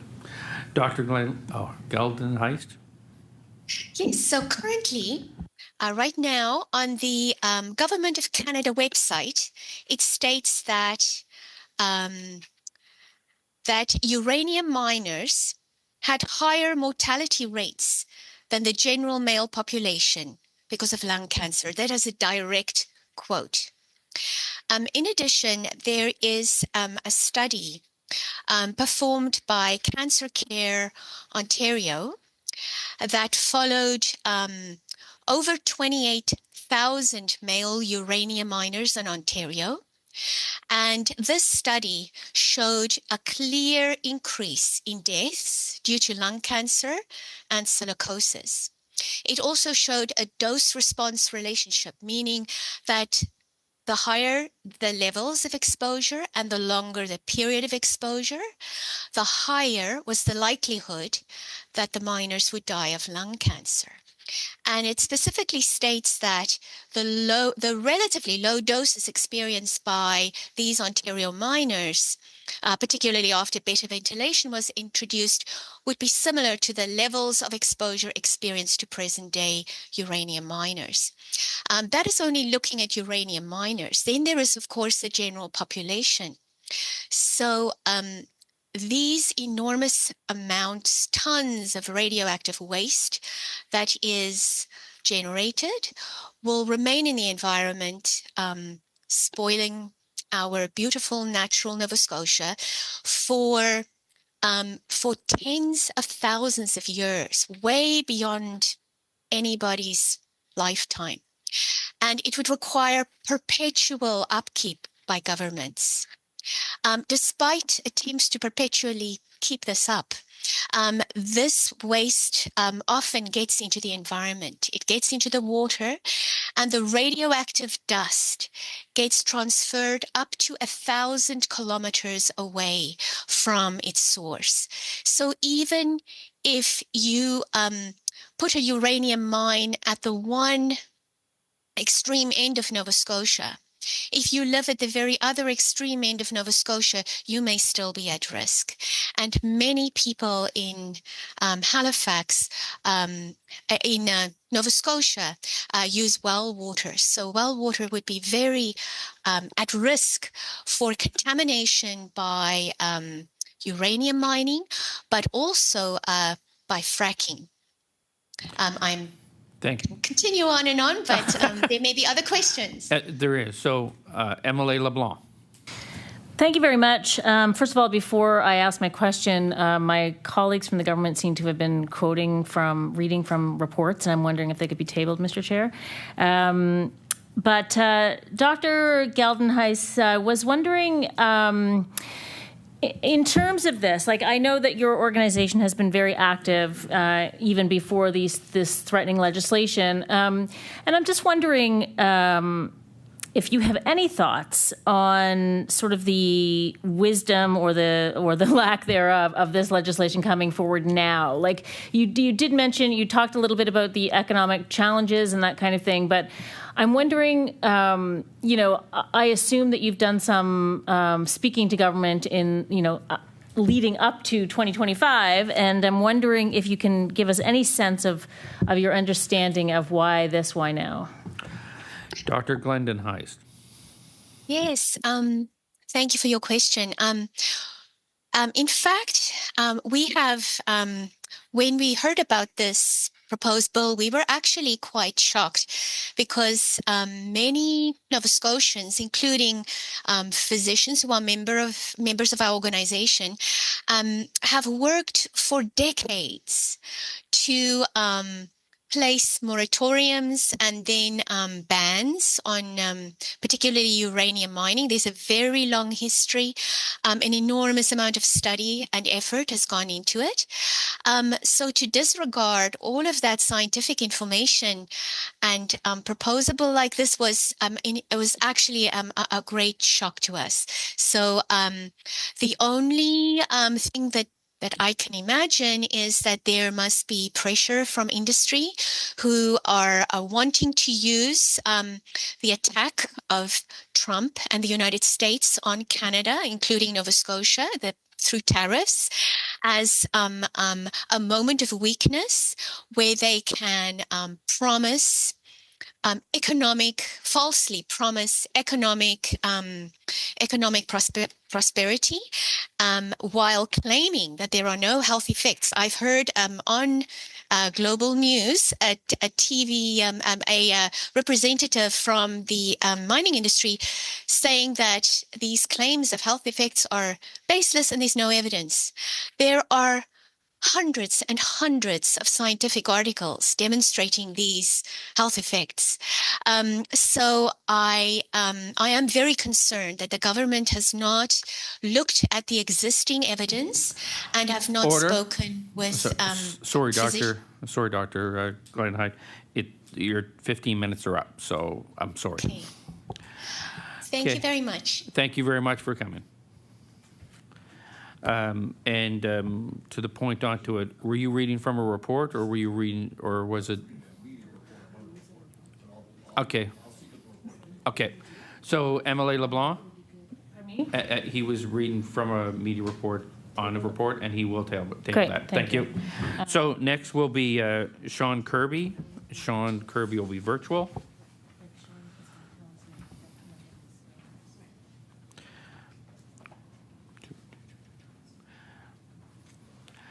Okay, so if you can introduce yourself and let us know how you want to be recognized. Good afternoon. My name is Sean Kirby. I am Executive Director of the Mining Association of Nova Scotia, and Sean is fine with me, but Mr. Kirby, if you want to be more formal. Okay, go ahead, Mr. Kirby. My thanks to you, Mr. Chair, and the rest of the committee for this opportunity to appear before you. The Mining Association of Nova Scotia supports the repeal of the province's ban on uranium exploration and mining. Modern uranium mining is a safe, environmentally responsible activity that is essential to achieving climate goals. Global experts agree that nuclear power, fueled by uranium, is essential to climate goals because it provides vast quantities of emissions-free energy. Countries around the world, including Canada, have committed to tripling nuclear power generation as part of trying to achieve net zero. This will require huge additional quantities of uranium in coming years, and there are concerns about shortages. For example, the International Energy Agency says, quote, "As global nuclear capacity increases, uranium requirements will rise. Greater diversity of uranium supply and enrichment services is essential for a secure and affordable expansion of the nuclear sector. Governments and mining companies need to bring idled mines back into service and develop new mines," end quote. Uranium also has many other important uses. For example, it makes possible things like smoke detectors and medical equipment and procedures such as radiation therapy treatments for cancer patients. 54% of Nova Scotians support exploration and mining of uranium, and only 22% oppose it. Nova Scotia had a boom in uranium exploration from approximately 1976 to 1981. Uranium occurrences were documented all over the province. However, the boom ended when a politically motivated moratorium was imposed in the middle of the 1981 provincial election campaign that had no basis in science. That moratorium became a legislated ban in 2009. The uranium ban has cost Nova Scotia almost a half-century of lost jobs and investment in our uranium potential. It has also contributed to Nova Scotia's reputation in the global mining industry as a bad place to invest. There are many misconceptions about uranium mining, so here are the facts. The Canadian Nuclear Safety Commission, the federal regulator of uranium mines, says, quote, "Mining activities are safe for the health of people and the environment." The CNSC even has a webpage called Mythbusters that corrects misconceptions about uranium. That page also says, quote, "Uranium mining and processing activities do not cause stillbirths, birth defects, or cancer in humans or animals. Studies and monitoring have shown that there are no significant impacts to the health of the public living near uranium mines and mills. Human exposure to radon and radiation from modern uranium mining is very low and does not increase the risk of cancer. Present-day uranium workers and people living near the facilities are as healthy as the general Canadian population," end quote. Saskatchewan has been one of the top global suppliers of uranium since the 1950s. If uranium actually caused the problems that some allege, the people of Saskatchewan would tell us so. Instead, 83% of them support uranium mining. Indeed, uranium mining has bipartisan support from the province's two main political parties, the Saskatchewan Party and the NDP. On Saturday, Teddy Clark, chief of Saskatchewan's Clearwater River Dene Nation, had an opinion piece in the National Post in which he called for immediate federal approval of a new uranium mine in Saskatchewan because, quote, "It is a generational opportunity that is safe, environmentally sound, and ready to proceed," end quote. Clearly, there is no health, safety, or environmental reason to ban uranium mining.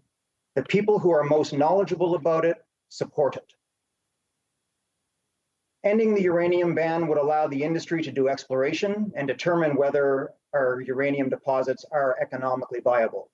It would generate more data on the province's geology, which governments could use to help keep Nova Scotians safe from geohazards like radon gas and uranium in drinking water. Perhaps most importantly, it would send a signal to the global mining industry that we want the jobs, investment, and economic opportunity that mining and quarrying create. It would tell the world that the government of Nova Scotia is committed to making policy and permitting decisions based on science and facts, not on misconceptions and politics. Nova Scotia's mining and quarrying industry employs over 3,000 Nova Scotians, mostly in rural areas, and its average total compensation is $102,000 per year. We can create more jobs and more government revenues to help pay for programs like health and education with government partnership. Ending the uranium ban is an essential first step. Thank you very much.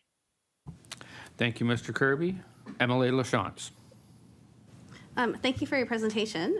If you are actually able to provide the background documents that you were referring to, because, and I will table these with the committee.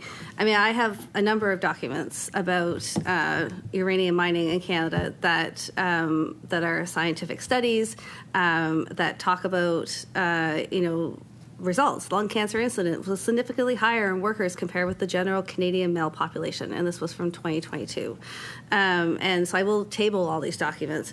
And I even would just note too that the Canadian, the federal government through the regulator actually has a huge study underway that's looking at uranium, radon, and worker health, and those results are due. So I don't think I actually just really I don't think you can say that there are no impacts. And also in Saskatchewan, there's ongoing environmental monitoring so that people know if there's impacts. So I guess I would query the no impacts because I have a bunch of scientific data in front of me that says differently. I wonder if you want to comment on that. Mr. Kirby. Thank you very much. It's really important, again, that we listen to the science, that we listen to the experts. And when we talk about scientific studies, the Canadian Nuclear Safety Commission, as the federal regulator of uranium mines, is basing its decisions and its statements on the most current scientific studies done globally. A study that was referred to by the previous presenter about 28,000 Ontario uranium miners It has to be understood. It is dated data. The study is based on uranium miners who worked from the 1950s to 1996, the last year that Ontario's last uranium mine closed. And so the most recent worker captured by that data is from a generation ago, stopped working in uranium mines a generation ago. The oldest goes back 7 decades. It is not current data. It is not based on how the modern uranium mining sector works. In fact, the Canadian Nuclear Safety Commission, which employs 800 people, by the way, who regulate all Canadian uranium mines and everything else related to nuclear. The CNSC has on its website a study that directly contradicts the activist claims being made around that cohort of 28,000 former Ontario uranium miners. The study says, and I quote, "The study concluded that it would not be feasible to investigate the risk of excess lung cancer in modern miners because exposures are so low. It would also be practically impossible to accurately correct for the effects of smoking and residential radon, factors that could greatly impact the study results." In other words, because uranium mining has become so much safer, because the technologies and approaches that we use today are so much better than what they were in prior generations, the risk is virtually impossible to even measure or quantify. And the study of the 28,000 Ontario former uranium miners could not correct for the fact that many of them likely were smokers. Many of them likely inhaled secondhand smoke, perhaps even in the workplace. It could not account for the fact that many of them potentially were exposed to radon gas in their homes. And so, it is important to look at studies that capture older data, that capture, data collected at the time that, old and frankly, obsolete mining practices were used. It helps us get better. It helps drive the changes that have made uranium mining in Canada and around the world so much safer than what it was in prior generations. But it is not a basis for making a decision about uranium mining today. We have to rely on experts like the CNSC and the fact that they say there are no meaningful health or environmental impacts from uranium mining. And again, I highlight that the people of Saskatchewan, both, there are 2 main political parties, the 83% of the general public who support uranium mining, tell us that uranium mining is safe and environmentally responsible, and they understand that it's important, in particular for achieving climate goals, because it is the key to providing emissions-free nuclear power.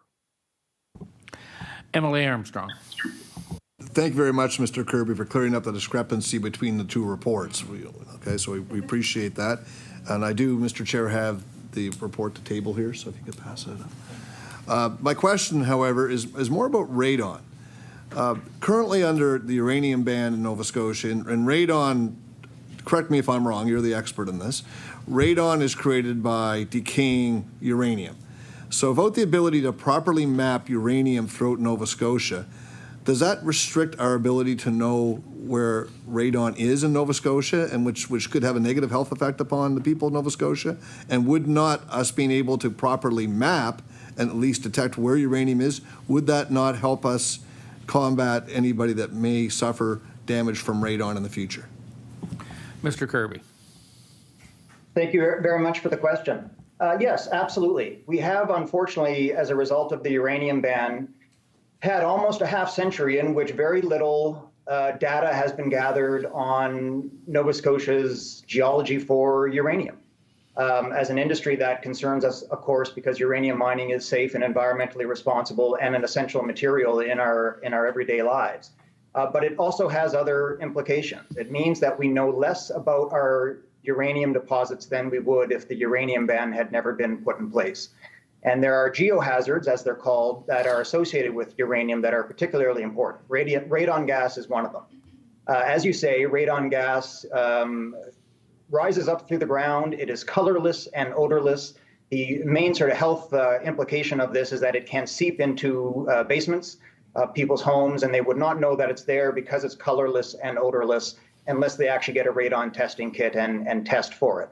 Radon gas, unfortunately, causes lung cancer. It is estimated, based on Health Canada data, that 114 Nova Scotians die each year from lung cancer caused by radon gas. Obviously, we need to know more about our uranium deposits so that we can understand what areas might be at greater risk, and so governments can take appropriate actions and do public education to ensure that people are protected from that very serious risk. The other geohazard I would mention, of course, is uranium in well water. Many Nova Scotians are on well water. Many Nova Scotians have elevated levels of uranium in their well water. I think that's something that most Nova Scotians are familiar with. Again, the more we understand where we have uranium in this province, the more we understand the very complicated, sophisticated geology around how our uranium deposits formed, gives us better data on which to be making public health decisions so that we can help protect Nova Scotians from serious health risks like uranium in well water and radon gas.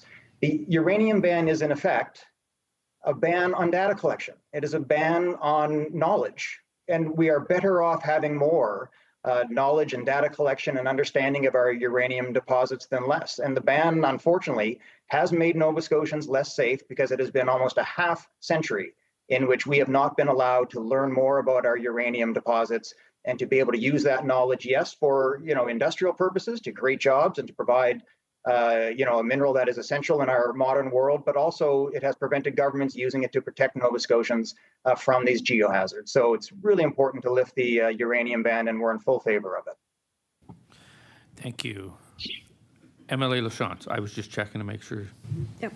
MLA Lachance. But there are ways for us to find out about where uranium is in Nova Scotia without opening up the full ban for exploration for mining. I'm looking at a report from the Nova Scotia Department of Mines from 2020 that maps uranium based on like well water results and that sort of thing. So, I mean, it has a map of Nova Scotia that gives us an indication of where the deposits are.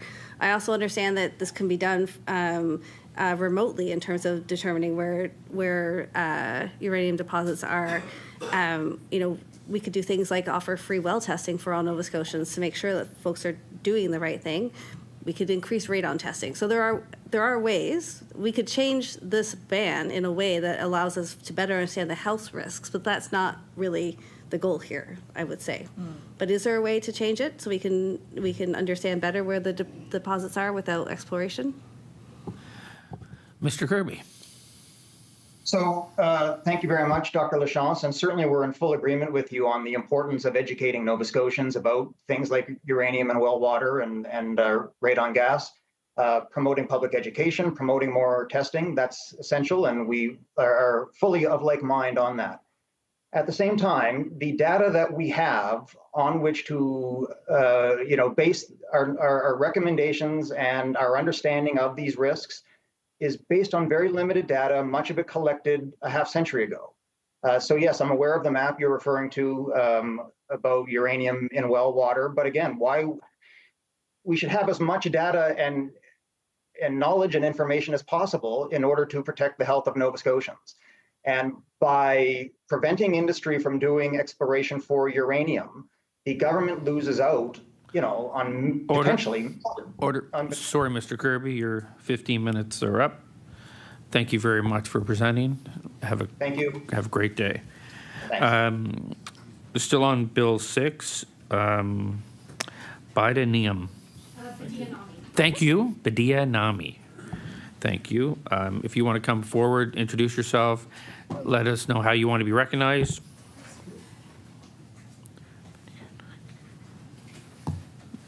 Bidyanami. I'm waiting for the mic. There you go. Hello. Wonderful. Yes, so my name is Bidyanami. I am with the Ecology Action Center and as an energy coordinator. You can call me Miss Nami or Bidya. Either is great for me. Okay, I forgot to tell the last one. So you have 15 minutes. You have 15 minutes, and then you can do it all or however you want to break it up. Ms. Nami. Right. So firstly, hello all, and thank you for having me here today. As I said earlier, my name is Bidyanami, and I'm with an energy coordinator with the Ecology Action Center. The Ecology Action Center is an environmental charity based in Nova Scotia. We take leadership on critical environmental issues from biodiversity protection to climate change to environmental justice. Today, I sit before you as a Nova Scotian who grew up in the Annapolis Valley and as someone who has dedicated their education and career towards creating a just and sustainable future for Nova Scotia. I speak with you all with thoughtfulness and dedication as we delve in to an act respecting agriculture, energy, and natural resources, Bill 6. We at the Ecology Action Centre are deeply troubled but that the government chose not to consult the public or the Mi'kmaq Nation before tabling this bill. We're also concerned by the context of the bill, particularly clauses 3, 4, 17, and 21, which will permit hydraulic fracturing, commonly known as fracking, and lift the ban on uranium exploration. Fracking is costly, resource-intensive, harmful to human health, and damaging to the environment. It requires staggering freshwater resources, anywhere from 55,000 to 220,000 liters per project. This water is mixed with highly toxic chemicals and that is used to then break bedrock and gain access to gas deposits. The chances of groundwater contamination are high and pose substantial health risks to over 440,000 Nova Scotians who rely on well water. In 2014, the decision to ban fracking was not a lazy one. It was made after copious amounts of research and public engagement, specifically through the Wheeler Report, a 370-page independent review commissioned by the government, led by Dr. David Wheeler. This review involved 10 discussion papers, 11 public community meetings with a total of 1,200 attendees, input from 290 independent stakeholders, and 745 written submissions from community members. The report found that 91% of these responses and engagements were in favor of a legislated ban on fracking. Independent wide-scale polling by the Council of Canadians noted that in 2013, 69% of Nova Scotians were in support of a fracking ban, with 72% of progressive conservative voters in favor of the ban. The Wheeler Report did not identify a safe method of fracking in the province. It recommended more scientific research and public engagement to determine the impacts while ensuring that these decisions respected the treaty rights of the Mi'kmaq Nation. This research, which was recommended as a prerequisite to begin fracking in this province, has yet to be conducted. The government of the day chose to legislate the ban on fracking in 2014, noting that it was a decision made with overwhelming popular public support, as well as support from Mi'kmaq chiefs such as Chief Paul Prosper and Chief Sidney Peters.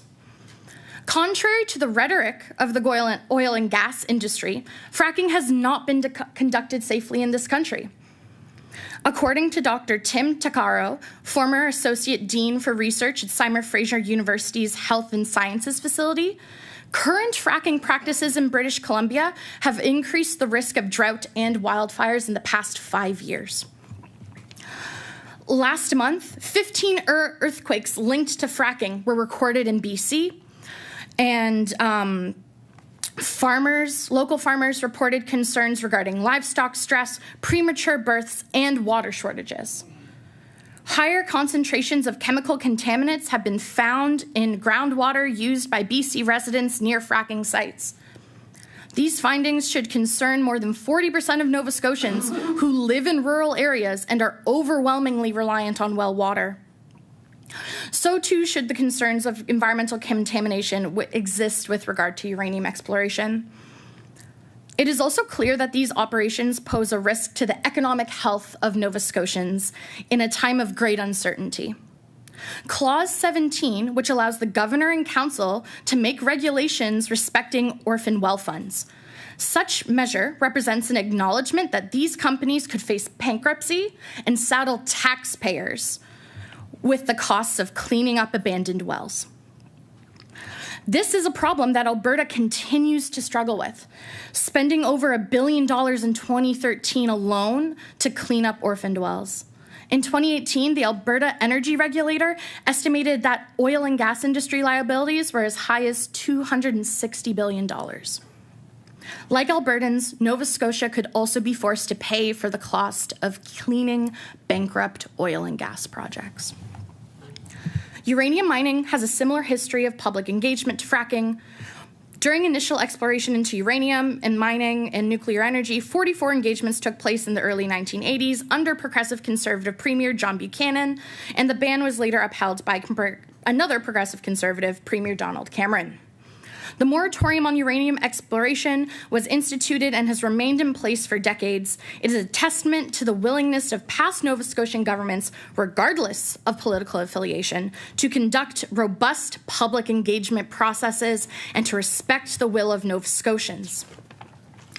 Premier Houston has stated that bans are lazy public policy and has argued that it is time for Nova Scotians to be adults about these issues. It is not lazy policymaking to consult Nova Scotians on matters which affect our health and our environment. It is not immature to consider expert analysis commissioned on behalf of the government or to respect the Mi'kmaq people.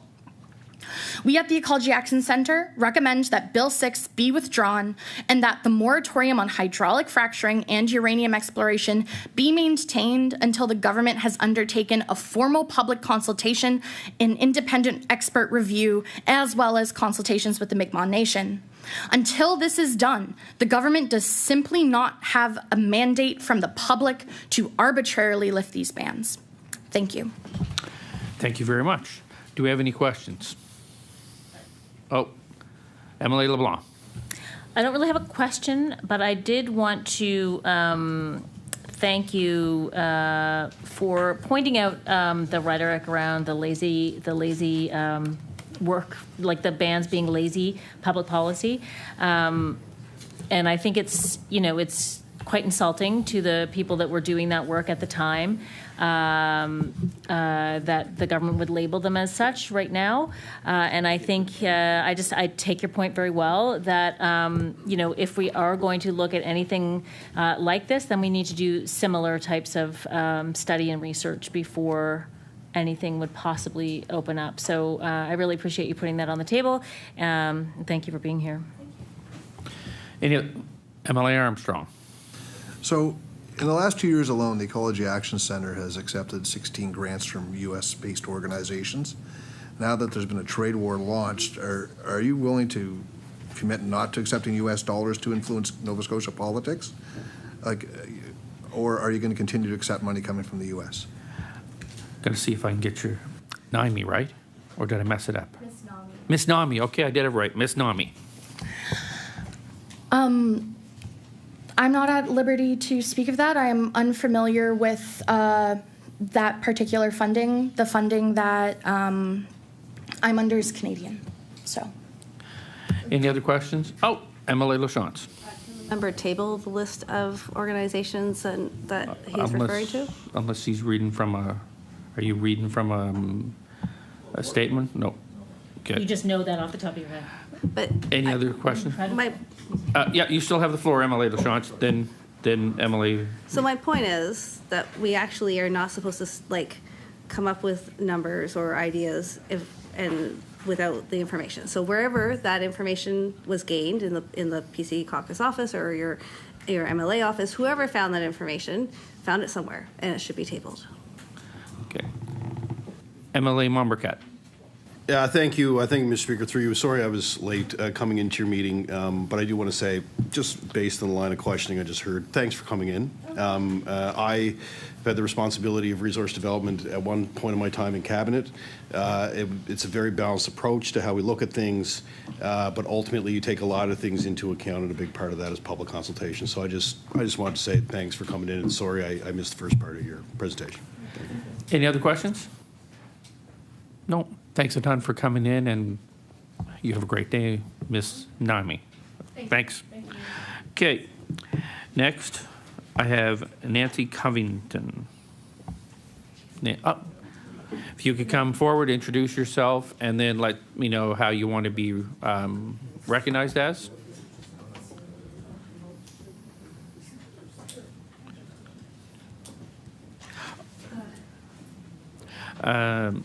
Nancy Covington, the middle. There we go. So just introduce yourself and how you'd like to be recognized. Yeah, so you can call me Dr. Nancy Covington if you wish. Okay. So you have a total of 15 minutes. Yeah, you do. So you can break it up however you like. Dr. Covington. Okay. Hello, honorable members of the committee. I wish to thank you for this opportunity to speak. I am a retired family physician, a grandmother, and a member of Canadian Association of Physicians for the Environment.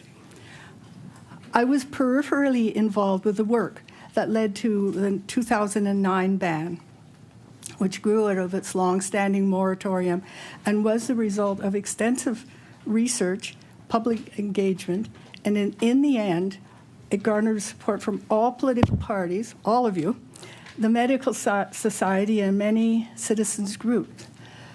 Shortly after Nova Scotia's ban, mining companies started explorations for uranium in the town of Sept-Îles, Quebec, or nearby. When petitions there failed to halt the exploration, 23 doctors in that community stated publicly that they were ready to resign en masse and leave if that project continued. They stated that the threat to their water supply, their aquifer, put too much risk on their families and communities. As 23 physicians represented 1/3 of the total of the physicians in that community, they became a strong force, and in 2013, Quebec became the 3rd province to have a moratorium on uranium mining, following British Columbia and Nova Scotia. It is disheartening that today, by the way, the two copies are roughly similar. It is disheartening that today Nova Scotia's ban has been challenged. However, I welcome the opportunity to refresh our thinking.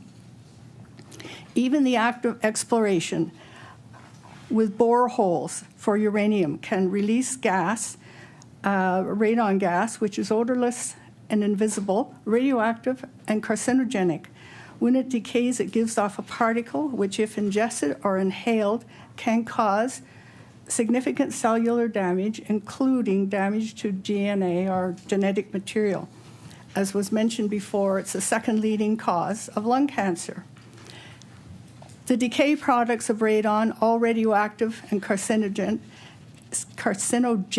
decay into other radioactive elements, which then attach themselves to dust particles and get blown around, washed away by our heavy rains. And heavy rains apparently are the biggest thing that pushes these things around into vegetation and wells and so on. Uranium has a dozen isotopic changes until it reaches inert lead. But radon is the most worrisome because of its mobility and ability to sneak through small fissures. It is heavy and sinks into basements. All other elements, the decay chain, always occur with uranium. These include things like polonium-210. If you remember, it was the poison that killed Litvinenko, the double agent spy from UK in 2006. Also radium, which, if ingested, is assimilated by the body like calcium and goes to bone, teeth, and mother's milk. For women who painted those luminescent dials on watches, it caused disfiguring cancers and death. Uranium mining is carried out by digging open pit or underground and rarely by leaching. In Saskatchewan, the concentrations are high, up to 20%, and hence, today, uranium is mined by robots, as it's so dangerous to the workers. And as mentioned before, there was a study in Elliott Lake which showed lung cancers and silicosis happen, and that's why Saskatchewan did improve their techniques. To date, no in situ uranium leaching has been done in Canada, but it has been done in the USA, where it's reported to have caused major contamination of aquifers. More often, uranium is found in low concentrations, likely here, so more of the volume has to be crushed to extract the uranium.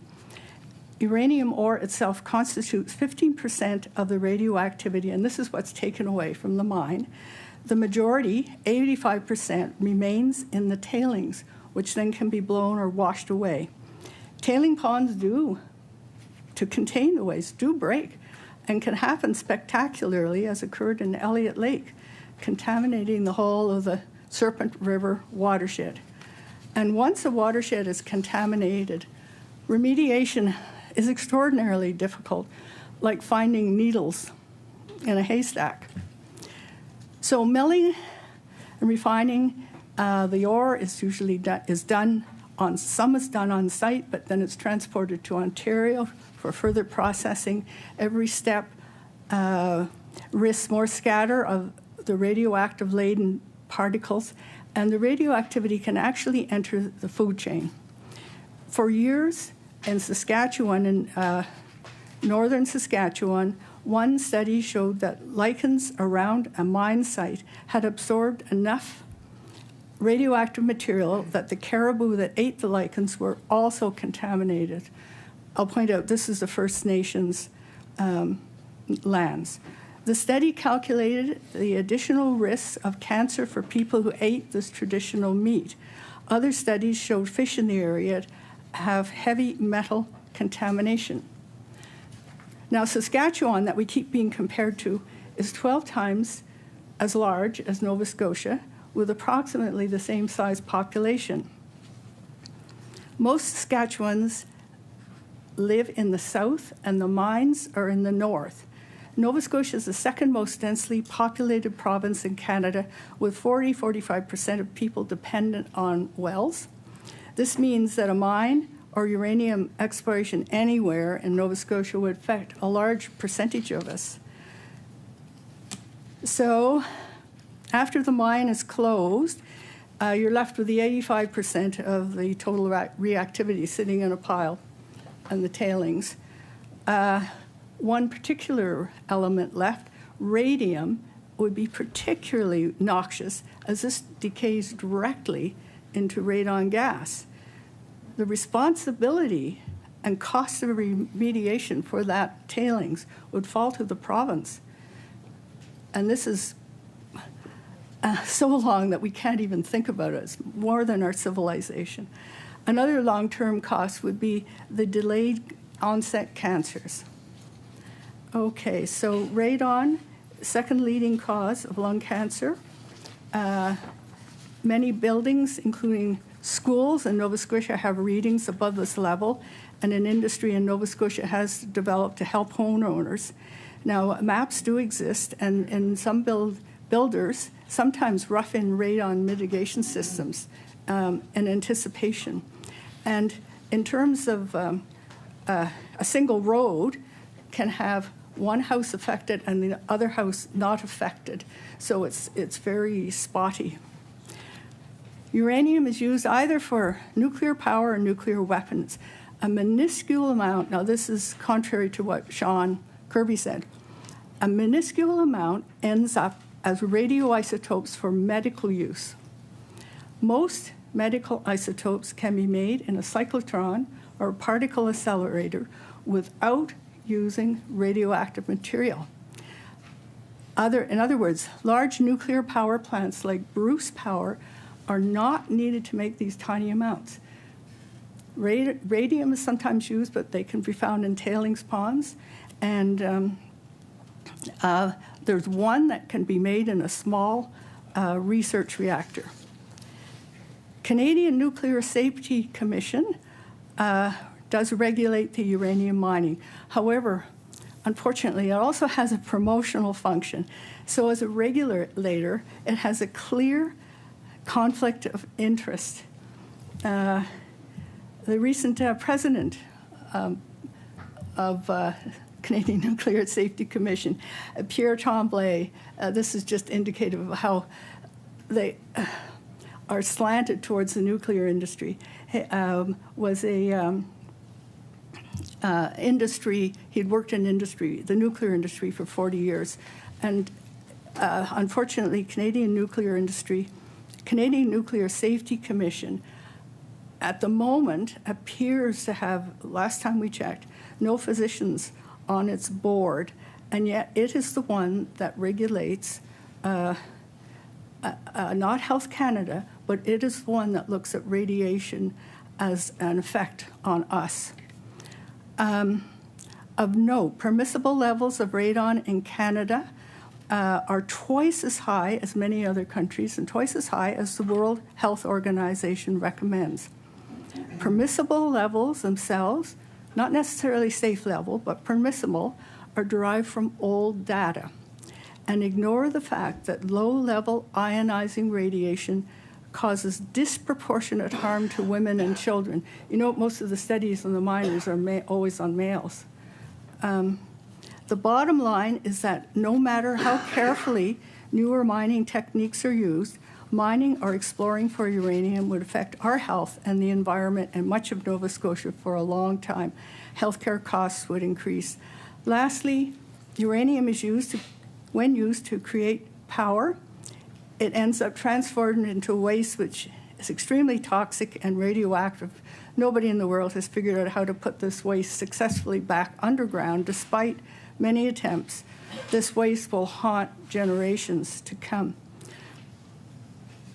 On behalf of Canadian Association of Physicians for the Environment, I respectfully call upon the Government of Canada to maintain its uranium mining ban as stated. For the health of the environment and us, leave uranium in the ground. We have enough problem with it as it is. Thank you. Thank you. Emily Rankin. Thanks for your presentation. I'm just curious with respect to the well issue. Certainly, that's a fact that there is a large percentage of the population that's on wells, and we're a very concentrated population base in our province. Do you have any specific facts around what setbacks would be enough to keep the materials or the tailings out of the water system? And because it has worked in Saskatchewan. I do note the comment that, a lot of the activities in the north, and then most people live in the south, but certainly there would be, some people living in the north.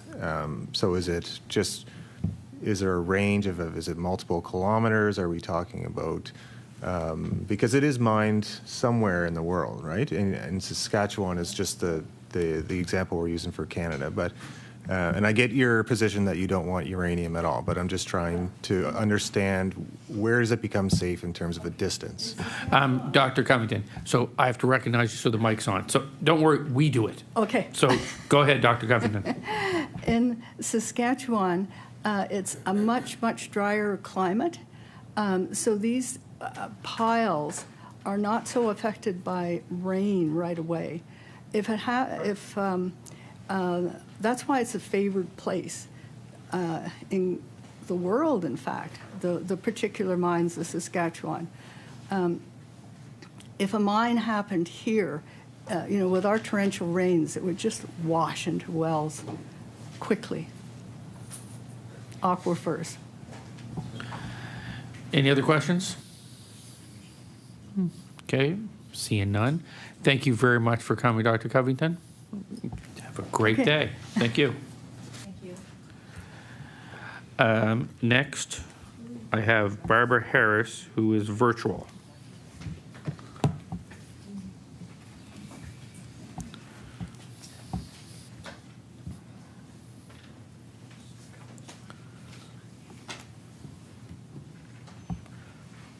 Barbara Harris, can you hear me?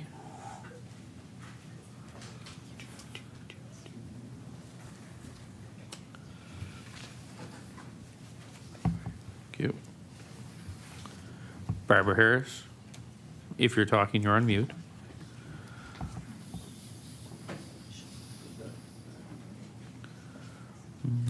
Sorry, yes. Hello?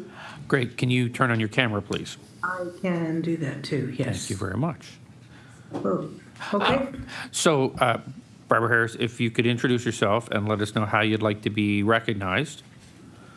Okay, am I speaking to the committee now, or is somebody... I'm the chair. So okay, as soon as that's no worries. So I just get you to introduce yourself and how you'd like to be recognized, so that when people are going to ask you questions. Okay, my name is Barbara Harris. I'm I live in River John on the North Shore, and I'm speaking on behalf of the Nova Scotia Fracking Resource and Action Coalition, which is also known as NoFrac.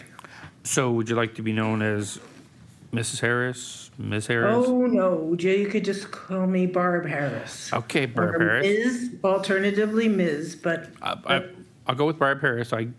That's fine. You'll have 15 minutes to speak. You can use it all to speak, or you can have questions. That's what I'm showing here. So go ahead, Barb Harris. Okay, thank you. So thank you for the opportunity to speak. As I said, I'm speaking on behalf of NoFrac. And what I would like to start with is to say that if the present government is questioning the wisdom of the existing fracking ban, there is no need to repeal existing legislation. A process to review the ban already exists in the legislation, and the legislation states the minister may review the prohibition. Where the minister reviews the prohibition, the minister shall consider the net benefit to Nova Scotians, taking into account social issues, economic issues, health issues, environmental issues, scientific and technical issues, regulatory issues, and efficiency, and any other matter or thing the minister considers necessary or advisable. So we have an established evidence-based process to evaluate the net benefit of allowing fracking in Nova Scotia. Why does this government want to repeal the prohibition, the ban on fracking, without making this evaluation, before making the evaluation? I want to give you a bit of history. In 2013, the Conservative Prime Minister, Stephen Harper, commissioned the Council of Canadian Academies to study the environmental impacts of hydraulic fracturing in Canada. The 2014 report of the CCA highlighted serious gaps in scientific knowledge about the impacts of fracking. They noted there may also be some negative impacts of development that cannot be eliminated, and the scientific basis for identifying areas that are particularly vulnerable has not been established. In 2013, the Nova Scotia government established an independent panel to review hydraulic fracturing in Nova Scotia. The expert panel spent 6 months reviewing the science, identifying knowledge gaps, and looking at the specific conditions in the province. They held public hearings and invited public input. The legislation this government wants to repeal grew out of these studies. It was not a lazy or cowardly public policy process. In Newfoundland and Labrador, PEI, New Brunswick, and Quebec, there were similar reviews, and all of these provinces have decided to ban fracking. Fracking is also banned in a number of countries around the world. Dr. John Cherry is a globally recognized expert in groundwater contamination, and he chaired the CCA panel. In 2015, Dr. Cherry told a New Brunswick commission, given where New Brunswick is at, given there is currently a moratorium policy, it makes sense to continue that moratorium into the future. The East Coast and New Brunswick is not suitable for experimentation. Nearly 80% of the peer-reviewed research on shale gas development that we have today has been published since 2013. The evidence we have does not support the claim that shale gas can be developed safely. With limited time, I can only give you a few examples, and there are a lot more in my written submission. In relation to public health, a study released last month found that Albertans living within 1.5 kilometers of an oil or gas well have an estimated 9 to 21% higher risk of experiencing cardiovascular or respiratory issues. That's between 1 and 2 out of every 10 people. That is a lot of harm and a lot of stress on a healthcare system. If Premier Houston and your MLA majority want to learn from Alberta, This is a powerful lesson. There are other studies that document increased rates of premature births, birth defects, childhood leukemia, asthma, heart disease, and other health problems in populations living near fracking operations and shale gas infrastructure. Fracking uses and contaminates massive amounts of fresh water. A 2024 report on fracking in the Montney region of BC and Alberta found that horizontal well bores deep underground nearly doubled in length since 2010, and they now average 2.9 kilometers. An average well now consumes 10 times more water than in 2010. The millions of liters of water used for fracking are permanently removed from the available supply of clean drinking water. Fracking in shale generates massive amount of highly contaminated, potentially radioactive wastewater. Disposal remains an unresolved problem. Wastewater is commonly injected into deep disposal wells, and studies now show it can migrate to the surface or into freshwater aquifers. The underground disposal is not suitable in Nova Scotia's geology, which would raise additional challenges. In 2014, there was fierce debate about whether fracking could contaminate drinking water. Now the evidence of drinking water contamination from fracking is firmly established, including in a study from the US EPA. In the US, multiple lawsuits have resulted in multi-million-dollar verdicts and settlements around water contamination from fracking. Evidence now definitively links earthquakes to underground disposal of fracking wastewater, and in some cases to fracking itself. Communities where extensive fracking has taken place have experienced increased stresses on healthcare systems, a rising cost of living, and increased housing shortages. A 2021 study in 3 gas-producing states found that counties with intensive fracking typically lost both population and jobs over a 10-year period. A senior policy director to Pennsylvania's governor was shocked by the report. He said this report explodes the claims that the gas industry would bring prosperity to Pennsylvania, Ohio, or West Virginia. Neither technology or regulations has eliminated environmental and health risks of fracking. A 2024 study from Alberta and BC found that in Canada, industry reporting on well integrity is often incomplete, and they concluded that wellbore emissions, groundwater contamination, and broader environmental risks are underestimated. I'm going to leave the climate impacts of shale gas to others. I hope that it will be covered. And all I will say is that methane released by this industry has massive climate impacts, and I have more information in my written submission. Orphaned, abandoned, and inactive wells are a long-term economic and environmental liability. They have the potential to contaminate water supplies, degrade ecosystems, and emit methane and other air pollutants, which are harmful to human health and to the climate, according to a 2023 study. There are 5,650 abandoned wells and 139,000 inactive wells in Western Canada. Nowhere has the industry been required to put aside enough money to cover these costs. The federal government has already contributed $1.7 billion towards remediation, and only a fraction of the wells have been remediated to date.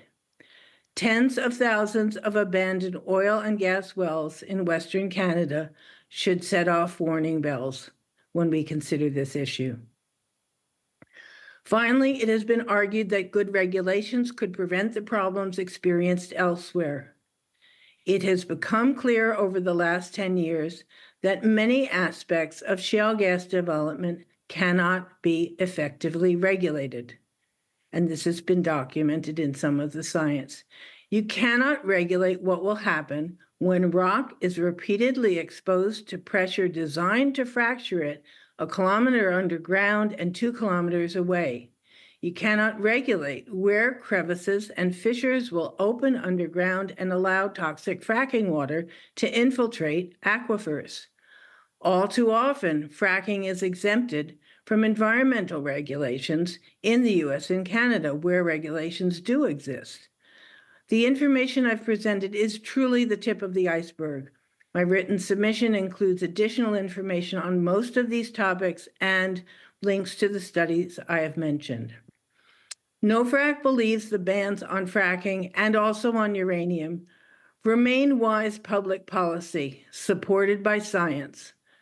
I hope this government will step back and reconsider this bill based on the evidence that is being submitted to you and based on communication from the Assembly of Nova Scotia Mi'kmaq Chiefs. If the government believes reevaluation is needed, we ask that you keep the bans on fracking and uranium in place until an informed, science-based, participatory evaluation of the net benefit to Nova Scotians is carried out, as well as consultation with First Nations. It is very easy to break things.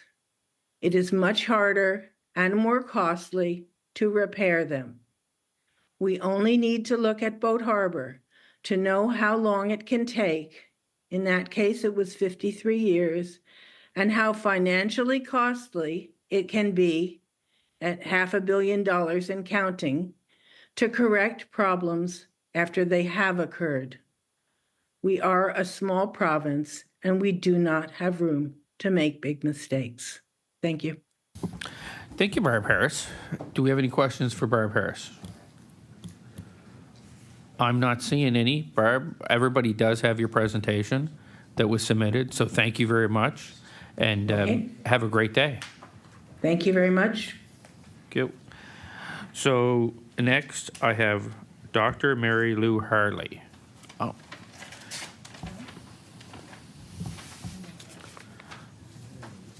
How are you? So if you could introduce yourself and let everybody know how you'd like to be recognized. My name is Mary Lou Harley. My PhD is in chemistry. I'm representing the ecological group from the United Church. It's an ecological justice, a working group.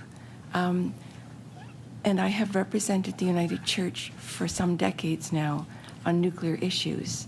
So I've not focused as much on the scientific information as I usually would.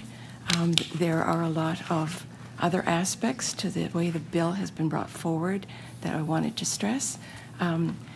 If you need more scientific information from any of the information I give today, I wonder what my time frame is. Would getting it by midnight be adequate? I don't believe the committee will totally finish today, so I'm okay. sure you're good. Okay. But how would you like to be recognized? Ms. Harley, Mary Lou, how would you prefer people? Mary Lou is fine. Okay. Thank you. So you have 15 minutes to speak. You can use it all, or you can use part of it and go to questioning. It's completely, if you keep talking at about 2 minutes, I'll give you a heads up. Okay. Because you have 15. So okay. When you want to start, Mary Lou. Okay. The Ecological Justice Working Group is part of our Region's East Justice Mission Outreach and United Church Action. I want to bring to you some of the concerns about a number of clauses in Bill 6, specifically the clauses in Part 3 and Clause 24, and also comments related to information coming from the ministers and from dialogues in the House of Assembly. The United Church has acknowledged the harmful role that false assumptions on human separation from and superiority over the natural world has had in commodification of nature and environmental destruction. In its policies, the United Church has articulated humanity's fundamental integration with the rest of creation, along with a call towards responsibility for the care of creation. Further, the United Church notes that such crucial understandings are at the root of the richness and wisdom of Indigenous viewpoints and their worldview, and draws your attention to the importance of that wisdom for our age. All of Nova Scotia is the ancestral and unceded territory of the Mi'kmaq people. Legislation must be founded on an acknowledgement and respect for that fact, and honor the responsibilities under the United Nations Declaration on the Rights of the Indigenous Peoples. We do not see those responsibilities reflected in Bill 6. The United Church has a long history of policies, documents, and submissions on social, ecological, and ethical issues associated with a wide range of resources developments, energy options, and climate change. These form the foundation of our submission.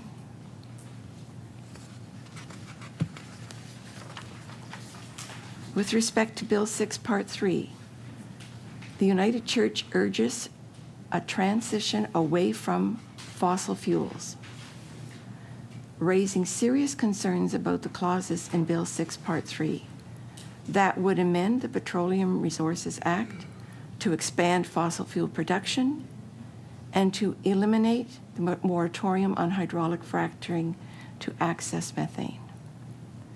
The impact on methane on global warming is far greater than carbon dioxide. The amendments in Part 3 are contrary to the urgent climate action efforts locally and globally. They disregard decades of scientific study and the necessary responses to lower greenhouse gases to address the evident immense impacts of climate change. In 2012, the 87th Maritime Conference of the United Church called for a moratorium on onshore shale gas and coal bed methane development in all of the Atlantic provinces, and it continues to support that stand on fracking. The proposed push for fracking in Bill 6 disregards the extensive consultations and the serious public health and environmental issues that underpin the government's decision in 2014 to initiate the moratorium. Since that time, experience in other locations and continued peer-reviewed scientific information on health and environmental impacts support retaining a moratorium. Any economic benefits that fracking might provide is undermined by the high risk of toxic and radioactive contamination of wells and watersheds by the injection of the released chemicals and geological instability, including seismic activity, serious negative impacts on community health, damage to local agricultural, forestry, and fishing economies, and a legacy of toxic water wastes for our children. Economic development tied to responsible renewable energy projects can bring economic prosperity to Nova Scotia without threatening the environment and the quality of life here.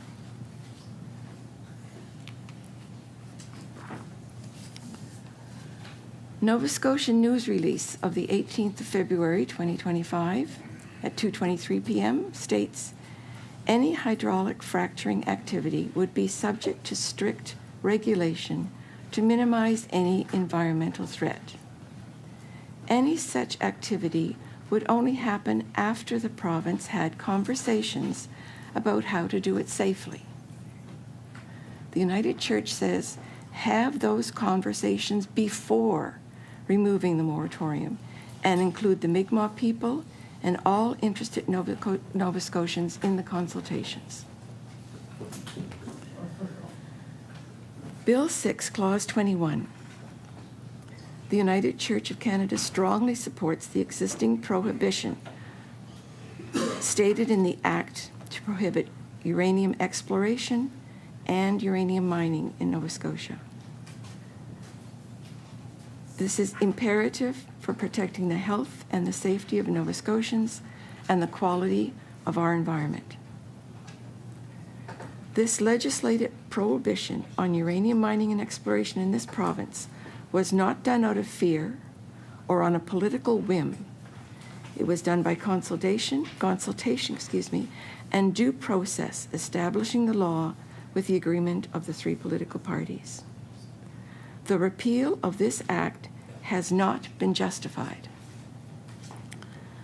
Nova Scotia has a small land base with a relatively high rural population, so there are no large remote areas in which to manage the consequences of mining uranium. It is highly unlikely that Nova Scotia could be a significant player in the uranium market, as our uranium reserves are meager compared to the large, rich deposits in Saskatchewan, the third richest deposits in the world. At second reading of Bill 6, May the 7th, 2025, the Honourable Tory Rushton stated, "All government records about where uranium is and how much we have were destroyed. Beyond that, we lost our data to properly and responsibly manage this resource."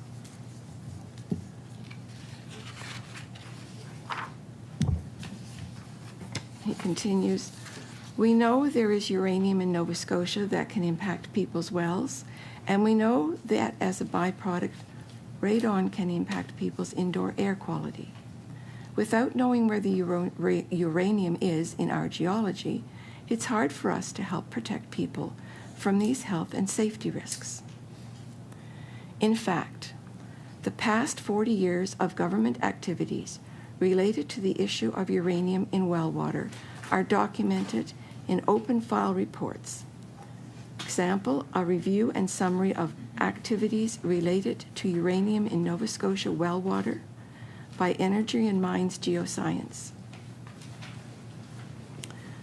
That's a 2018 document. We're not talking past history. It includes the past history, but it updates results. The risk map was developed to communicate the relative risk of uranium in bedrock water wells based on the analysis published in the open file report, A Uranium in Well Water Risk Map for Nova Scotia, based on observed uranium concentrations in bedrock aquifers.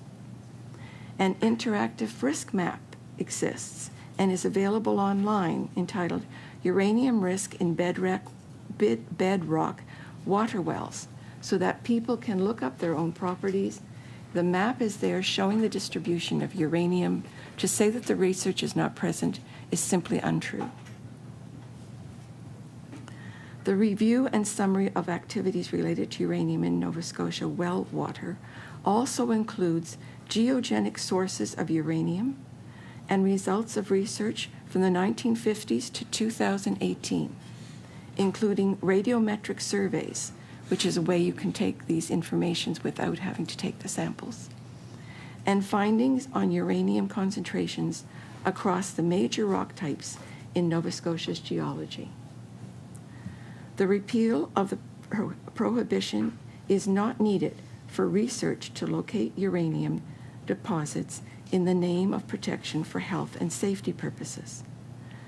The data is adequate and the mapping is already done sufficiently to indicate the locations where elevated levels of uranium in well water are more likely, and the interactive map is available. Water testing for uranium, arsenic, and radioactivity is a priority in those areas and should be supported provincially.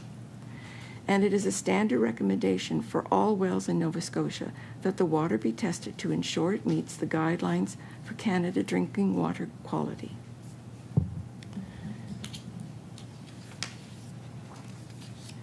Radon gas from uranium can travel significant distances from the ore deposit, including by water. So Health Canada has established a protocol for radon testing, and all homes in Nova Scotia should be tested. This is something the province should support. A home exceeding the guideline can be remediated to below guideline levels with appropriate ceiling and ventilation. New construction puts mitigation in place with basements sealed and ventilation beneath the foundation with a pump and a vent pipe to the exterior of the property. As for safety, uranium ore is far safer locked in its natural rock formulations than released by open pit or underground mining or by leaching. Uranium ores with toxic radioactive decay products are safest bound in the rock substrate, which gives minimal exposure. Fracturing the rock, releasing to the environment the toxic mined material, and the resulting fractured ore body is even more susceptible to water and erosion impacts, releasing more radioactive toxins into the water source and air due to industrial activity. Whether open pit or underground mining, whether bore drilling or leaching, the claim of health and safety purposes of mining cannot be supported. At second reading of Bill 6, March 7th, Honourable Tory Rushton stated, "With the way the legislation is currently written, we are not even allowed to do the research about that. We have to open up this ban to do the research of what is in the ground. Nothing in the Act prevents a person from using radiometric or other means of research, provided the work is not industrial activity regarding uranium. The Nova Scotia news media, provincial pursues resource development with legislation, 18th of February 2025, states in part, the repeal allows the government to research only. All industry activity regarding uranium will continue to be prohibited through an existing ministerial order that will remain in place under the Mineral Resources Act." Amy Lou, we have 2 minutes left, just so you know. "Therefore, the repeal is not needed for the government research, and there is no justification to remove the protection of the legislated ban and limit the protection to a ministerial order that can be terminated on the whim of a minister." In 2012, the Maritime Conference of United Church stated, "It is our conviction that the right of people to their wellness and to the health of the land, water, and air should take precedence over privileges granted to industry. Nova Scotia can choose energy options and lead innovative solutions that provide economic benefits and preserve the health, environment, and economic legacy we wish to leave for future generations." Thank you. Thank you, Mary Lou. Emily Lachance. Actually, with a minute. Are there other questions? Nope. Okay. No, you were first anyway, Okay. so you got it. So I wanted to thank you for talking about the report on well water that was issued by the province, and I see it dated 2020, so it's quite recent in terms of having that information. And I guess I was also interested, in your other comments about the ability to do research without lifting the ban for exploration. And I'm wondering, do we have researchers or folks in Nova Scotia who can do that work? Mary Lou, 15 seconds. Yes, of course. Okay. Thank you. Well, Mary Lou, I'd like to thank you for coming here. And that's your time for 15 minutes. Thank you very much. So the next one up to speak will be Ken Summer. And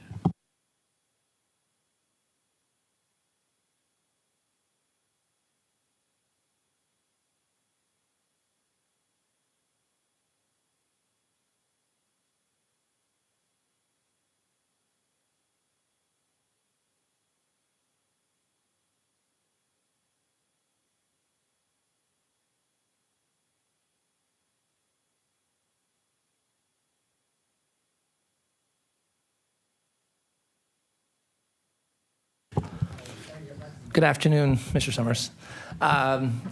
I just want to take a minute where we have some new MLAs in the room to maybe take a minute and have everybody around the table reintroduce themselves. A little bit of a new makeup in the committee here right now. So I'd like to introduce myself. I'll be acting as the chair for the next little bit. My name is Chris Palmer, MLA for Kings West. And I'd like to ask my colleague on the left to introduce himself. Thank you, Chair. I'm Brian Wong, MLA for Waverley Fall River Beaverbank. And I'm Barbara Adams, the MLA for Eastern Passage. Melissa Sheehy Richard, MLA in Hants West. Good afternoon. Tim Hallman, MLA for Dartmouth East.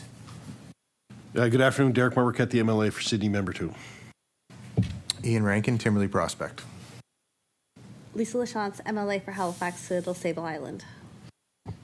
Thank you, everyone. So, Mr. Summers, we'd like to invite you now to begin your presentation. You have 15 minutes. If you use all 15 minutes for your presentation as you're speaking, or you can stop a little bit through and we can have some questions as well in that 15 minutes. So we'll now give you 15 minutes, sir. Okay, maybe you could warn me at 9 minutes, you know. At 9 minutes? You want? Okay, sure. Because I'll wrap it up if I haven't timed this. So my name is Ken Summers. You can just call me Ken. I live in Minesville, which is in John A. MacDonald's constituency. Minesville overlooks Burncoat Head, which many people know where that is. So the reason I'm here is I lived in the Nova Scotia's experiment for fracking, which took place, well, it's generally called Knoll or Kennecook. Usually Kennecook is referred to because that's where the waste ponds were.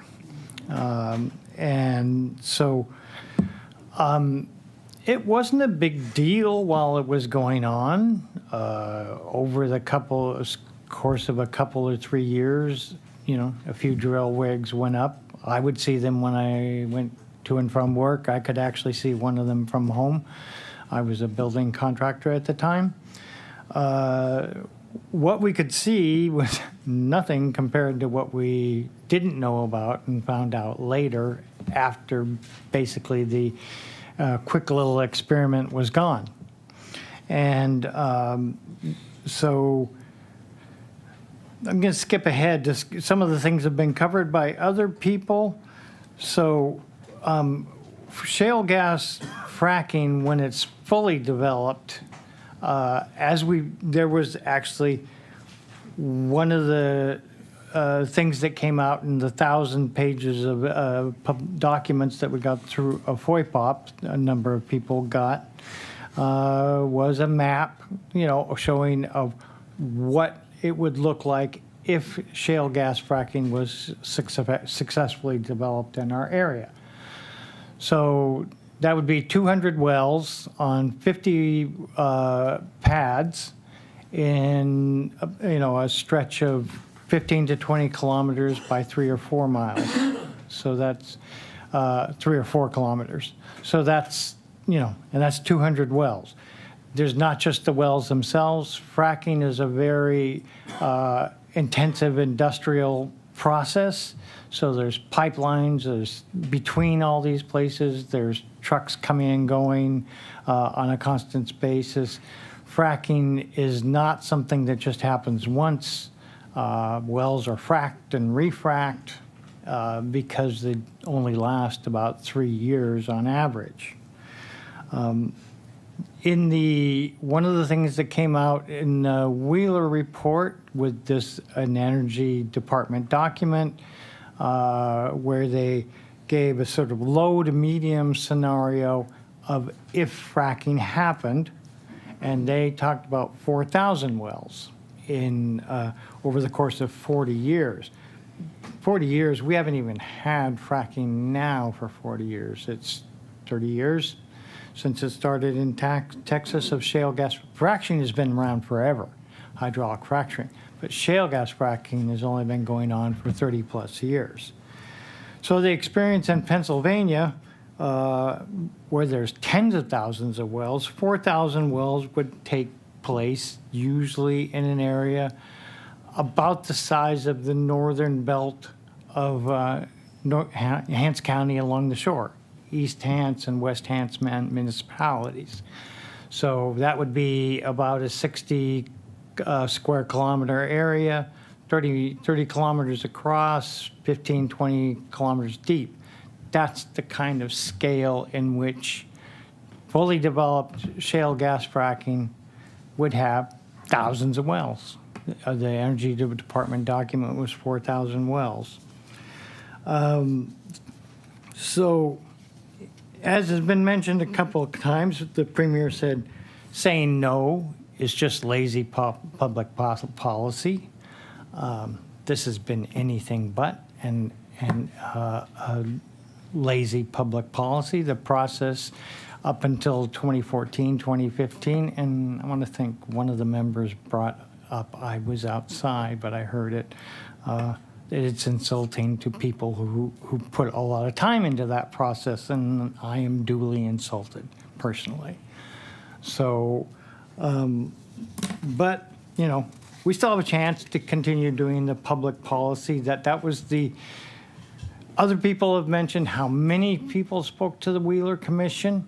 And the final recommendation was that we do study and look at developing policy and regulations. None of that has happened, not a bit. So if you're serious about wanting to talk about reopen this public policy that we've been over before, fine, we can reopen it, but let's see that process of examination, which never happened. So I guess I want to jump ahead to talk about the waste ponds, because that's what Kennecott is most known for. That's what made, in a lot of ways, fracking so controversial here, is the waste ponds that we were left with. And by the way, I went to one of these sites, which is called Kennecott 2. At the time the fracking was happening. It is so intense what goes on a fracking site. I didn't even see the waste pond, which we're talking about football, something bigger than a football field. And it only came up. Very few people in my area knew about it, just the immediate neighbors, really. I found it myself in documents, and who knows, and just drove up the road, and yes, there it is. So those fracking ponds sat there. The Nova Scotia was totally unprepared for dealing with the fracking wastes. And there's no record that we've learned anything since then. The waste ponds were, in a lot of ways, dealing with them kind of after the fact, were sort of a Keystone Cop circus. Though eventually there was a treatment process brought in.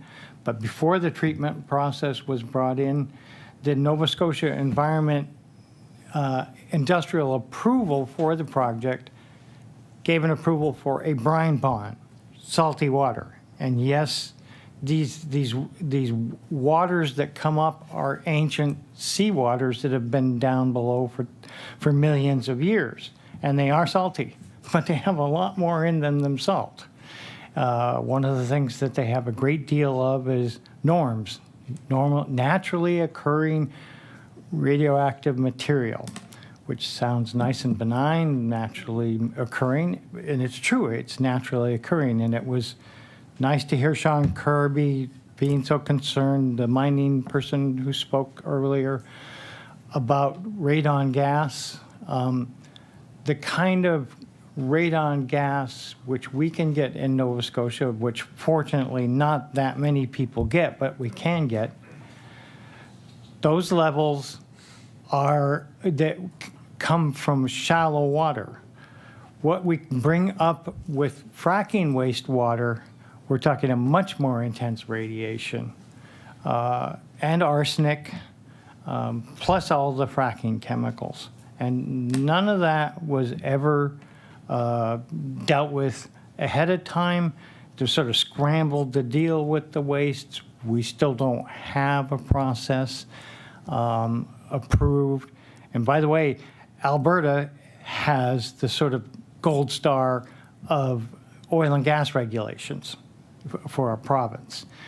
We used those in Nova Scotia when the it's actually 6 wells were abandoned and capped. We used the Alberta standard, which is it's good practice for abandoning wells. When Alberta talks about regulating wastewater for fracking, they are regulating an existing industry. We don't have an existing industry. In Pennsylvania, what they did for the first thousands of wells into the tens of thousands of wells is they just took the wastewater to sewage treatment plants. Mr. Bennett, we're at 9 minutes now, so you have 6 minutes to go. So that's what Pennsylvania did.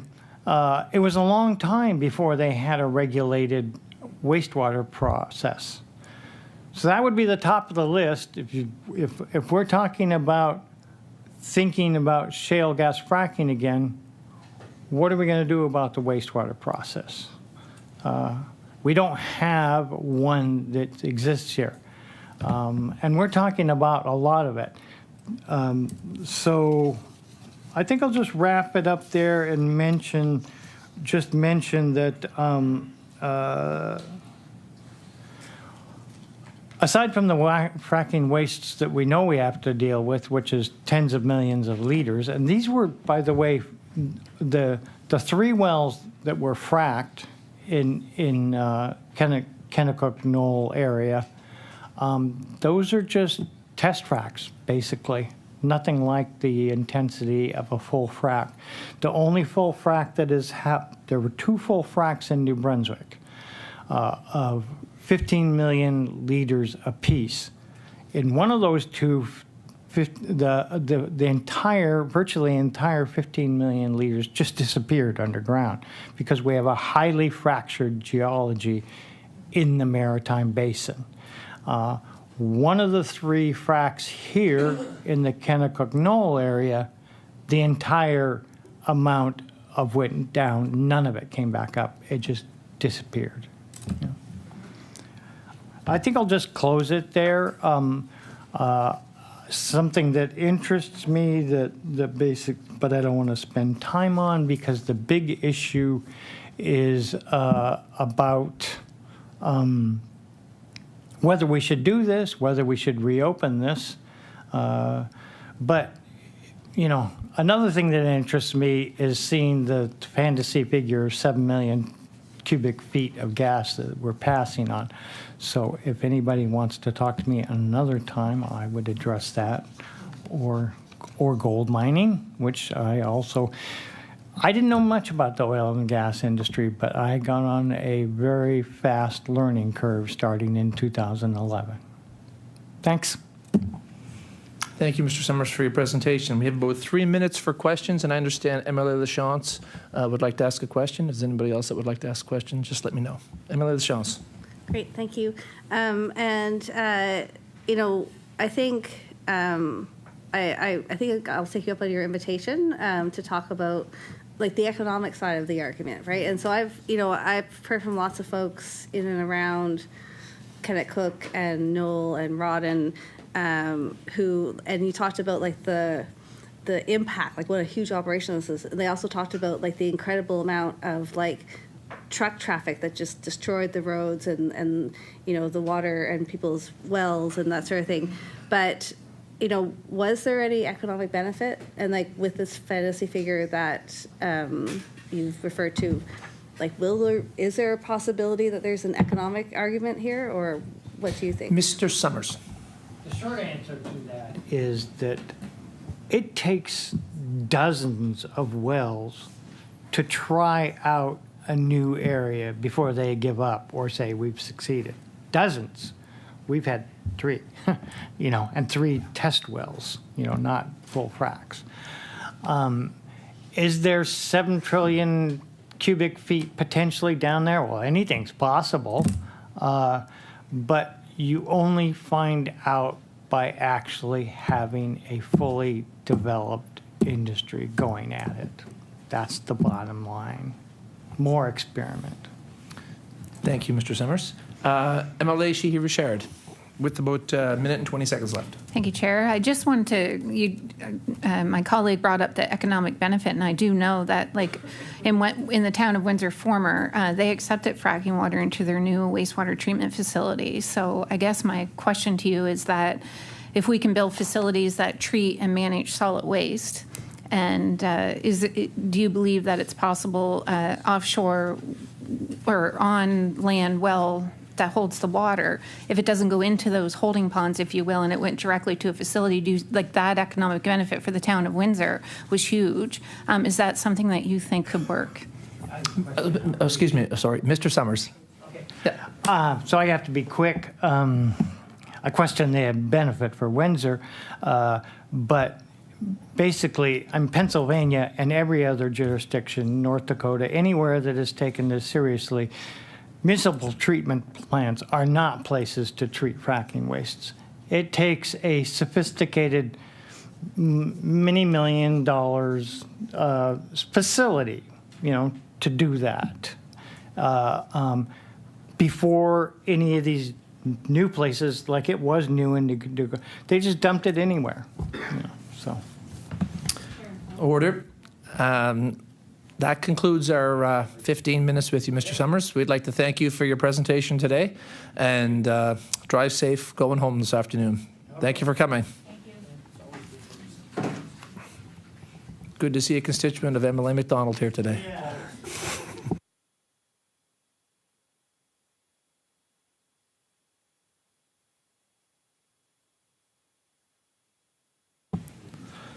Okay, I'd like to call Linda Scherzinger. Scherzinger, is that correct? That's correct. Okay, thank you. And how would you like to be addressed, as Ms. Scherzinger, or is that? Linda would be fine. Okay. So, Linda, I understand you have a 10-minute presentation for us. We have 10 minutes allotted for you. And so, again, you can use the whole 10 minutes as your as a presentation, or leave some time for questions. So we'll now give you the microphone. You may begin. Okay. My name is Linda Scherzinger. I live in Halifax. I am an active member, the coordinator, and corresponding secretary for Kairos Halifax.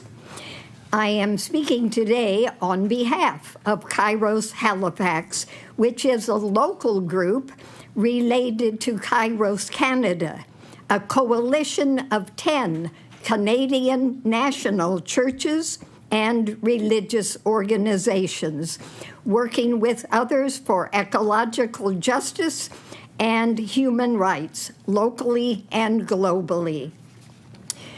You have already heard a variety of speakers on Bill 6, especially speaking to various concerns about the possibility of revoking the ban on hydraulic fracturing or fracking. And that would, of course, be to allow fracking to take place on a large scale in Halifax, in Nova Scotia. I won't repeat all of the concerns that have already been shared, but I will say that we share most of those concerns, including those relating to public health, the issue of groundwater depletion, and the triggering of seismic activity, which I understand has just recently been happening in BC as well as in Texas, where they have fracking in their areas. Also, I am aware of the air and water contamination, which would possibly be a disaster for the hundreds of thousands of families and jobs in rural Nova Scotia who depend on well water or even springs for their clean water. Fracking is invasive and destructive to our home and planet.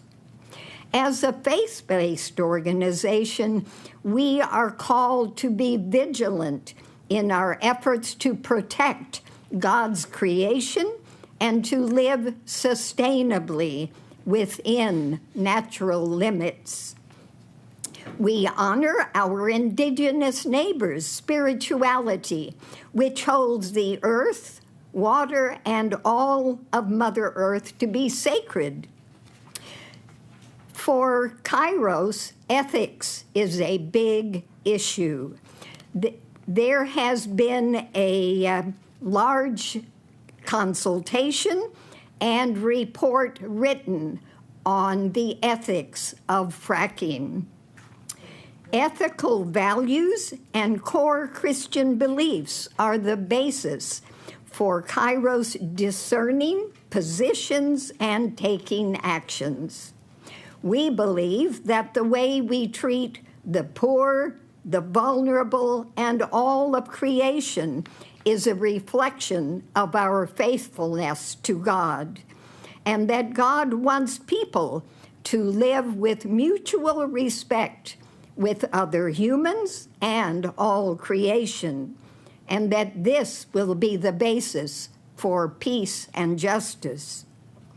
We support the precautionary principle that actions should not be undertaken if their consequences are uncertain and potentially dangerous. We believe Canadian courts must respect Indigenous people's right to free, prior, and informed consent. Decisions on whether to maintain or to overturn bans such as this should be made locally in consultation with all communities that are most affected. Kairos is one of the many organizations that were active in the successful and extensive campaign with many public consultations that resulted in the ban in 2014.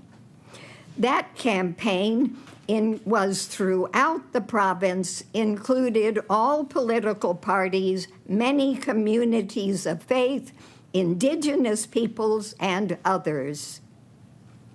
The decision to ban fracking included that it not proceed again until there is more research into the health, environment, and economic impacts, and when until a mechanism is established for community consultations. Since that decision was made to prohibit fracking in Nova Scotia, all relevant experience and research has shown that the health, environment, and economic impacts or consequences are no safer now than when the ban was enacted, and in most cases, those impacts have become worse. And there has not been a mechanism established for community consultations. I would just mention regarding the moratorium on uranium mining that I am most familiar with the issue of fracking, but I am aware about that moratorium, about exploration and mining that has been in place for a long time, since the 1980s, and that various reports have been made since then, and that they continue to support the moratorium.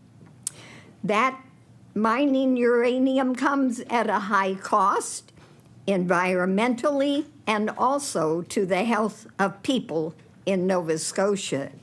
It is not a critical mineral, and there is no need for uranium since a sufficient amount already exists.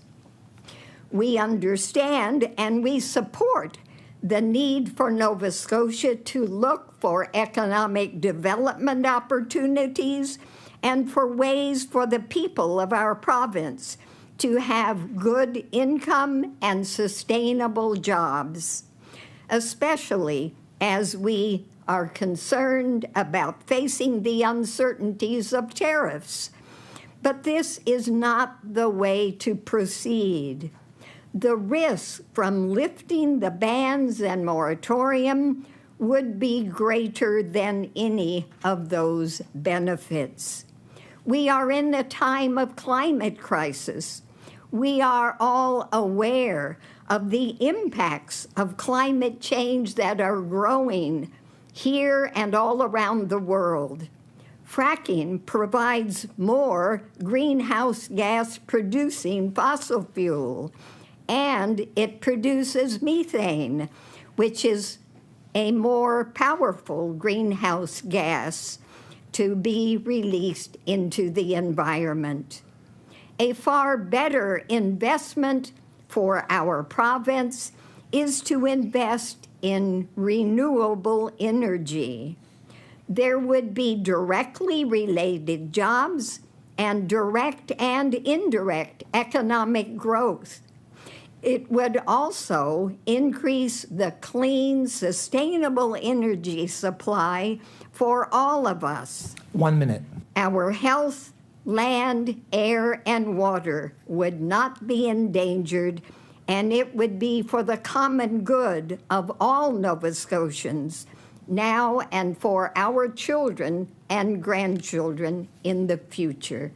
Thank you. Thank you, Linda, for your presentation. We have about 35 seconds left for questions. Is there anyone on the table that would like to ask Linda any questions? Okay. Seeing none, we want to thank you for coming in and presenting today. Thank you very much, Linda, and safe drive home. Thank you. Our next presenter, I believe, is a virtual presenter. Am I saying the name correctly? Madeline Conacher? Madeline Conacher? Madeline Conacher? Are you there?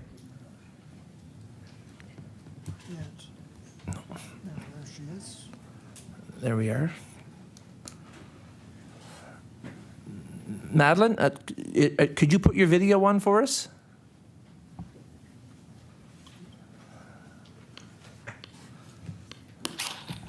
Okay, I'm trying. I'm looking for the... Okay. Oh. There we are. Oh, you were there. You're going again. There you are. Is it Madeline or Madeline? Madeline. Madeline. Okay, Madeline, well, welcome to our committee this afternoon. We'll give you 10 minutes to present. If you'd like to leave any time for questions, make sure that's in your time frame you'd like to use. And I will give you a warning at 1 minute left, okay? So we'd like to give you 10 minutes. You're free to present. Thank you. Thank you. My name is Madeline Conacher, and I'd like to thank the honorable members of the committee to let me speak. I'm a member of Sustainable Northern Nova Scotia. We're a group of concerned citizens that has a collective vision and strategy to encourage sustainable, locally driven community and economic development. I'd like to highlight some of the concerns that have been expressed by the excellent presenters that have come before me. I'd like to just summarize the key points. First, it is unacceptable that the government tried to fast track through lifting these bans on fracking and uranium exploration, which could so adversely affect the environment. This was not in the election platform to roll back environmental protections, and it is highly undemocratic.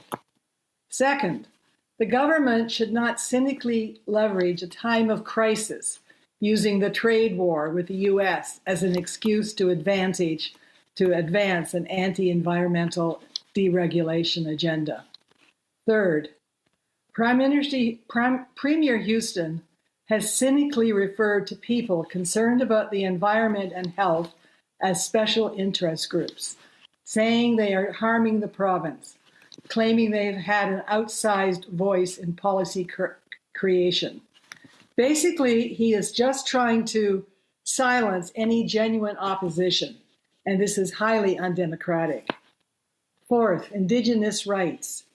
The Mi'kmaq chiefs have sent Houston a stinging rebuke, and I would like to quote from their letter. It is unacceptable that this government is fast-tracking the extraction of natural resources that will permanently devalue and damage our unceded lands and adversely impact the exercise of our Section 35 rights. The failure to consult the Mi'kmaq on these changes is in violation of Indigenous rights. And for this reason alone, the lifting of these bans must be taken out of the bill. Fifth, Houston wants to take the no out of Nova Scotia. I say put the no in Nova Scotia. Know the environment and health facts. The bans were put in place, and remember the history of how these bans were put in place. The bans were put in place after extensive consultation with the public, doctors, scientists, and Indigenous communities to protect our communities' air and water. These bans were not fast-tracked through by special interest groups. The lifting of these bans is driven by the false belief that fracking and uranium mining could provide economic benefits and reduce the threat of American tariffs. However, the risks posed by lifting the bans to community health, environmental sustainability, and local industries greatly outweighs these unproven financial benefits. My comments and concerns are supported by the Canadian Association of Physicians for the Environment in their February 19th letter to Houston that strongly urges the government to actually strengthen the restrictions on fracking and uranium mining. And there were two presenters from Cape today that went into more detail on these concerns. So in summary, Sustainable Northern Nova Scotia, which I'm a concerned citizen of, strongly oppose fracking and uranium mining. And I repeat, it's unacceptable for this government to fast track through the lifting of these bans. It was not in your election platform. Please take the bans out of the bill. Let's not focus on fracking and uranium mining that offer only short-term gains at the expense of long-term public health and environmental costs. Let's focus on renewable, green energy, stewardship, respect for Mi'kmaq rights, government accountability, and strong, open democracy. These are the keys to a true self-sufficiency and long-term sustainability for us and for future generations of Nova Scotians. And I will add, I came here with a slightly sad and slightly cynical heart that the government will not listen to the concerns of the many presenters who have come to the Public Bills Committee. And I'm sad that I think the government will not listen and only in the future will regret that. I also would like to add that Sustainable Northern Nova Scotia, we have a history. Back in 2018, the residents were concerned about possible gold exploration, and we had a petition that over 2,000 concerned residents signed, and we brought that petition to the Nova Scotia legislature. So I'd like Houston to know that it's not just a few protesters. Most Nova Scotians are very concerned about the lifting of these bans. Thank you for the opportunity to allow me to speak. Thank you, Madeleine. We do have at least one question from one our committee members, so I'll recognize MLA LeBlanc, MLA LeBlanc, and she'll have a question for you.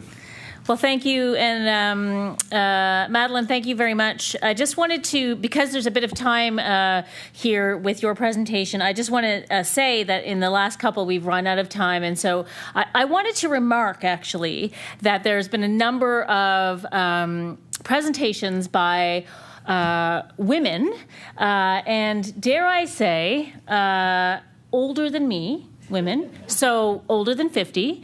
And I find it very comforting, but also upsetting, because I feel like, you know, a number of people have talked about their you know, working on these on this movement, as it were, for lack of a better word at this moment, in terms of protecting the earth for our future generations. And as a mother of young children, or youngish children, I find it very moving, but also very worrying. And I take your point about how you sort of feel worried or negative that you know, all of this is going to be for nothing, and the government will just move ahead with these changes without true consultation and true consideration of what is happening here.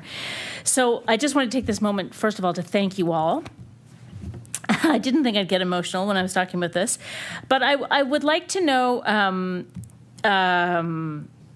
you know, I guess my question for you, Madeline, is, you know, when the Premier talks about, you know, putting or taking the no out of Nova Scotia, and this idea that, like, you know, if we don't get on board with this, then, you know, we're obviously like anti-economy or good jobs and anti everything if we don't get on board with this sort of lifting of these bans. And I'm wondering if you can, like, I personally will work on presenting alternatives to these ideas, but I'm wondering if you could give us any ideas that the government can take away that we could do for economic development, and what we could do for to make our province a have province, while at the same time protecting our very vulnerable populations, but also our very vulnerable earth.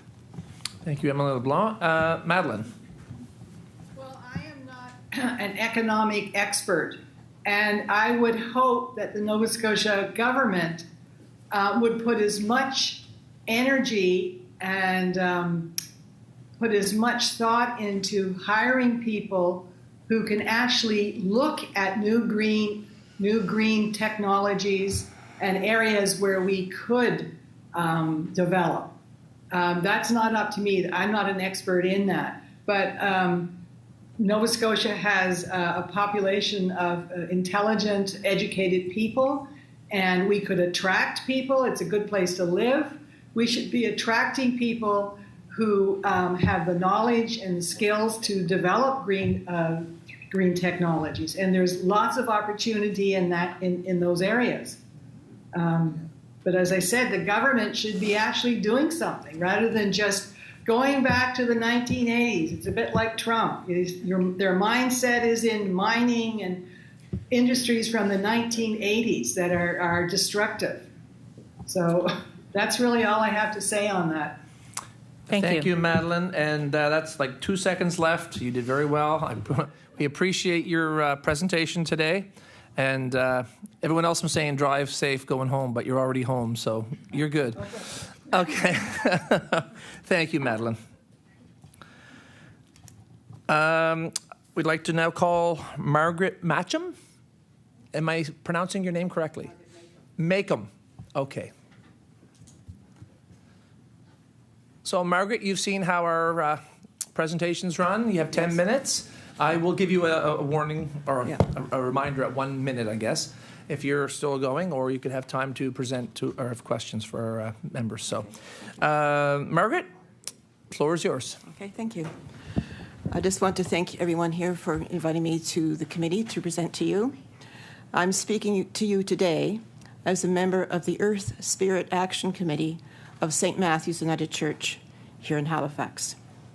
We are a group committed to raising awareness to our congregation and beyond of the climate crisis which we are now beginning to experience, and to promoting the caring of our earth and God's creation. The Mi'kmaq people upon whose unceded territory we live under the Treaty of Peace and Friendship, as other Indigenous peoples, have cared for this land for thousands of years. And we share this responsibility as we all share the earth. I have deep concern regarding the Nova Scotia government's plans to remove the bans on hydraulic fracturing or fracking for natural gas and uranium mining exploration research.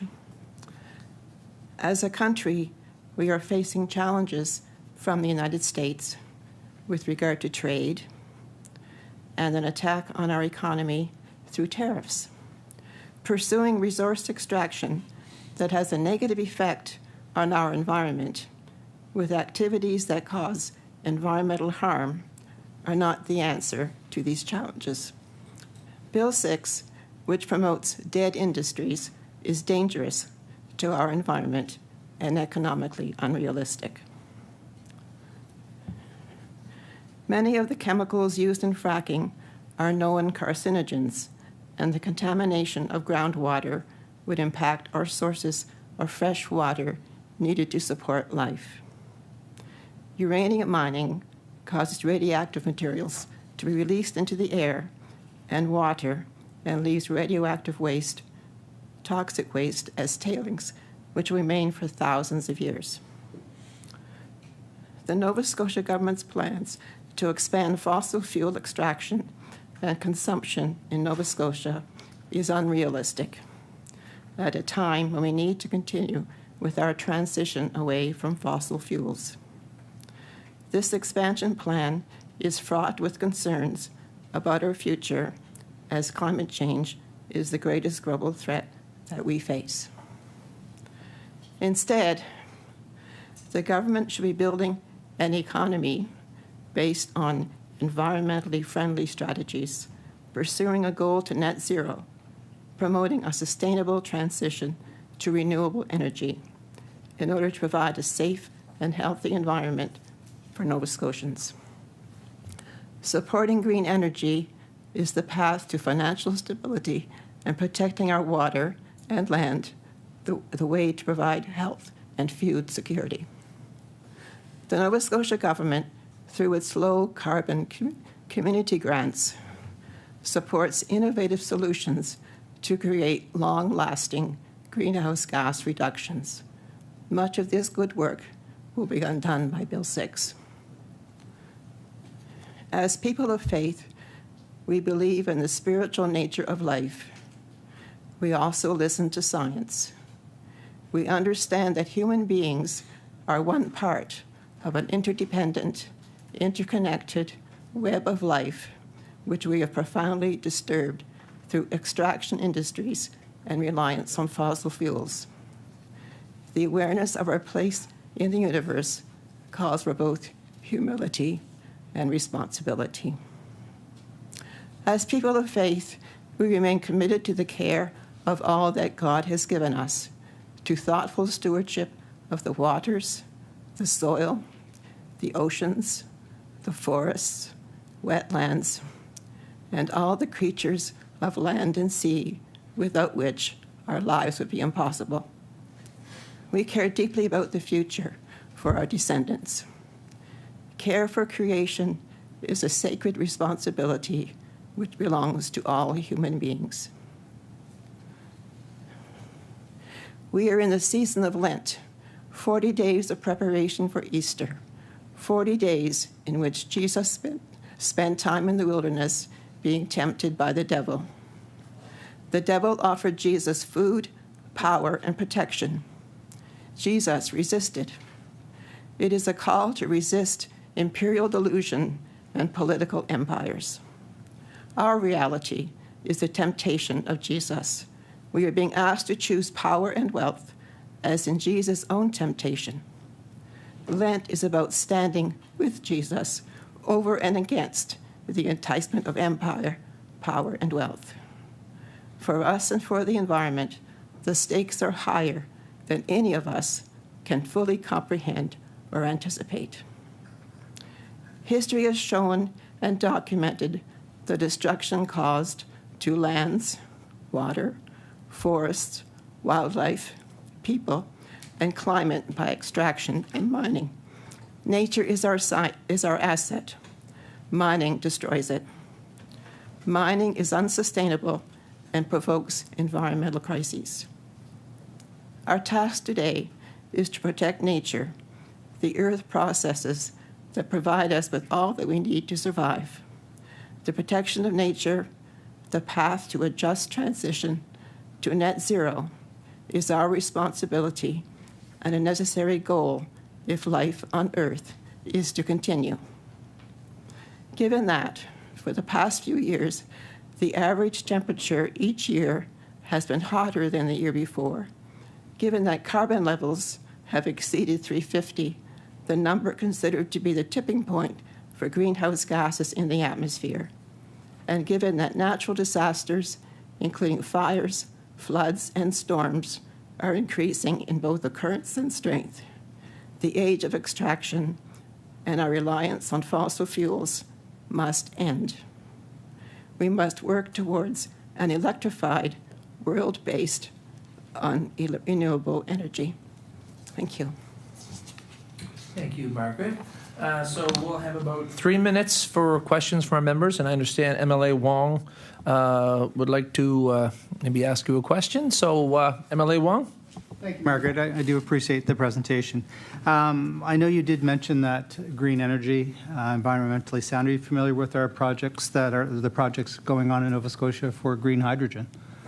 And if you aren't, but we do have 2 projects, really that's led by private industry, and one's called Bearhead, the other one's called Everwind, and really using onshore, offshore winds in order to be the power to produce the green hydrogen, which is very economically or environmentally sound. But you did mention that you don't think that fracking is really is economically unrealistic, were your words. And I think if one lived in Alberta or one of the places where they are doing fracking, hydraulic fracturing, I think they would say it differently according to that. So there definitely is a difference in the standard of living if we're in Alberta or Nova Scotia. In Nova Scotia, we know we need good jobs. There's no doubt about it. But there are advanced hydraulic fracturing techniques. I don't know if you've ever heard of advanced hydraulic fracturing techniques such as supercritical CO2 fracking, which uses CO2. There's also CO2 liquid that can go into the ground, and it also captures the CO2 at the same time. There's eco-friendly fracking fluids. So there's technologies. One of the things Premier Houston has said several times is that if we're going to do this, we need to do it safely and we need to do it responsibly. But we share a lot of the same values. I mean, just because we're in government doesn't mean we don't share the same values. And the comments that I've heard for the afternoon, it seems like we're totally different people. Like we don't share the same value, but we do. We truly do. And I need you to understand that. I'd like you to understand that. But we don't want to destroy the environment. However, we do have opportunity, and we're exploring those opportunities. So I just wanted to make those comments. But if you are familiar with some of these new techniques that are out there, and I'm not an expert, but I did read a little bit up on it. I'd be interested in that. Sorry, I have to recognize you for them. So, Margaret. I don't know about the new techniques, but I do know that fracking, as mentioned by Linda, causes seismic activity and earthquakes, and it's happening in BC right now. I also know that in BC there's a lot of fracturing going on, and if they had not done that and instead had used the wind that's in the Rockies, they could have supplied power for all of BC and all of the prairie provinces. Instead of that, they have fracking going on, and now they have earthquakes starting to impact on the people there. As far as hydrogen, again, I'm not terribly... Order. I'm sorry, Margaret. That concludes our presentation time for today. But thank you for coming, and please drive safe. Thank you for coming today. Okay. Our next presenter, I believe, is another virtual presenter, Barbara Gallagher. Barbara, are you there?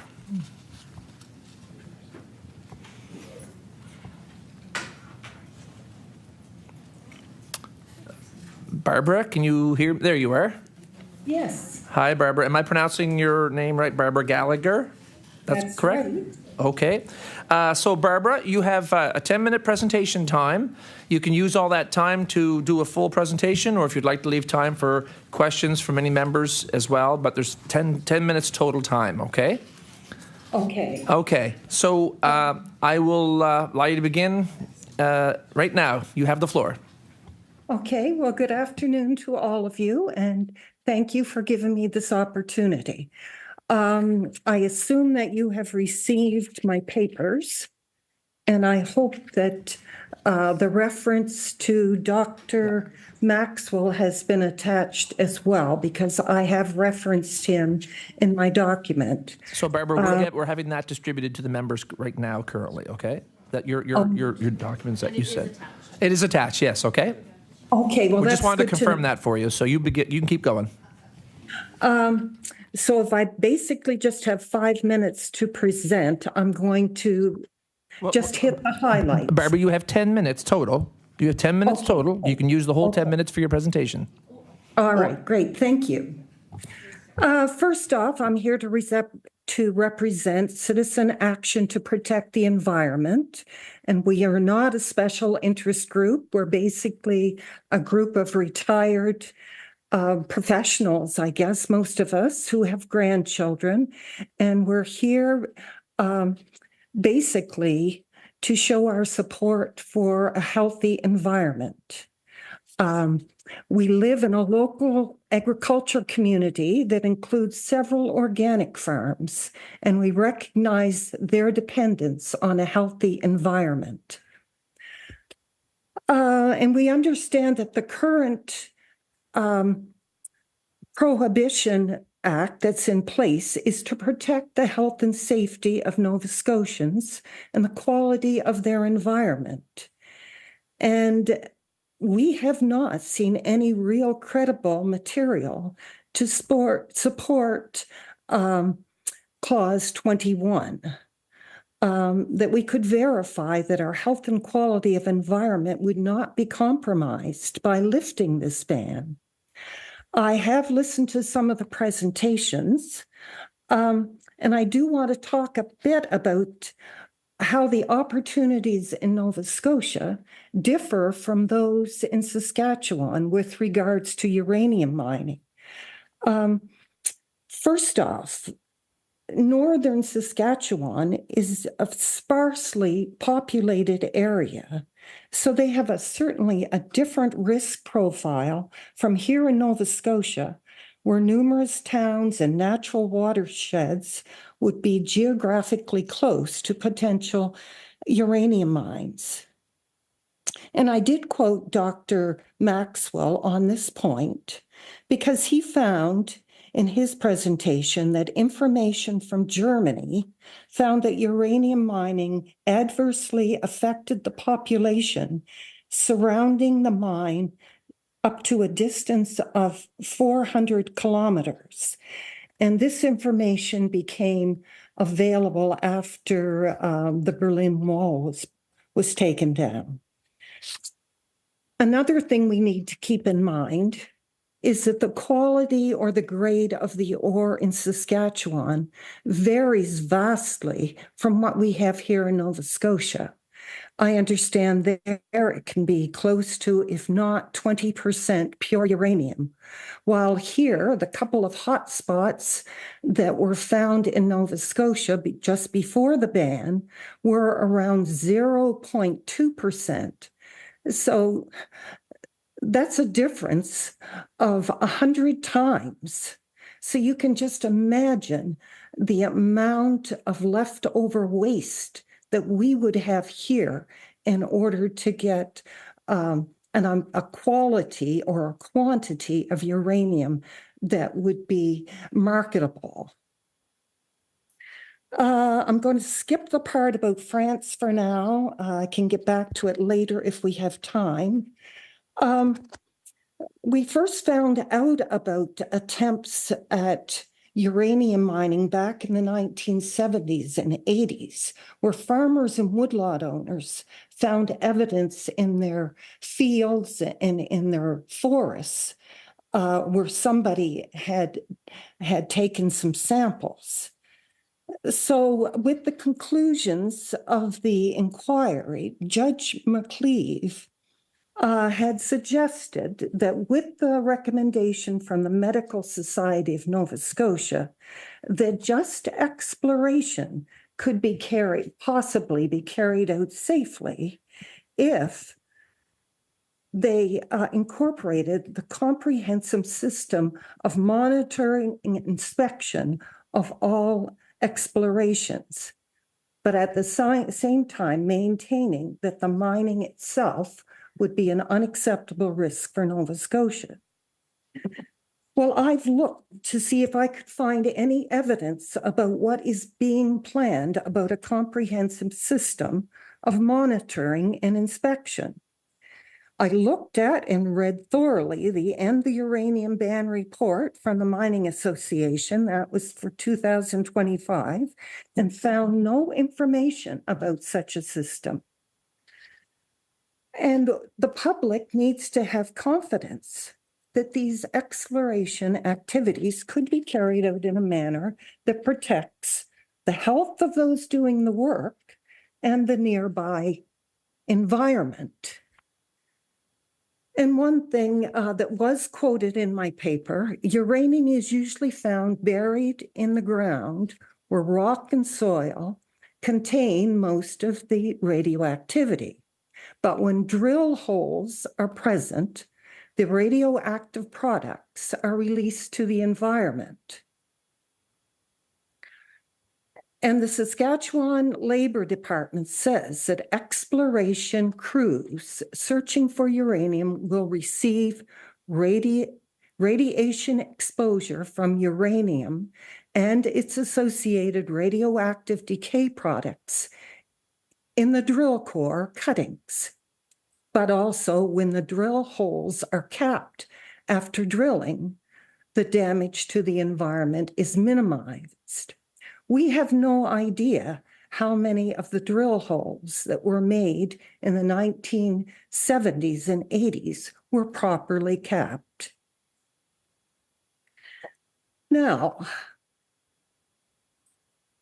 I want to talk, I think I've covered everything about the differences with Saskatchewan. Well, there is one other huge difference, and that is because the concentration of the uranium is so high in Saskatchewan, they're making a whole lot of more money because they don't have to do the refining of the material. So the cost factor is not as significant for them. But here in Nova Scotia, can you imagine how we are going to deal with the tailings if we only have a concentration rate of 0.2?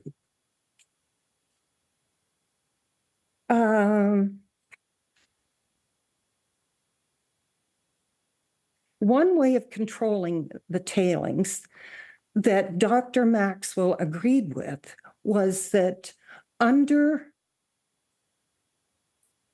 the holding pond, you could bury pipes.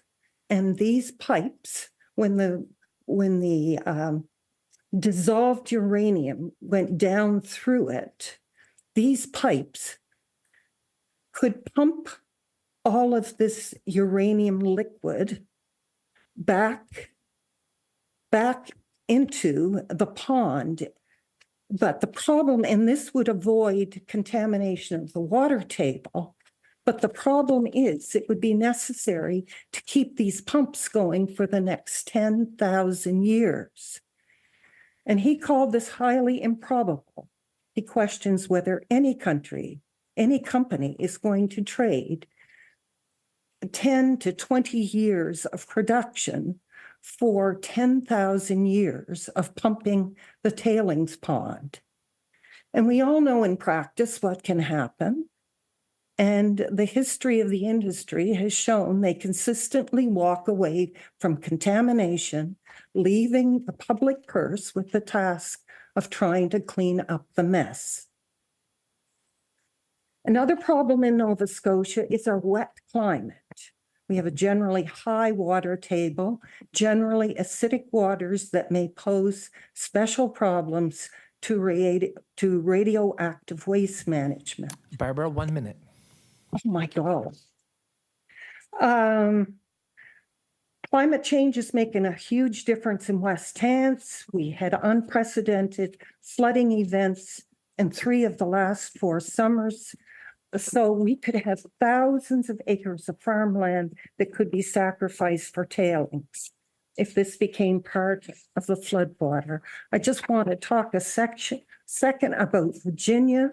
Virginia is known to have a huge uranium deposit, but because of their higher precipitation, they have maintained a ban on uranium mining in Virginia. And it would be interesting to know that here our rainfall has actually exceeded that noted in Virginia. And as a comparison, here in Nova Scotia, we have 1,300 millimeters as opposed to just 400 millimeters in Saskatchewan. Order. Barbara, I'm sorry to inform you, our 10 minutes has now been surpassed. So that concludes our presentation time for you today to our committee. So we would like to thank you for your presentation, and we really appreciate it. So thank you very much for being at our committee today. Okay, thank you for the time. Thank you. And our last presenter for this block is Diane Duet-Kenny. Hi, Diane. So you've seen how everything works?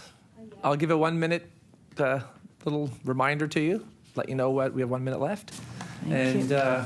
You're now free to present for 10 minutes. So do I have to press a button? No, they're going to take care of that for you. So okay. Barbara, go ahead. Okay, thank you. I was here this morning, so I did get a little bit of the one-on-one on it, the process. I want to thank everyone for allowing me to speak to Bill 6, an act respecting agriculture, energy, and natural resources, and notably Part 5, Uranium Exploration and Mining Prohibition Act, Chapter 6, which would be repealed through Act 6. This concerns me deeply. Firstly, Nova Scotians fought hard to ban the fracking and uranium and mining in Nova Scotia. They realized then, and I believe they do still, that resource extraction is, for all intent and purposes, and I know people do not agree with this, a dead-end strategy. It's passé for development. The costs related to environmental degradation, let's talk about full cost accounting, okay? The costs related to environmental degradation, citizen health, and the loss of the healthy ecosystems. And we heard some very eloquent comments this afternoon about the importance of caring for our environment, far outweigh the finite returns. We have examples of corporations, keep in mind turquoise mines, I hope I'm pronouncing that correctly, headquartered outside we have examples of corporations headquartered outside of Nova Scotia, setting up operations in Nova Scotia with no regard to the consequences. Polluted, what are the results? Polluted groundwater and bays, destroyed forests and wildlife systems, and air and soils polluted with toxic chemicals. I recently viewed some pictures, and they are frankly horrendous. Just horrendous.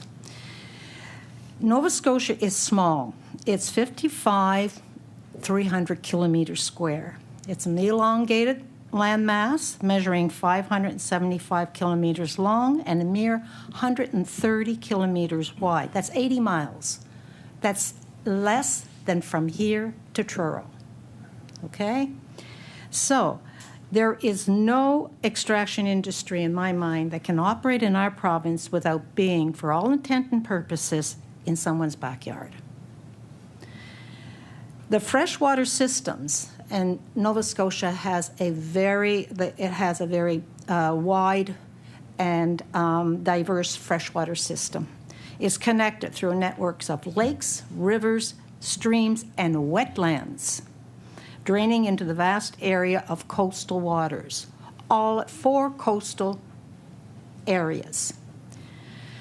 And that sustains a vibrant tourism industry, because we have some of the most beautiful coastline ever, anywhere, and some of the richest fishing grounds in Canada. And I know this because I worked for the Department of Fisheries, and I grew up in a fishing family. The government's narrative about improvements in resource extraction doesn't change the regressive, short-term, unsustainable nature of these industries.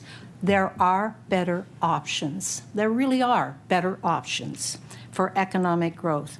Secondly, we are dealing with catastrophic consequences of changing climate, and we heard a lot about that today. The results of excessive use of fossil fuels. Well, fracking produces methane, a potent greenhouse gas.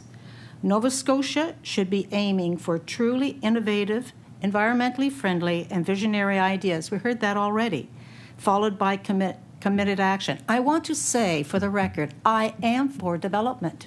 I really am. I want our province to grow and prosper, but not at the expense of the environmental degradation, non-sustainable jobs. These jobs are limited. You know, they won't go on forever. And once you've removed the minerals, then there's nothing left. And the exacerbation to a warming climate. We cannot continue on this path. Thirdly, and this is the last paragraph, thirdly, I cannot stand by and watch our youth populations and future generations inherit an environmental mess, lose the awe-inspiring natural beauty of Nova Scotia. It truly is awe-inspiring, our province. As adults, we have a duty to our children and future generations to care for this environment, to build a sustainable economy. And I want to put it out there that I am a person of special interest. I'm here on my own. I don't belong to groups. I am here as someone with a conscience, okay, and moral and moral principles. They are a healthy and viable future for our children, for our forests, our freshwater systems, our animals, land and aquatic, our fishermen, farmers, and others who rely, all of these people rely on a healthy ecosystems. They cannot make their living unless the earth is healthy to sustain their businesses and way of life. So I urge the government to retain the Uranium Exploration and Mining Prohibition Act. And that concludes my comments. And I welcome questions, and I'll answer as best I can. Thank you, Diane. You're welcome. We'll now run up to our members with about 4 minutes to go. Are there any members who would like to ask Diane any questions? Okay, Emily Wong. Thank you, Diane. Pardon me?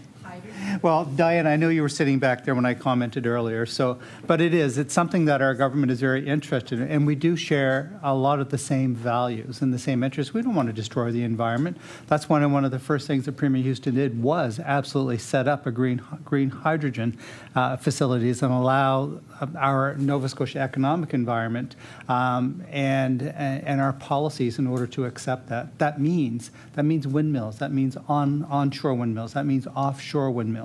And there's always controversy with that, as green as one thinks that it should be. But we didn't see a lot of groups come out in support of that. There's always the people that are against that as well. But when I do look, I have friends and I have family that live out west, and I know lots of people that live in Nova Scotia and travel back and forth for good jobs. So I'm never would ever say that I would support destroying our environment over protecting economic sustainability in Nova Scotia. It is vitally important to protect the environment. But when I look at all of the things that are new, and I listen to what Premier Houston has said on making sure we do it safely, make sure that it is responsible, make sure we do have consultation. You can't have consultation yet when there's nothing to consult over. But when projects come forward, because it's not government that's going to be running these industries, it's going to be private industry that comes in and makes a proposal, maybe for a certain area, for a certain mineral, or for fracking. And then we certainly will absolutely want to consult. There's no two ways about it. But I look for things on water treatment systems, and there's membrane filtration systems, electrocoagulation systems. There's putting them through the water treatment systems as they have in West Hants. There's closed-loop water systems, so the tailing ponds. So maybe some of these will work. Maybe some of these won't work in Nova Scotia, but I think we have to investigate it. And I do appreciate when you take the time, you come here and you present, because we need the alternative views in order to make things as best as they can be. And I want to thank you for your presentation.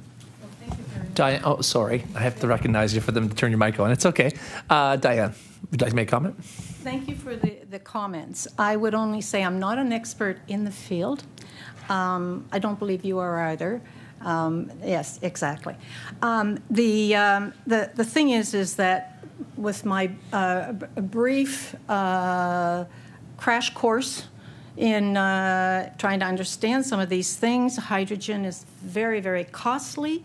It uses an enormous amount of water, and I think that there are greener ways. Why? The fact that, pardon me, yes, 1 minute, yes, so I will be brief. The thing is, I do think there are greener ways, and I don't believe in taking that kind of risk with uranium. We have doctors who are on record saying what the risks are. I think that hydrogen needs to be really looked at profoundly in the terms of full cost accounting. What will we get in return for the investment we have to make, including whatever might impact the environment? And so I'll leave it at that. And thank you for your time. Huh? Yeah. 10 seconds. Okay. So, Diane, thank you for the presentation. Thank you very much for coming in. And I would like to now let the committee know that the committee will now be on a break or a recess until 6 p.m. and will reconvene at 6 p.m. We are now recessed. Thank you.